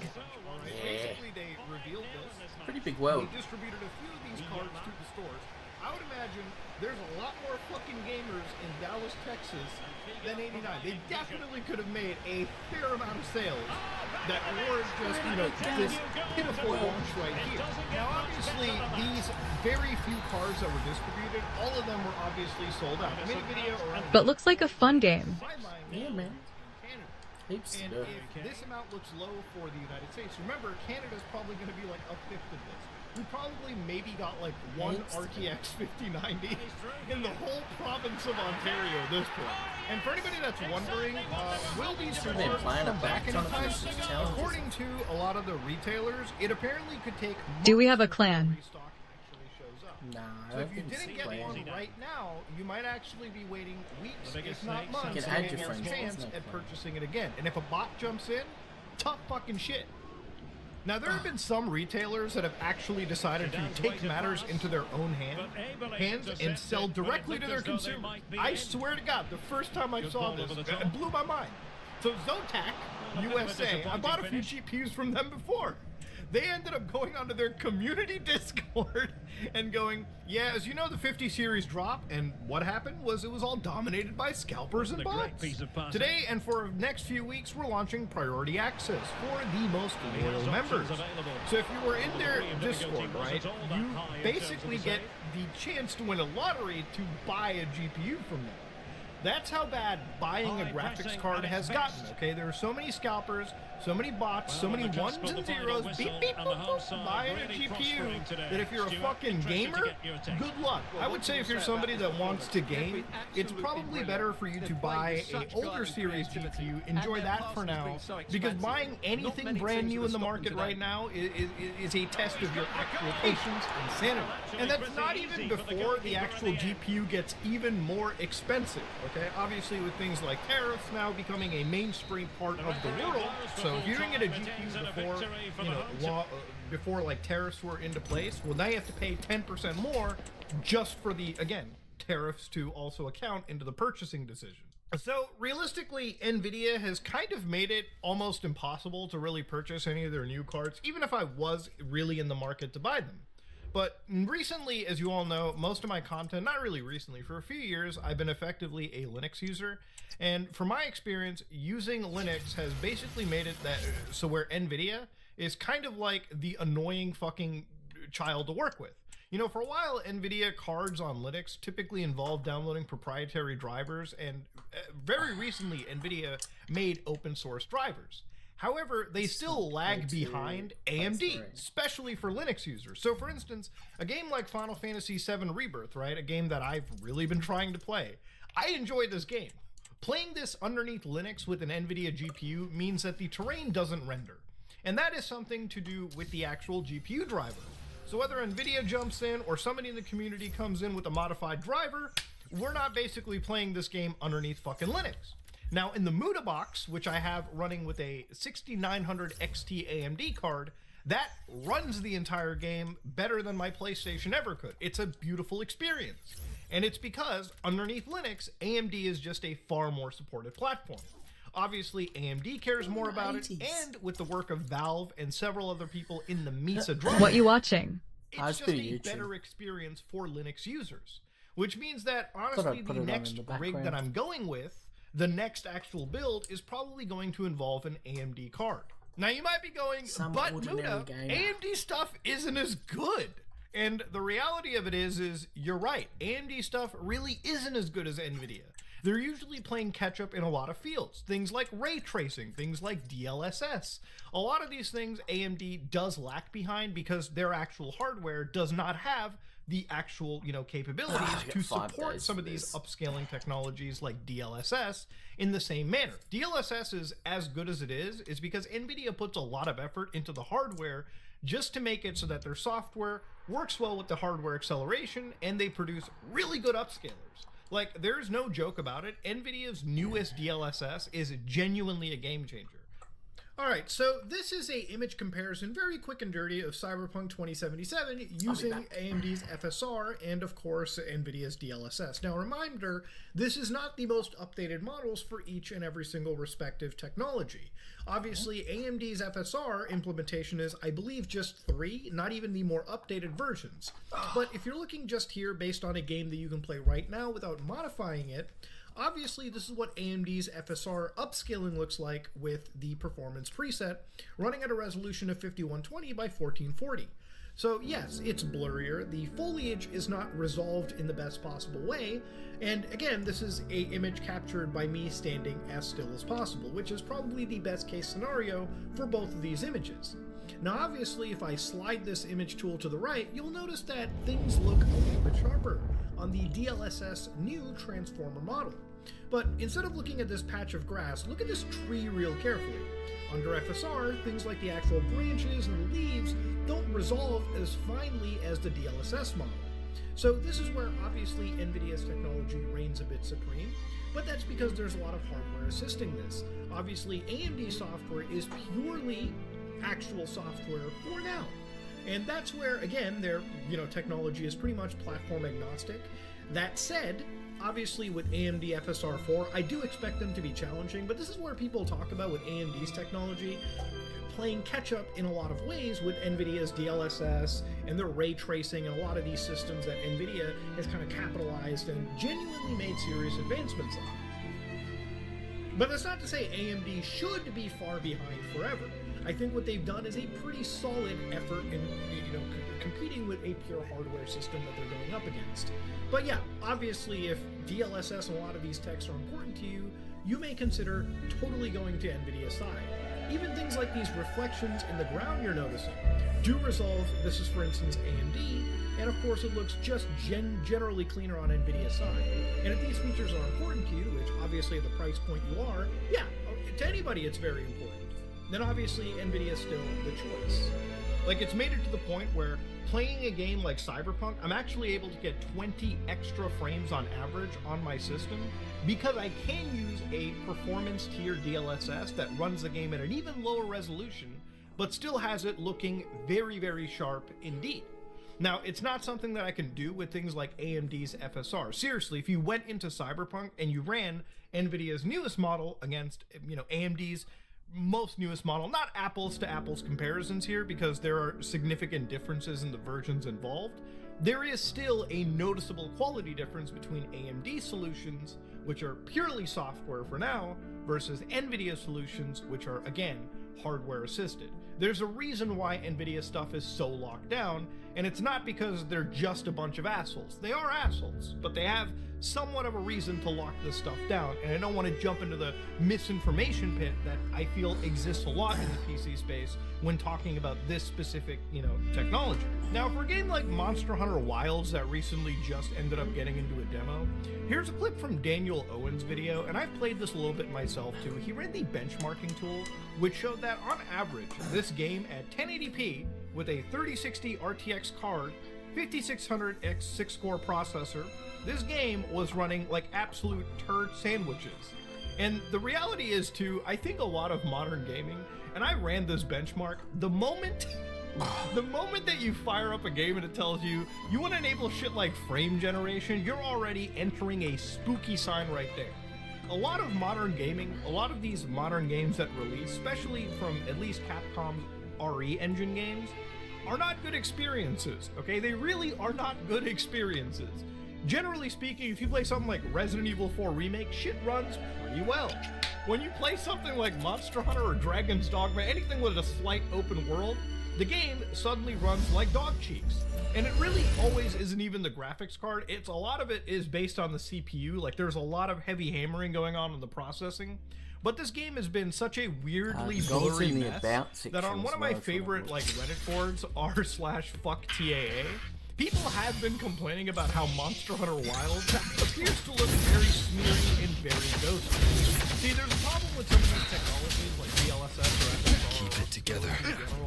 Nowhere to hide. Is that at the end of it, the game will look genuinely blurry. Okay? You know, I was playing through Deus Ex, you know, like a couple nights ago. Beautiful game. Absolutely love it. And obviously, this is a game that I want to say 1999, something of that nature. And yes, it's a game that is 25 years on from Monster Hunter.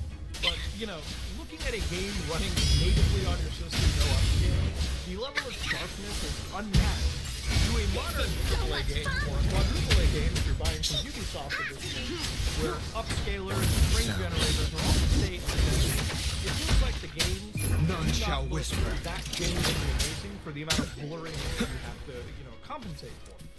Now, I'm going to just get off this point here because I really think it does detract from the overall, you know, message here, right? Obviously, as NVIDIA keeps getting stronger and their competition remains unchecked, there's really no reason to go after, you know, providing more of these raw performance benefits. And there's been a lot of talks about how serious some of these benchmarks have been done, how much NVIDIA has improved. The reality of it is like, most of the modern gaming like optimizations that are happening, most of the actual games that are being made, you know, there's a lot of over-reliance, at least in my personal opinion, on generating more frames or upscaling constantly. And I really feel like these technologies personally should exist in two cases, right? One, if you're really using something intense like path tracing, which games like Cyberpunk or Alan Wake 2 definitely do, and definitely do need upscaling and frame generating. Or in the other case, and I think this should be the case more pushed, is if you have an older NVIDIA card or an older AMD card or an older card in general, to extend the life of these cards by maybe an extra year or two or maybe more, to use something like DLSS to basically run games at resolutions that would be comically insane, like natively, like 480p, but pushing that up to something like 1080p, where it looks reasonably close to that native resolution, although somebody who has a much older card can absolutely achieve these benefits. A lot of these technologies do, thankfully, and at least NVIDIA is pushing a lot of these stuff and backporting them to older generation cards, but generally speaking, I really feel like there's more of a, you know, focus on how much AI can we stuff onto the card than actually trying to push for that real, raw, actual performance. And maybe it requires game developers to kind of scale back from development and think, maybe we should focus on optimizing what we have rather than constantly pushing these newer technologies when we haven't really caught up in natively running them in the first place. Now, AMD as a company is probably, in my opinion, I know Intel exists as well, but I don't know if Intel is a down with the curtain. And even AMD is kind of questionable in that regard. Endure and defy. NVIDIA's pretty much secured by the fact that they do genuinely I'm not going to take that away from them, but ultimately, as of like no one picks on Uncle's friends. They really haven't had serious competitors to their flagship. And as of like literally now, I believe their most up-to-date actual processor is the 7900 XTX, right? Which is a pretty interesting, very decent card. And I believe its competitor might be maybe the 4080-ish, maybe 4070, something of that nature. I think the 4080. And the reality of it is they're still not competing with NVIDIA on that generation-to-generation level. So Wind recently guide me. there's been some talk about how the RX 9000 is supposed to be so aggressive in terms of its pricing. But the only way that I think this card is ever actually going to win, let alone this company, is if they seriously do think of undercutting their actual competition. I have no real, dislike for AMD. In fact, I do genuinely believe that my next system will really be an AMD processor or GPU system, just for the fact that I am a Linux user and these guys do provide the better compatibility. But I like to have my cake and eat it too, and I really do hope that, at least in some capacity, even if I know they won't be able to compete with that 5090, at least if you can put up a card that's as good as a 5080, at least in that raw performance, and then you can use things like FSR4 and frame generation to maybe kind of clinch the lead with that 5090, as impossible as that may sound, just as copium filled as that may sound, is probably the best thing that they can do. Even if you were to pay roughly the same prices as these as an Nvidia card with a slight undercut, I still think these guys could actually somewhat give some real competition. And that's the most important part about this. It's having that competition, right? Nvidia has only been allowed to rest on their laurels and succeed is because literally in their own space, they don't have to fight against the other graphic card manufacturer. In fact, for Nvidia, they don't even have to care about the gaming industry in general. For a lot of them, they're shifting towards artificial intelligences and massive AI data centers, which leaves at least AMD the perfect market to jump back into. Look, if Nvidia is not going to give a shit about the actual gamer in terms of acquiring newer hardware, at least these guys need to come in and at least clinch that market share. Even as of now, the AMD stuff isn't exactly the best priced even. And again, this is from Newegg, so obviously the prices have hopped up even beyond retail anyways. But as long as they can get some of these, not the flagship, but just under the flagship, substantially undercutting the price of Nvidia, they might actually have a chance. And honestly speaking, switching to AMD, I'm absolutely expecting my experience to not be as efficient. I'm probably going to lose a few frames per second on the video games. My ray tracing may not be there. And I guess the crux of all of this is, over the time spent researching this and really planning out my next build, a lot of it has just been me kind of telling myself that you're going to get a lesser experience, I guess, in terms of the software just by making a switch away from Nvidia. Now yes, Nvidia is top dog for a reason.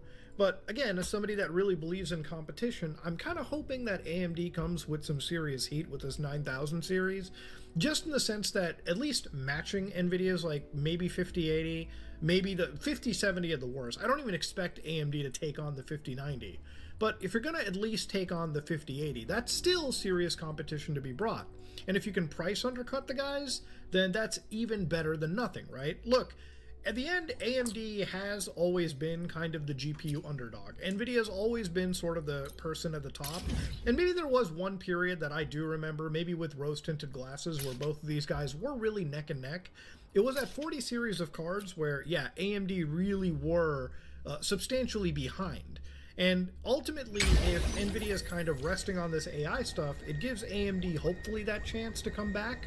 Again, most of this video was really looking in, researching a lot of these technologies, and this is why it was kind of weird for me to make, because, yeah, I don't want to support Nvidia, but being, truthful on my channel here, there is technology that they produce that is genuinely impressive for some gaming, especially for people who maybe buy lower-end Nvidia cards and use things like DLSS to get that advantage, to get up there. But I see, like many gamers, that there's some serious excitement for AMD to come in and provide that actual competition, which is what I want to see, which is what I'm really excited for. And as somebody who's on Linux, they're definitely more respectful of my platform than Nvidia still is. So yeah, honestly, for where I want to take my PC gaming route, they're definitely the first choice to have. But I'm hoping that this choice keeps improving and AMD actually starts really challenging Nvidia. Because if they don't, Nvidia is still just going to rest on their entire laurels. And we're going to get less and less cool enhancements as each hardware generation passes. But ladies and gentlemen, I wanted to kind of end this video off because I wanted to just really get this rant out of the way, really discuss the future of, again, some of the builds that I'm doing. And, at some point you might get another Dream PC build, you might get another PC build, you guys might get another Billy build at this point. And it might be purely Team Red. just because of the direction that NVIDIA has taken and some of the direction that overall the gaming industry has taken anyways. If you like what you saw, please like, comment, and subscribe. Dislike if you dislike it. Right, what do we want next, FGS? Sports? Sports, true crime. Div 4. Div 4. He's saying Div 4, man. I love that you have to tell me it's Div 4 because now I'm going to get my expectations up. Guys, this guy... wait, show me your team for one more second. Bro, just go back and show me your team before you open these. This guy, for me, is... I've recently I really have been appreciating the Evo. This guy is running his game exactly how you should. Like, you have to ask the question, bro, does like an MLS. But aside from that, like, that's crazy. This is the best part about this. That you can make a team like that. I mean, he's got DC United players. How many DC United players? Like 88, 89 plus. That's insane. Here we go again. What the? That's a 77 rating? 88 pace, 86 defending, 88 physical? What? Yo, that's like the best 77 I've ever seen. Oh my god. Are you kidding me? How is that a 77? And he's got 5 icons, so good luck to you, sir. Good luck to you, sir. Hopefully you get something crazy, man. You deserve it. You definitely deserve it. Petite. Oh! That's a dub! Petite is a dub for the Evo. He looks nuts. That's a dub. Alright, already. Souls, I mean, this one is looking bad. Oh, this one's not looking too good. Alright. Obviously, it's Petite. Make the right decision. Doesn't make his team. Nah, trust me. It looks crazy. Oh. Garincha. One of my favorite cards this year. Underrated for sure. So cheap. Underrated. Torres and Gerard. Alright. That's not too bad. I don't know if it's really dope. But I would take 480. Alright, Skulls. Love. Booty. Okay, it's kind of getting... Let's go, D. You know what? For the US, there's a Coke potential. We could say maybe. Probably like 100K. Vidic. Haji. 40 degrees. Owen. Oh, man. Really? And you're in Div 4 too? Okay, what are we doing, man? Hook this guy up. This is it. I mean, this is it. This is it. It's all up to this one. Oh, man. Ace that bad. Oof. Okay, that's not horrible. I've really never seen anyone pack that card. I don't know if you tell for a ton. I don't think he's insane, but he's got to be pretty good. I would assume rarity-wise, that's at least a mil, because that card, like, probably really rare. I mean, overall, yeah, mil, right on. I think it's okay, because you could do the Evo with Petite. Garincha's totally really good. The other two were L. Got a solid one. I think it's okay, I don't know. But, yo, honestly, guys, it's a bit of a cope to say that.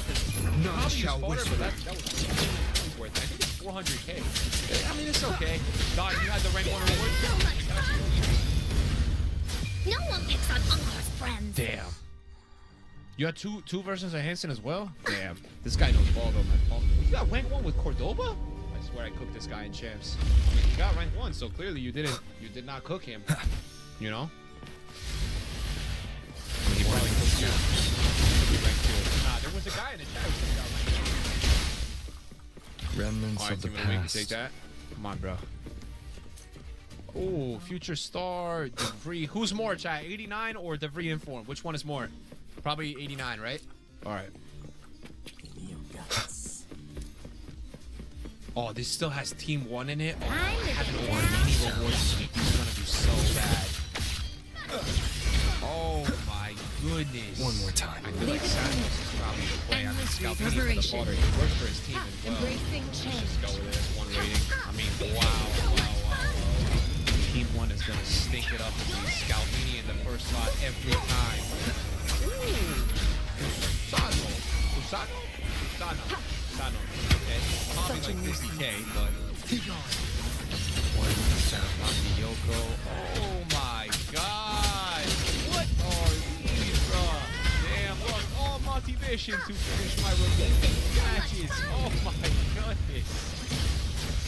Alright. Into Bully's belly you go! We got Patry, we got a double walkout, but we don't have...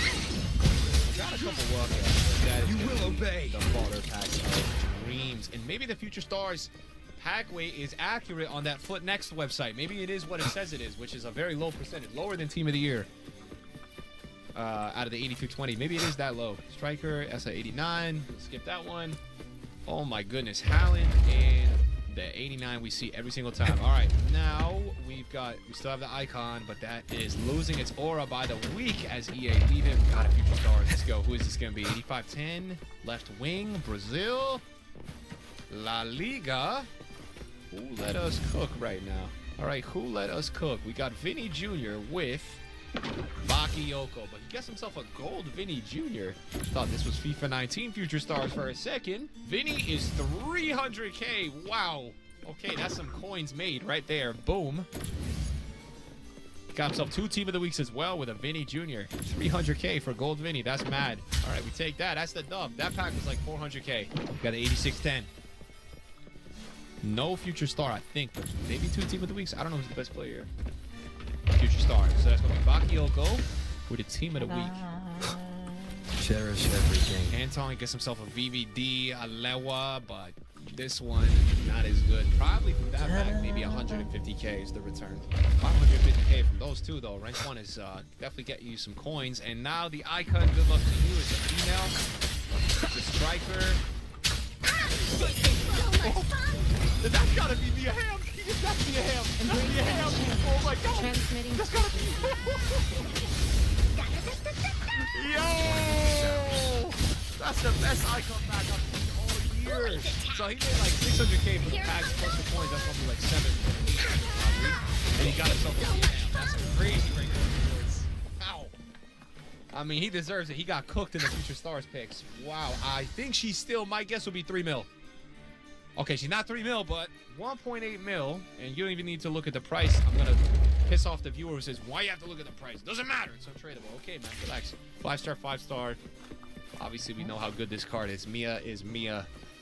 Mia Jam. Yo, congratulations, man. Congratulations. Congratulations. That is a hell of a pull. I mean, he's got Mbappe at striker.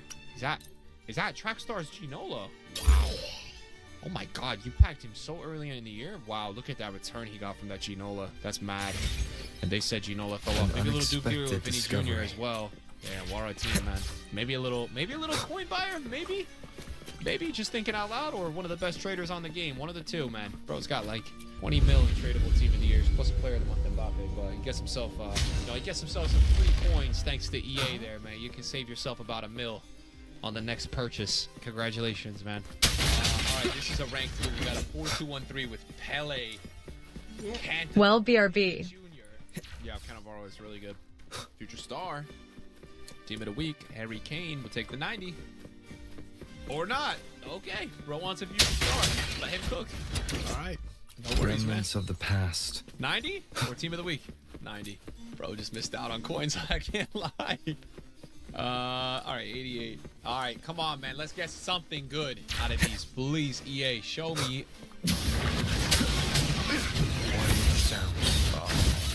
Come on, EA. I gotta see an icon player.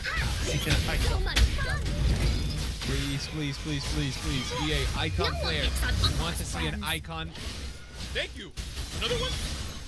No. I feel like that's all right. 200K. No, that's not too bad, bro. I don't know the skill issue the chat says is not good, but he's definitely good. You just got Future Stars Rio from 7 wins in Weekend League.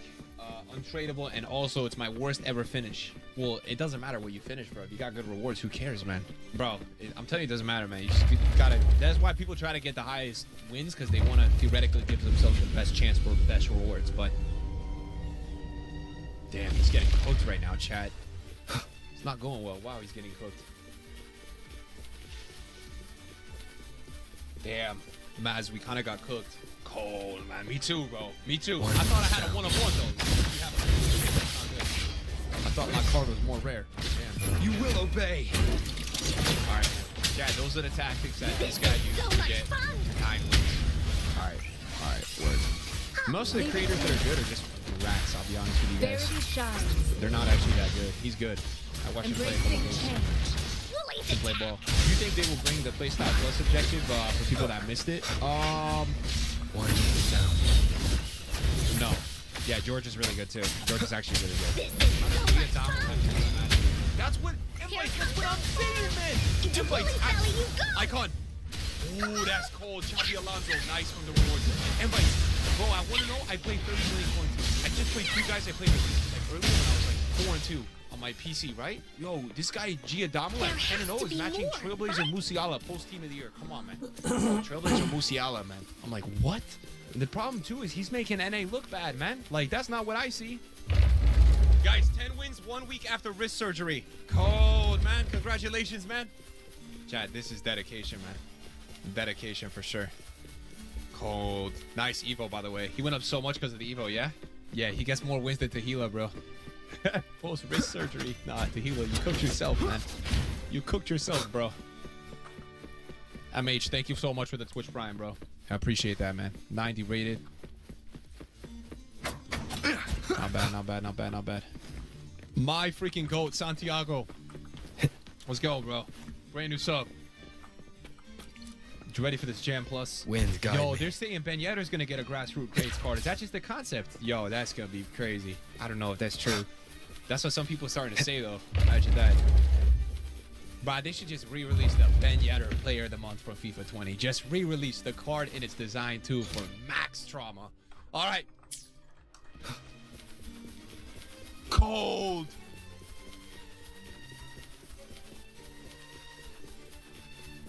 Look at Eddie.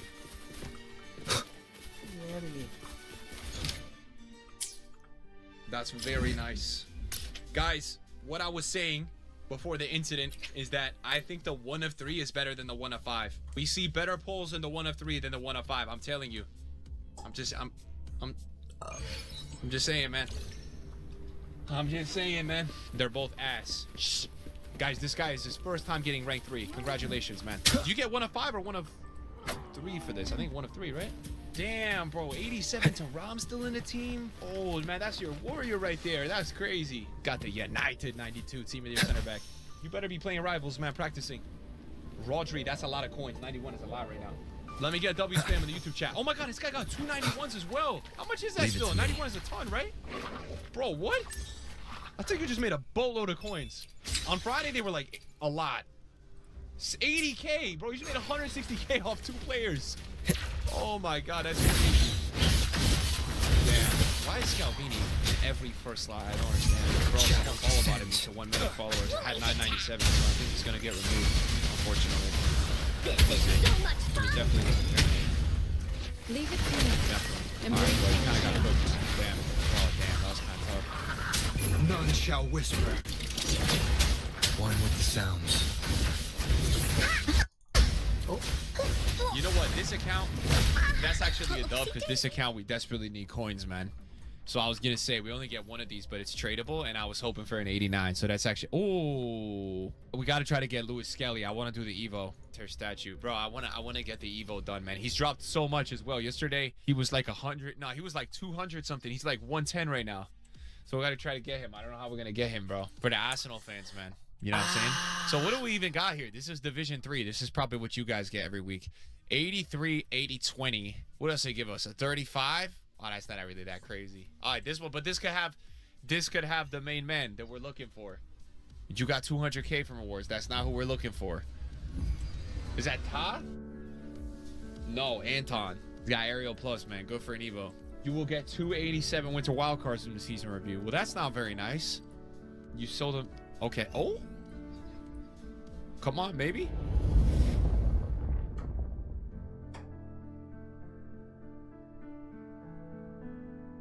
Hey everyone, welcome back. So 2025, it's shaping up to be quite a big year if you're an ARPG fan. As you certainly know by now, Path of Exile 2 has been trucking along. Following its early access release in December, the game essentially consumed my life for about a month straight. I mean, I had a good time, don't get me wrong, but boy, was that an experience. It was like tripping into a black hole of mapping. Holy crap. Yeah, I mean, just like fantastic game already, and it's not even 50% complete in terms of all the additional additional content, classes, and systems in the works, and that are planned to release over the course of these next 12 months, which frankly just blows my mind. Like, the game has already managed to consume 300 plus hours of my time, and it's not even as good as it's going to be. Holy hell. So yeah, like, we got some big updates on the horizon for DOE 2 as they introduce these 6 additional classes, their corresponding weapon skill gems, and many more support gems, 3 more campaign acts, and who knows how many more league mechanics in addition to the existing mapping system with its bossing, breaches, expedition, and delirium. Now, we already know they plan on running multiple leagues, otherwise referred to as seasons, throughout the course of early access. These will happen alongside any major content updates they release, and while we don't have the exact specifics as of yet, the current speculation is that the first league will include the addition of one or both the Druid and Huntress classes, as these are the 2 that we've been told are the furthest in development currently. Beyond that, we expect likely at least 1 additional mechanic to come in the first league, and maybe an expansion of the campaign, question mark. Although frankly, I wouldn't be too surprised if they actually save the last 3 acts for the game's full 1.0 release, and then keep the early access updates to just class and mechanics editions, but we don't know really one way or the other. I'm sure we will be learning sometime soon in the coming months. But yeah, I mean, even if you just played Path of Exile 2, in 2025 would be like a solid year straight of ARPG fun.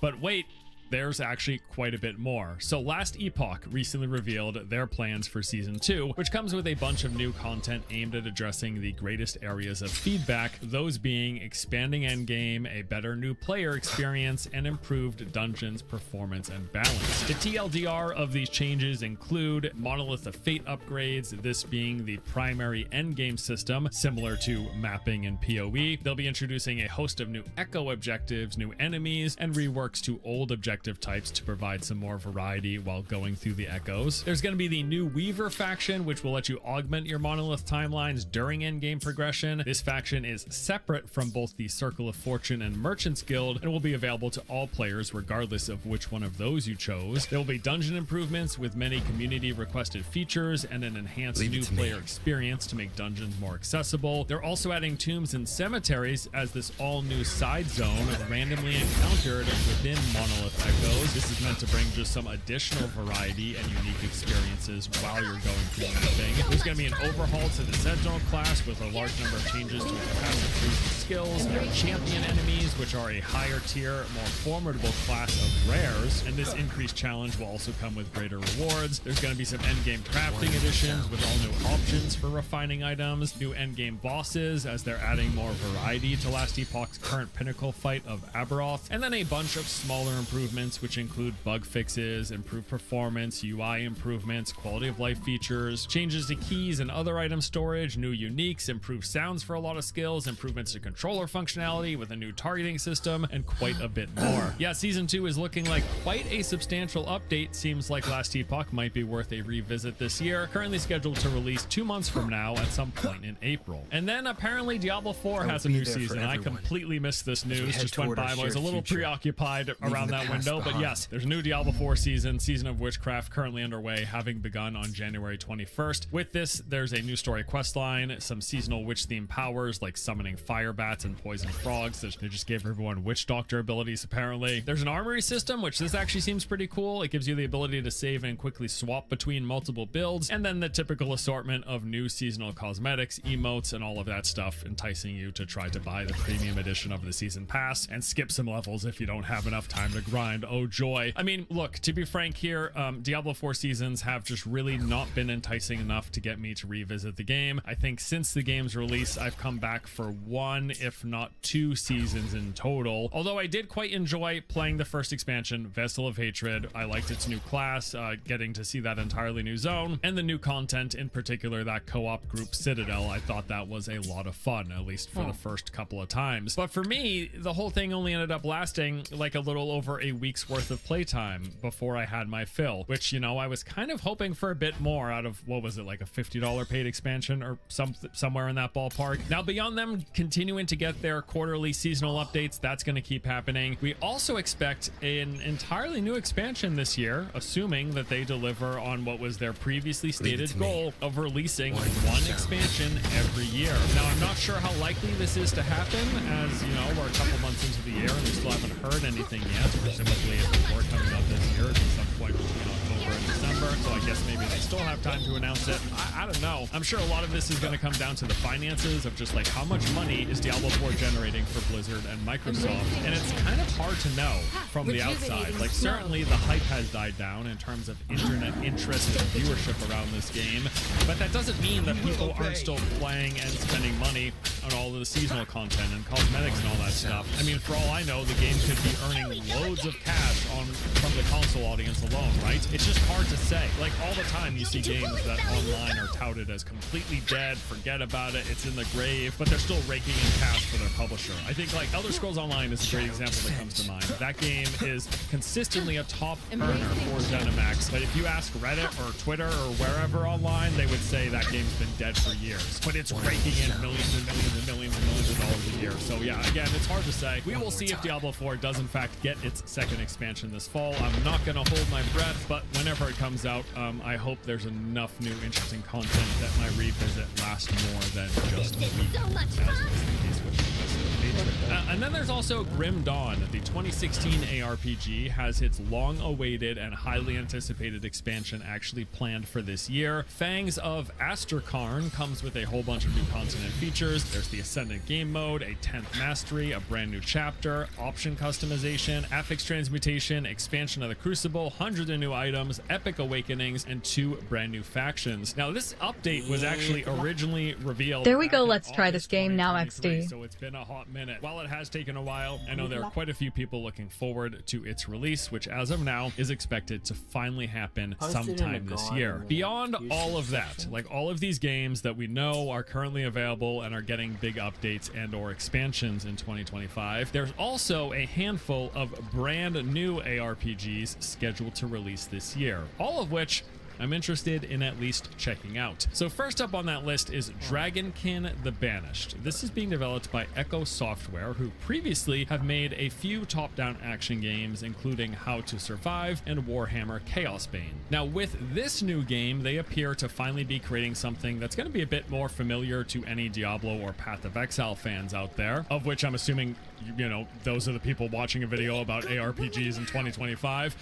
This new game looks to be a traditional hack and slash ARPG loot grinding game. They say that Dragonkin is built on 3 main pillars. The first is this fantasy setting with a world and mythology based and centered around dragons. Second is theory crafting that is going to be both accessible but also deep. And then third, they're having several layers of power and character progression for players to spend their time working towards. So the game's campaign is going to have you traversing jungles, ancient islands, toxic swamps, vast plains, and many more varieties of settings. Each region is not only going to have its own culture of NPCs that you'll interact with and get stories from, but also enemy monster families, bosses, resources, and loot to collect. The game is going to be utilizing procedural level structure along with dynamic world events and elements, including rain, fog, and storms, all of which will vary the look, layout, and presentation from one run to the next. For its early access release, you're going to have the choice of 3 playable character classes: the Barbarian, a strength-based character who combines ice powers with legendary rage; the Oracle, who uses electric draconic powers, unleashing precise heavy-hitting strikes; and the Knight, wielding a lance with an array of fire-based skills and abilities. There is also a 4th character currently in development that will be announced at some later date. So each hero is going to have their own unique abilities and combat techniques as a baseline, which you can then further enhance by your equipment, the Wormling Companion, and the Ancestral Grid, and this is all part of the power progression. So while you're playing, you're going to be collecting plenty of randomized loot with different stats, complex itemization, active and passive skills. There's also going to be a crafting system for making and fine-tuning your own gear. You've got the Wormling, a companion who follows you around, but also acts as kind of like a specialization for your character, allowing you to launch a host of different conditional effects on top of your baseline abilities. And then, probably most interestingly of all, is what they're calling the Ancestral Grid, of which they say, our aim is to make skills a part of the game's itemization as well. So basically, no matter the class you pick, you're going to be building your own skill tree, collecting fragments in combat or as rewards that you then place into this grid in whatever manner and fashion you like, combining different active skills, passives, and modifiers for all of this. The grid only has so much space in it, in which you're going to have to strategically place your pieces, optimizing each position to tailor for whatever your preferred playstyle is. Each hero is going to have their own grid with a massive number of potential combinations and abilities and modifiers. This again seems like an interesting way to approach skill customization and modification. We'll be curious to see how it plays out. There's also this entire system of city building. When discussing this, the studio said, we felt it was important to make the world evolve with the hero's progression, but also to enhance the multiplayer experience and the creation of multiple characters. With this in mind, our heroes evolve in a large city, the city of Montascale. So this is a city that is going to develop and will be customized by you as you progress through the campaign and go through the game's end game. There's going to be craftsmen and services for selling items, making gear, and acquiring different quests. And then with time, you're going to unlock new services as well as improving existing ones. To coincide with this, there will be visual changes to the actual city, and this is going to be a central location for the game's upcoming multiplayer, as well as for any alts that you make, as they're going to be able to visit that same city that you built up on previous characters and benefit from any bonuses and services that you've previously unlocked. So when the game launches into early access, it is going to initially just be single player with offline mode available and no required internet connection. Thumbs up there. And then during early access, they will be implementing multiplayer, letting you play through the game with friends, eventually adding couch co-op, which is going to be planned to come in the full 1.0 release. I mean, overall, I think this looks and sounds pretty neat. I was bummed to learn that the multiplayer isn't going to be there right away, especially considering, if my previous experience with ARPGs is any indication, normally it is the slower pacing of the campaign playthrough that I find best for co-op, while with most ARPGs,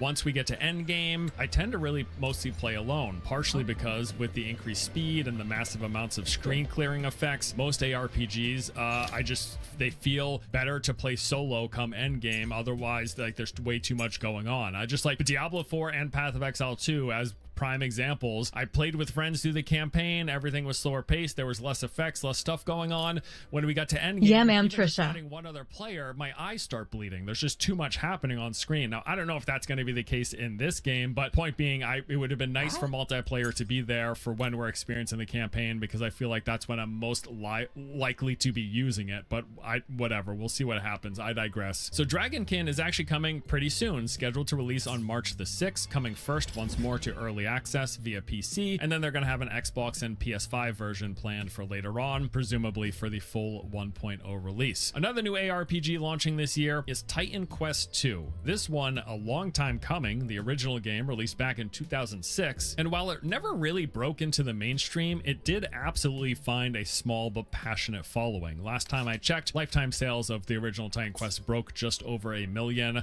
which certainly isn't that's not bad, right? That's not bad for an ARPG that maybe a lot of you hadn't even heard of. I think probably one of the biggest standouts of this series is the setting. So rather than being in like the standard medieval inspired fantasy that most ARPGs take place in, Titan Quest takes place in a world inspired by the tales and mythology of classic ancient Greece, pitting you against its legendary monsters, gods, and fables. We'll set out on an adventure traveling through picturesque beaches, serene Greek temples, and the mysterious realms of the gods, while fighting an array of classic and inventive creatures inspired from Greek mythology, including centaurs, satyrs, harpies, sirens, griffins, and more. Now, unlike a lot of ARPGs where you're blasting through the levels as quickly as possible, this game is asking you to slow it down. The campaign and the world is really designed with exploration in mind. They're going to have you pay close attention to your surroundings, because you've got things like bosses working off of beaten paths in Hidden Grove, or treasures tucked behind. How do I add friends? secret D. lovers, and many I other get to a mysteries bit of that a you can cover that you're just single not going to see if you're simply sprinting from point A to B. And going along with this is the fact that the world, rather than being procedural, is entirely handcrafted. Every level,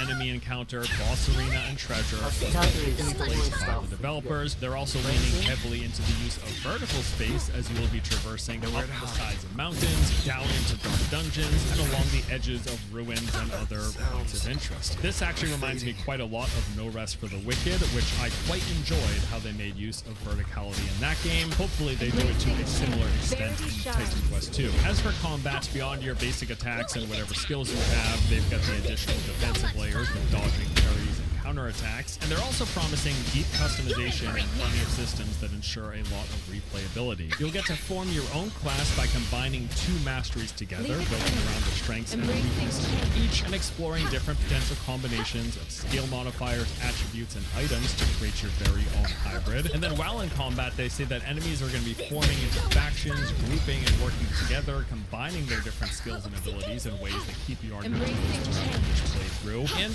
yeah, I mean, this all looks and sounds neat. The game definitely does appear to be a slower paced ARPG from its combat to the focus on exploration and the handcrafted levels, but I really do like the look of this. I mean, sure, yeah, I will certainly admit that combat from what we've seen here does not look nearly as impactful as, for example, Path of Exile 2 or even Diablo 4, but everything else about it, from its fairly unique setting, for the genre at least, to its enemies and the fact that it is all handcrafted and exploration centric, I'm hopeful that this one clicks for me and I enjoy it. Titan Quest 2 is scheduled for an early access launch in early 2025. The last official messaging on this said that it will be coming out sometime this winter, which technically ends in late March, so we'll see if they meet that previously projected deadline. All right, next up we've got Project Pantheon. This is set in a post-apocalyptic dark fantasy world that's said to be a mixture of extraction and hack-and-slash ARPG genres. So take the gameplay of, say, Path of Exile, place it into the extraction framework, and that is fundamentally what we're looking at here. Each run, you're going to be headed into a hidden fortress to venture through diverse maps, completing objectives, fighting enemy NPCs, other players, securing loot, and trying to escape alive. A couple of notes from the game's Steam page. They say explore challenging maps, tackle quests here, enjoy balanced PvP and PvE with fair rules and strong anti-cheats. You'll be able to upgrade your base, customizable loadouts, and gear up for battle in between runs, choosing from maps with unique objectives and treasures, but the stakes are high because death means losing everything. Only successful extractions secure rewards, which can then be traded with other players. Lastly, they say that they're committed to a community-driven development and will be actively listening to feedback with closed alpha testers playing a crucial role in refining the game and shaping its future. Speaking of which, they recently held the first closed alpha test. This took place last weekend. While this has since passed, it's not available right now. They plan on running many other future testing periods through the coming months up until a planned early access release for some point later in the year. Now, I will say one massive asterisk that's slapped onto the end of my interest in Project Pantheon is the fact that this is the follow-up to Vulcan Lords of Mayhem. If you don't recall, this is an ARPG that came out a few years ago and didn't quite stick the landing. I mean, I had some fun with the game when it first launched in 2020. I recall enjoying the combat well enough and having a decent time playing through the campaign. All told, I got about 50 hours of playtime according to Steam here. But beyond that, I mean, yeah, the game kind of fell flat, bearing this out both in the lifetime and recent user ratings of roughly 50% or a mixed score. Now, just because their last game didn't pop off doesn't mean that this one can't potentially be good, but just be aware this is the same studio that made Vulcan. Nevertheless, hoping, fingers crossed, that Project Pantheon turns out well. Okay, so there you have it. ARPGs in 2025. To recap, we got PoE 2 trucking through early access, and we expect a new league sometime in the coming months, which will most likely include at least one new playable character class and likely some new seasonal mechanics. Last Epoch is getting its second season coming out in April with quite a few new changes and improvements. Definitely going to jump back into this one. Of course, Diablo 4 is expected to get multiple new seasons. I would assume at least 2 more throughout the year. And again, they originally stated wanting a full expansion release every year, so maybe that happens. Who knows? Grim Dawn should be getting its long-awaited next major update. And then we've got those 3 entirely new ARPGs with Dragonkin, Titan Quest 2 and Project Pantheon. Hoping at least one of these ends up delivering. Definitely some potential there, and I'm looking forward to trying them out. Yeah, I mean, I would say if you are a fan of the ARPG genre, this is looking like a pretty solid year. PoE 2 alone, right? Let's be honest. PoE 2 alone is going to carry the year for many who like ARPGs, if nothing else. And then we're getting a handful of other updates and releases that, at the very least, will fill the gaps between new leagues and PoE 2. Sounds good enough to me. Looking forward to it. That does it for today. Thank you as always for watching. Hope you guys enjoyed the vid. Good year for ARPGs. Let me know if I missed anything. Are there any other upcoming games or major updates to current ARPGs that I didn't happen to include? Leave them in the comments below. Something else for me to keep an eye on. But that's it. Thanks for watching. See y'all next time. You're in for it now. Oopsie daisy. Okay, hello, hey everyone, welcome back. Got something interesting for you today. Recently, I got to take a look at TUNESDAY Awakening, the upcoming survival sandbox MMO.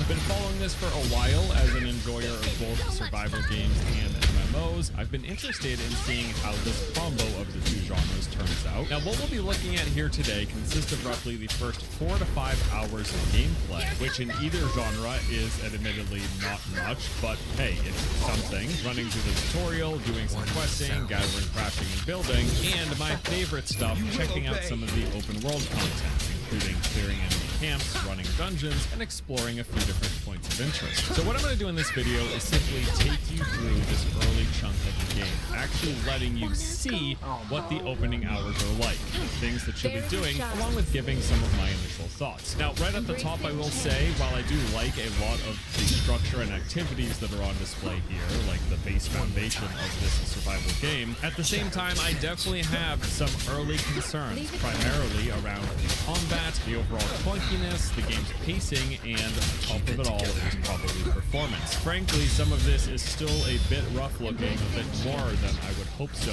as we get closer to development, but that said, it is still in development, and the hope is that they continue ironing things out prior to release, which is exactly the point of doing something like providing said early feedback. Okay, so the preface done, let us dive in. Here's what the first few hours look like in Dune Awakening. Now, of course, character creation is where it all begins. After picking a starter preset, you then get to tailor things however you please. They've got most of the expected sliders for body proportions, facial features, and then the coloring of everything. Really not much to say here, pretty straightforward stuff. The real choice begins when you start actually picking your backstory.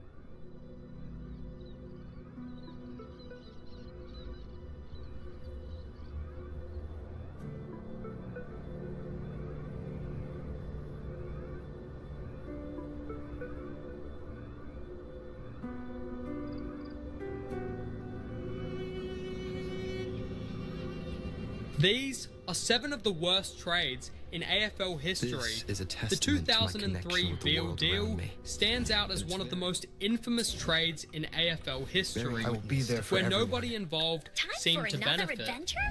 After a stellar 2003 season with Hawthorn, where Jade Rawlings kicked a career-high 34 goals, he was eager to join his brother Brady at North Melbourne. The Bulldogs, who held the number 6 pick in the national draft and the number 1 pick in the pre-season draft, became a key player in the trade negotiations. The Bulldogs traded their number 6 pick to Hawthorn in exchange for Lachlan Veal, a 19-year-old who had been selected with the 65th pick in the previous year's draft.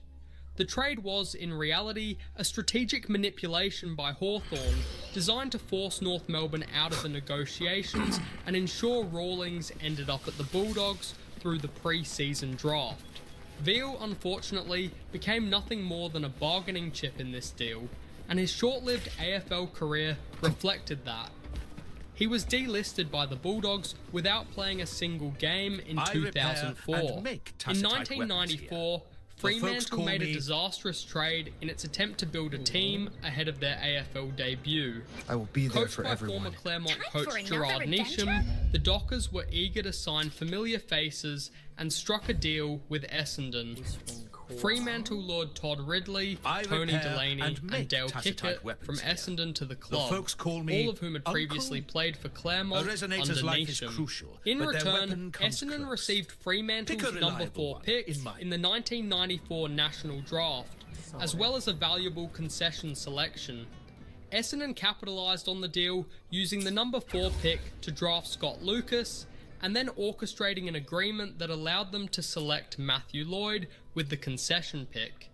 Lloyd and Lucas would become legendary figures at Essendon, combining for 1,397 goals and 540 games, and were key players in the club's 2000 Premiership victory.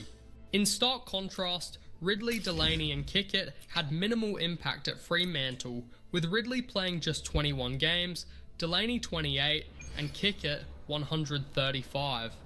This trade is remembered as one of the worst in AFL history, with Fremantle missing out on 2 of the game's greats in Lloyd and Lucas.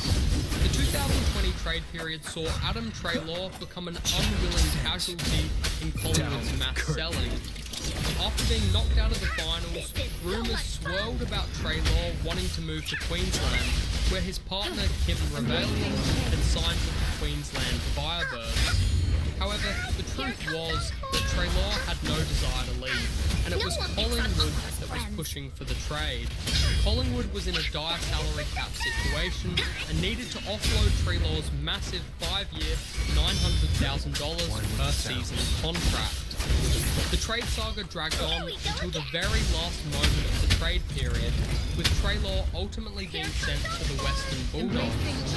The move infuriated Collingwood fans, not only because the Magpies received a minimal return, pick 14 and a future second rounder, but because they were still on the hook for $300,000 per year of Treloar's salary for the remainder of his contract.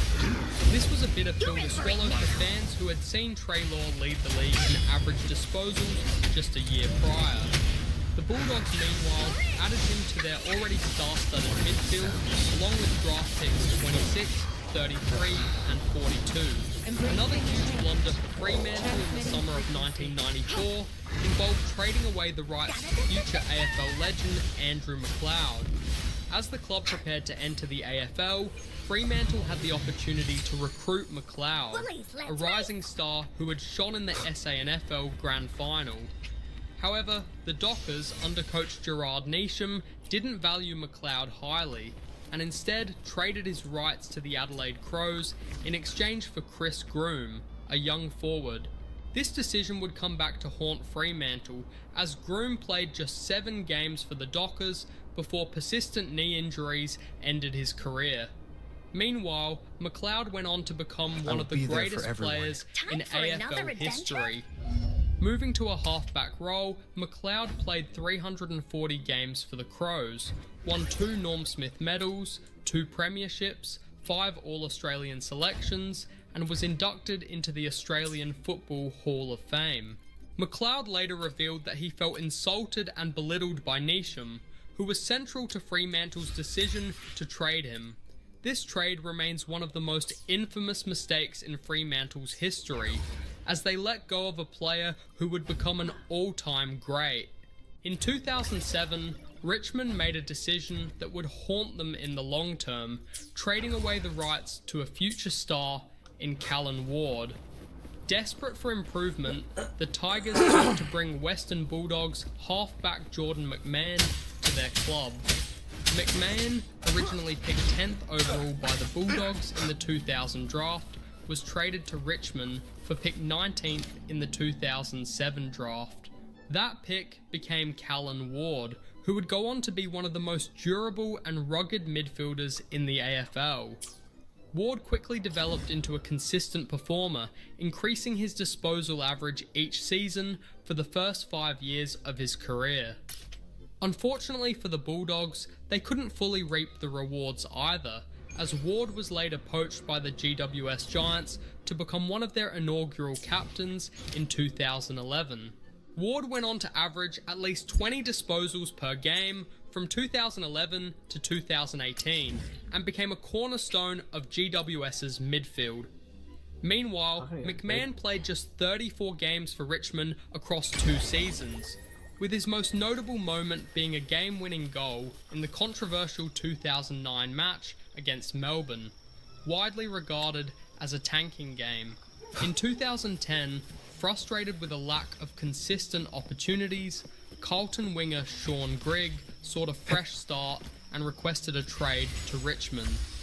Grigg, a former number 19 draft pick in 2006, had only managed 43 games with a struggling Carlton side, but saw greater potential at Punt Road. After the trade, Grigg flourished with Richmond, becoming a reliable presence on the field. He played 20 or more games in 7 of his first 8 seasons with the club, consistently averaging over 20 disposals per game.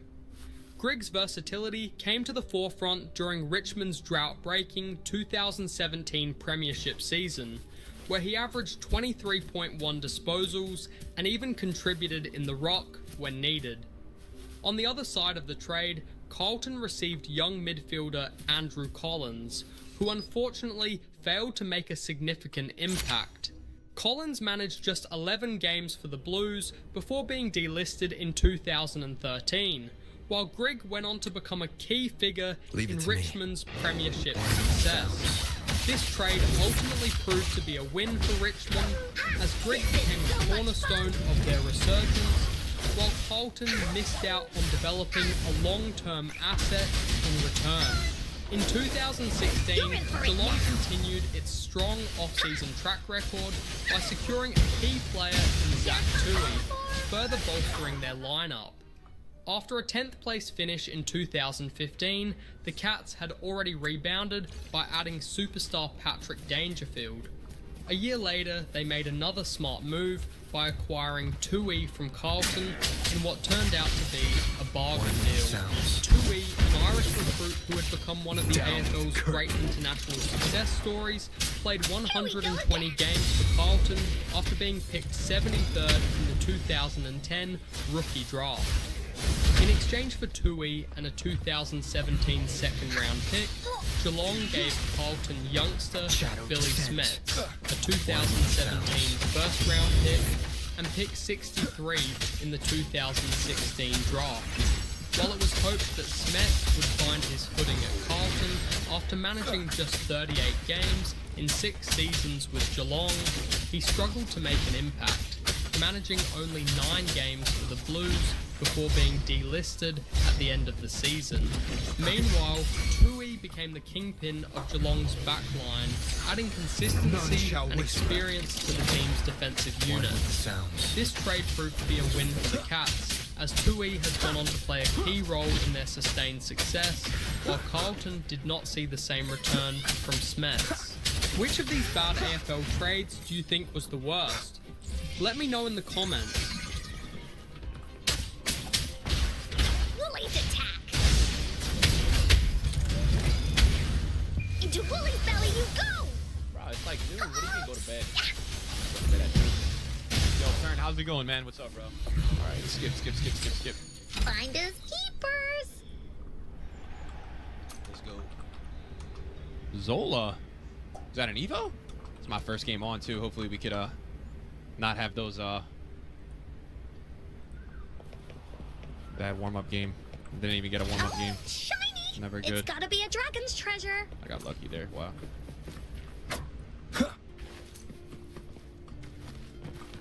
An unexpected discovery. Nice, Palmer. Let's go, Palmer. Hell yeah. Remnants of the past. I just gotta be like super focused, bro. Try my best to get as many goals as I can. To maybe get a rage quit.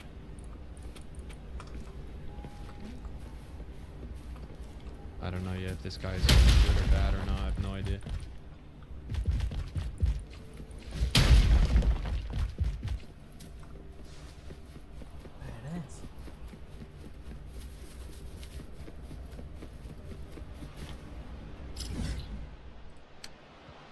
Wow, man. Sent to the shops. Wow. All right, rage quit looking unlikely. Looking unlikely.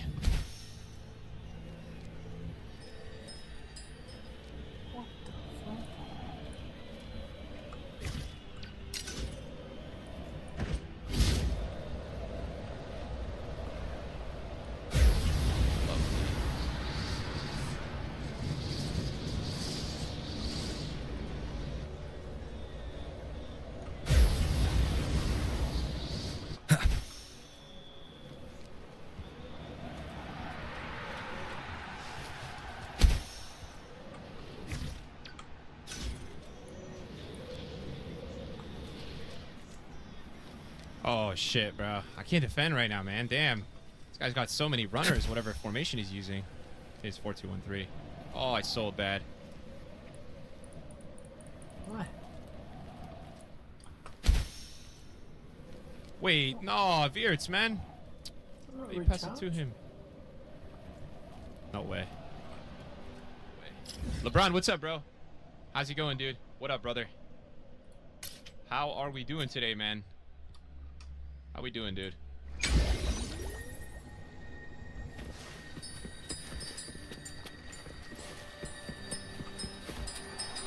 Nice. Wow, Renard went crazy. Rage quit. Oh my God, rage quit. Let's go. Needed that. Yo, you guys cooked, man. You guys said, dude, champs, you might get a rage quit. You guys are right, man. Let's go. All right, we got 40 minutes now to get 2 wins. Hell yeah. It's a lot easier. I was faster than a rush. That guy was not very good. That guy was not very good. That was my first Foot Champs game where someone was like, shit, this weekend. Nice. All right, let's try to get 2 more if we can, boys. Yeah, it does feel so much heavier in champs. It's crazy, though.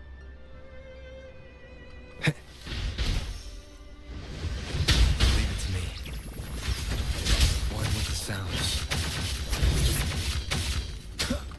This is so much fun!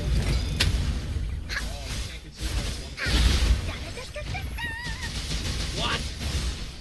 How do I equip better gear? I collect it. That's so. There should be some gods on YouTube. Oh my God, that's a lot of pressure. No one picks on Uncle's friends. It's a bit long. I did find a god for it somewhere. Let me have a look. I didn't claim it? Yeah, I did, bro.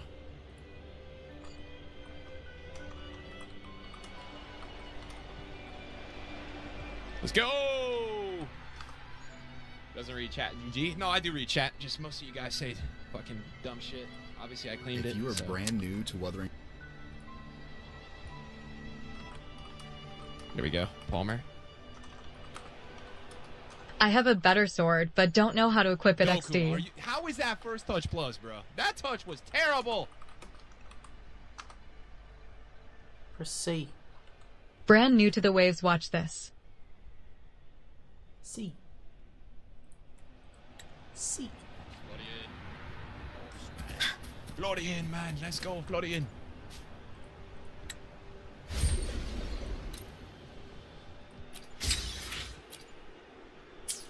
Don't concede. Oh, no. Thank you. One more goal for the rage quit, maybe. Wow, you actually read that. C weapons switch. Found out XD. Yes. Cherish every gain.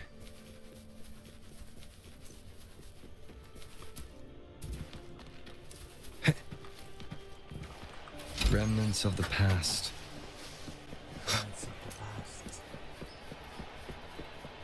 I'm not really too sure, like, what just broke down there, man. I didn't do that. So weird. Don't concede. Well, the pressure right now on defending is crazy because of Evo. Not fun. Oh.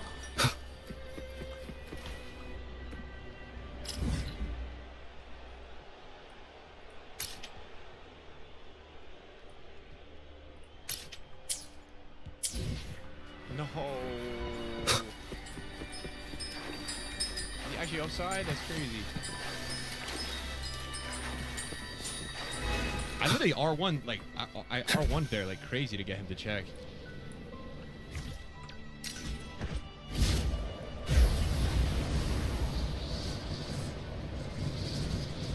Yo, I'm getting booed, like, all the time. It's not nice.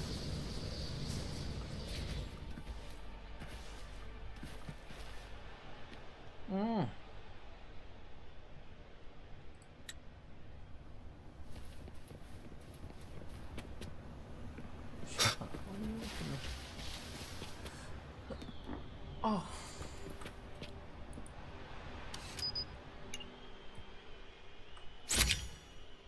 Lovely, lovely photo.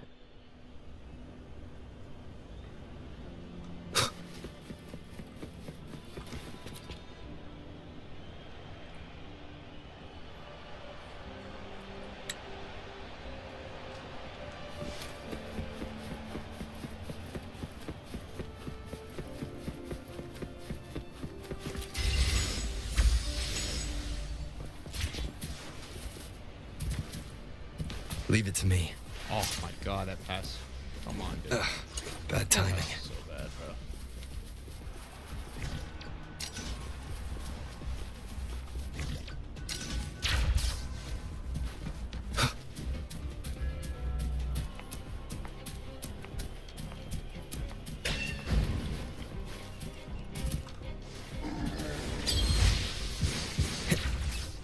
Just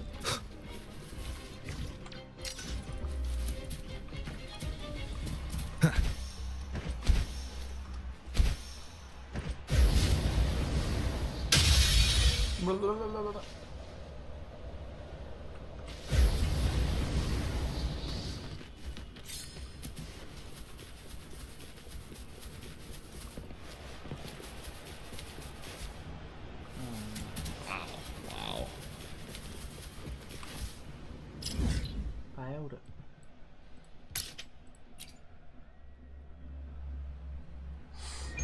Bloody failed it, mate.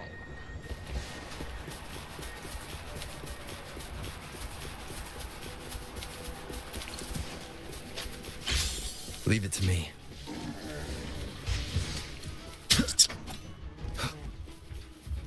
What? One with the sounds. You will obey.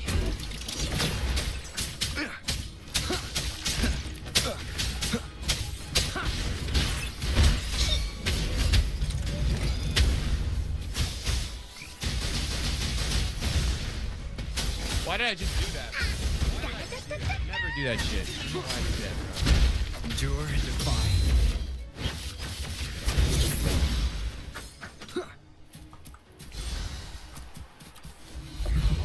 Bro, I'm fighting for my life right now. Cherish Trying to every defend game. this goal, man. Cool. Oh my god, it's so fucking stressful when you're defending and you can't concede. It's not even about winning the game. It's so much more stressful. Down with the curtain.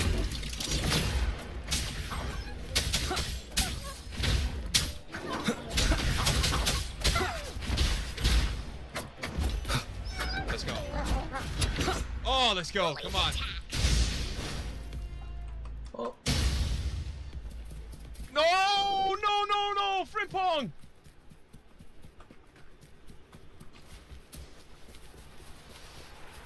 Oh, Frimpong, man. It's of course kickoff. Oh, I'm fucked now, man. To go. Oh, man. I'm fucked, bro.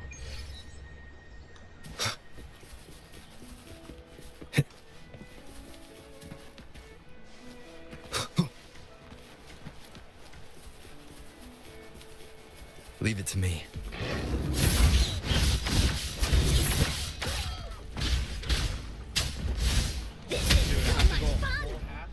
Not concede now. Oh, this is gonna be really tough. Oh man, Frimpong sold me, man. That kickoff defending from him was terrible. He took the worst touch there. Damn, this is so sweaty, bro. Sweat spider, why banana, guys? It's not even about the win for me, man. I have to not concede one more time, bro. Oh my god, he left the game. Let's go. Let's go, he quit. I was gonna win the game for sure, but like I didn't know if I was for sure gonna only concede one because he wasn't horrible on attack.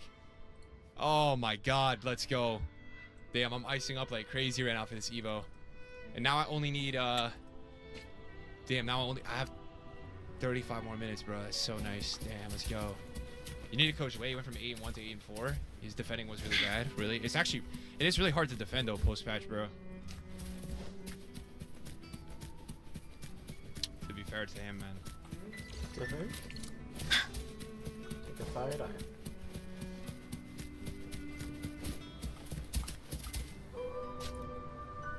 I still have to not concede, right, guys? In this one, I'm pretty sure. One more. Yeah, and then if worse comes to worse, we could always squad battle it.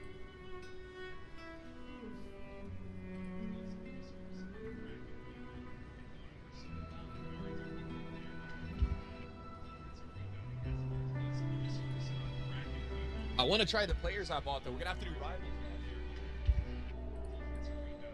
I mean, we have to do rivals anyways though, chat. We have to do rivals anyways, bro, because we have to get so many points still. I still have to get, if I want to get max rewards this week, which like I don't really mind doing, and have a maybe chance of packing something. Standpoint. That's where I'm coming from with that. Hold on, let me get the music to a place where you can hear it.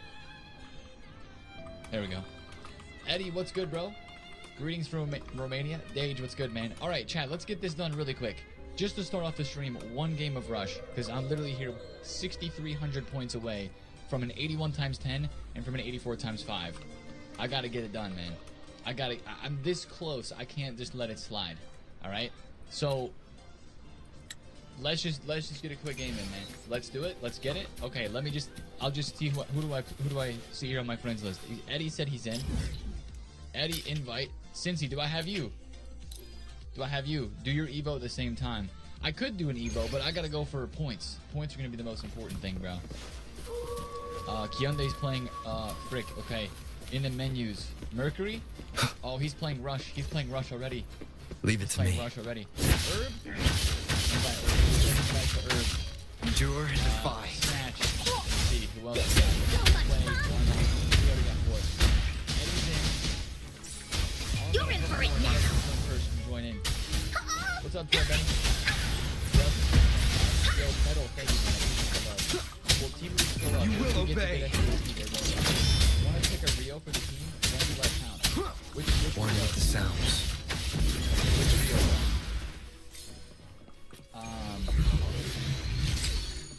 Eddie, the professional thrower, is locked in. All right, we got Cincy. Let me invite you, brother. Cincy, Cherish bang. every gain. Lahigi, bang. Juan, bang. Who joins? Let's see. Let's see who joins, chat. Sent out like 5 invites. You bought a Vitinha at 136W? I haven't looked at my Vitinha investment. An unexpected today, really. discovery. All right, Juan is in. Bang. There we go. Let's do the futures now. Wind guide me. And let's try to get the double rush points. Okay, Vitinha's 145. We're booling. I saw there were some 88 rated cards going crazy for Evos today. Just another day for another set of cards to get pumped and dumped on the market that are 88 rated, bro. Okay. Rarity Future Stars, England, Germany, Bundesliga. England, Germany, Bundesliga. Okay, so I've got this. I should probably do a German from the Bundesliga. One sound. So much fun. Progress. Here comes Encore. Embracing change. Administering first aid. You got Rejuvenating snow. Okay, you got. Here we go So again. let me get a striker. Let me get a striker. Shadow descends. One with the sounds. Alright. None shall whisper. R9 and Rush, baby. Let's go. Give me this 84 times 5 real quick. BRB, gotta go pop. You better hurry up, dude. We're loading into this game. Now that's crazy. That's crazy. Thanks for the invite. I didn't see you It's gotta be a dragon. I was just inviting people from the chat that said they were here. D-Villain, what's good, man? Kenneth, what's good? Happy Tuesday, guys. Good to see you. Okay, yes, we gotta look at the leaks, bro. Because based on the leaks that we saw yesterday, we wondered if this promo was only going to be icons and heroes. That is not the case. One leak has debunked that theory instantly. One of the Liverpool players, aka MJK's favorite midfielder, aka MJK thought he should have been in Team of the Year, is getting grassroots grades. Yo, Unco Drew, thank you for the 8-month resub, bro. I appreciate you, man. 8 months. What's up, T, bro? Woke up scratching my head at these Team of the Year prices. Leave it to me. Bro, I know they just keep. Sounds. Alright. All we gotta do is win this. All we gotta do is win this because, I mean, 6 or 7 So much fun.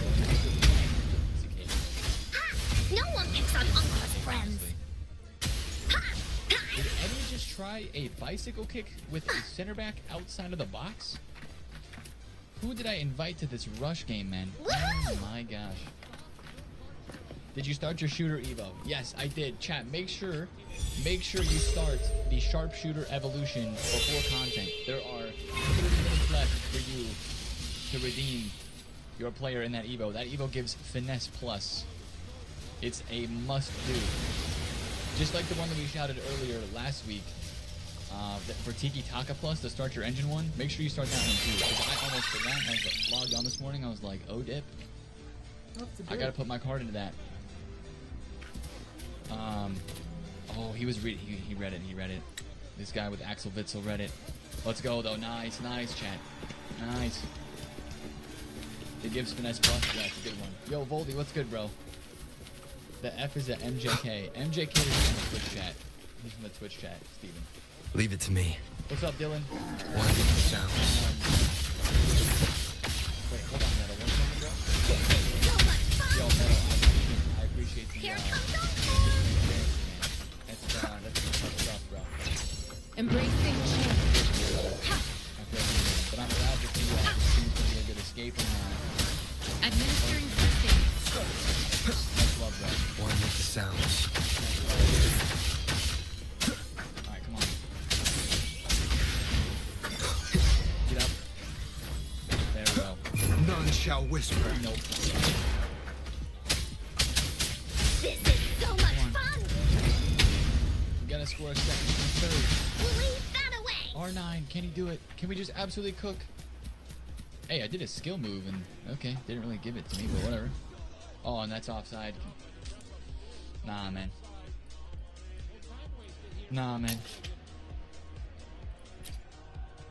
Oh yeah, R9. What's R9 for the boys. one? Oh, you're open. Larson. Leave it to me. Come on now. Where's the sharp shooter? Just in a regular Evo tab. Regular Evo tab. This is so much fun! It's pretty easy to design. Who's physical? To Woolly's belly you go! Finesse plus.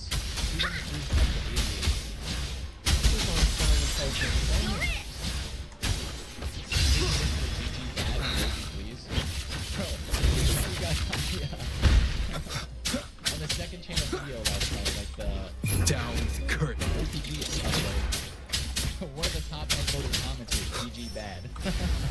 Keep it together. Bad, nowhere to hide. This is so much fun! Woolly stampede! Bury these stars. Embracing change.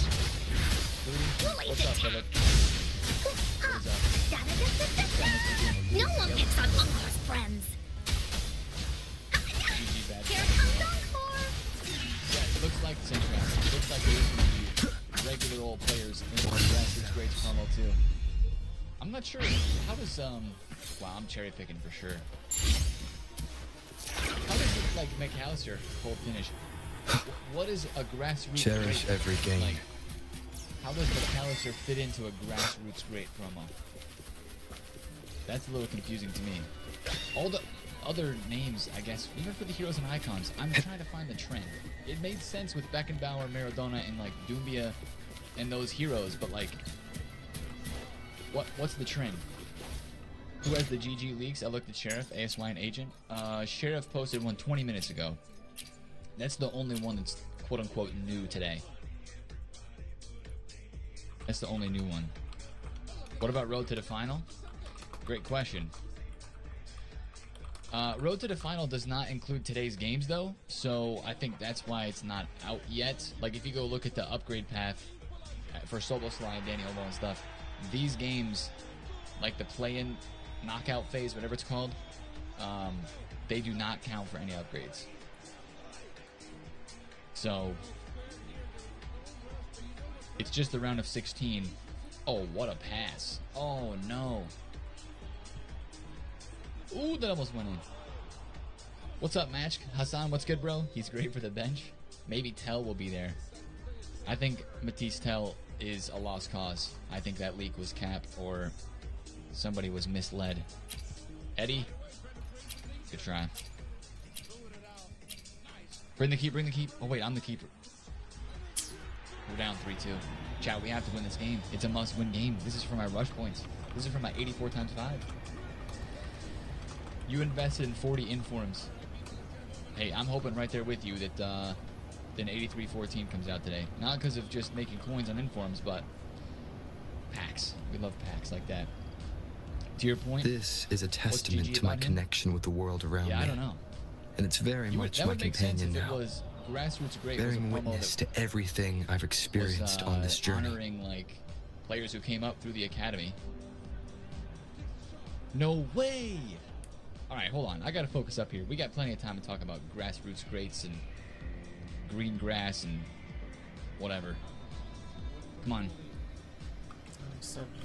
Yeah, what's up, Kurt? Okay, 46 seconds, and now we have to score it. Nah, he's doing the let's eat. Oh no. Oh no, chat. Oh, what a ball from Eddie. That was a absolutely fantastic. I'm gonna hit Eddie with a nice for that one. Yeah. Well next for love. Gonna hit Eddie with a nice. I'm gonna pull back, even though I have R9. Oh, there it is. No, that was our third. We needed that. Goat. THX for your work and education of the community. Free to play. Much respect. Raised fist. Who is this keeper? This AI keeper's insane, dude. Come on. Oh. Rip it. No, man, this keeper's making so many saves. We're gonna score in like the last 2 seconds here. Yeah, Okay, now we have 10 seconds to score a goal. Now we have 10 seconds to score a goal in these guys, bro. Bring the keep. Nah, that's just unlucky. That's just crazy unlucky right there, chat. There's no way I got enough rush points out of this to be done. I'm gonna have to play another game. There's no way I lose and still get 60. What did I need? 6,700? How many did I get? Oh, let's go. Wait, what? I thought there was no shot that I was gonna get that much. Oh, let's go, man. Come on, chat. W. That works then. That works. I know we lost, but what's the breakdown here? Block earned goal bonus. Friend bonus. And the ×2 multiplier. I thought since I didn't get the win, I was like, oh, we're cooked. W. The multiplier really, yeah, that does the business. Cool. All right. Never mind. We don't have to play anymore. Thank you, Cincy, Eddie, and Juan for playing. That was fun. I mean, we didn't win, but it is what it is. Oh. Undeserved. Hey, I will gladly take my objective. Packs. Let's claim all with the good old L3 click down. 84 times 5, 83, 81, 10, 82, 5, 10. Then the other one's completed too. What do I get from this? Not bad. Alright. Dub. Whether you need help with working out or maintaining your health, feel free to come by my... W, bro. W. The question is, as we see these leaks for GG, wanna catch me, huh, you is there any point to trying to save packs, chat? With 2 characters. Is there any point to think about... Oh, Ferland Mendy. Oh, wow. That's actually kind of nice. Pick 2 of 2? Yeah. Duke Ferland Mendy. Is there any point to save packs or not? You're saving? Reveal all. We got... Wow, that one was pretty cheeks. Okay, I'll do that. Yes, I'm saving packs. The future star pack weight sucks. Do I do layout or Dembele for sharpshooter? Thanks for watching. Dembele might get a player of the month, or is getting a player of the month, so maybe not him. I put Gio Reyna into it. This is the Gio Reyna that's going to come out of this Evo when I'm done with him. I put him into the weak foot loose first. Leave it to me. So he's going to come out. One with the sounds. Down with the curtain. Nowhere to hide. He got good play styles. Now he's got Bella as well. Here we go again. This is so much fun. But then this Wonder Ransom is now complete. I put him into Creative Catalyst, and he could fit into a bunch of stuff. He could fit into a whole bunch of stuff, man. So He doesn't fit into this. Oh no, he would. I don't know if I want to put him into that though. My Kari is clear. Yo, Rag, what's good, man? Rusty, what's good? Step. His mom and dad's permission to play. Okay, that was good. He needs a rapid quick step and his mom and dad's permission to play. Oh man, I love that one. Thank you for the biddy, sir. Thank you. Sleegolf, thanks for the 27 months, bro. 27 with the goat. Thanks for the work. Leave it to me. The love. Tyler, thanks for the 20 months. All the travels are going well. Here comes AusForce! This is so much fun! You're in for it now! Police, behave! 50 attack.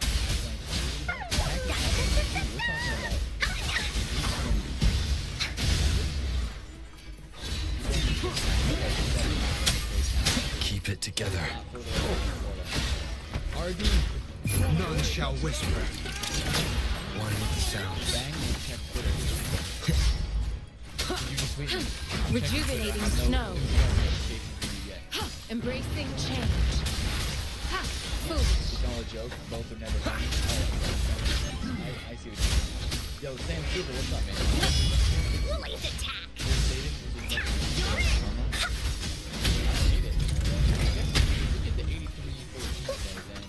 One with the sounds. That's just endure and define. Here we go again! No one picks on Uncle's friends! Future stars did not get better.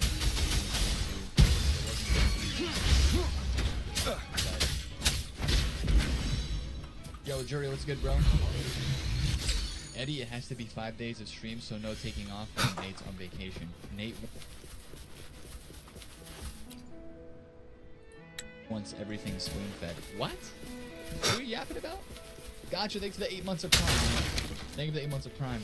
What's up, Lawson? Yo, Yassine, what's good? Tom, what's good, bro? I will be there for Miami every matchmaking this weekend? That's actually hilarious. That's hilarious, bro. No, I will not be taking my PlayStation with me. No. Is it a good Leave time it to to me. buy Thunderstruck? Down with the curtain. One with the sounds. This is so much fun! I wouldn't expect to make a bunch of points, but I wouldn't expect to make that either. Like center back or center back this week. It would take an SBC probably to make him drop, like a center back SBC league. Which right now we don't have any SBC stuff league. It's all just players and packs. Cherish every gain. 380. We have him, and we have Athenia, who is still currently like 145, right? Yeah, 144, 145 for him. So chilling. So those are our investments. I guess since we're on the topic, I did flip an Erling Haaland this morning. I bought him for 1.7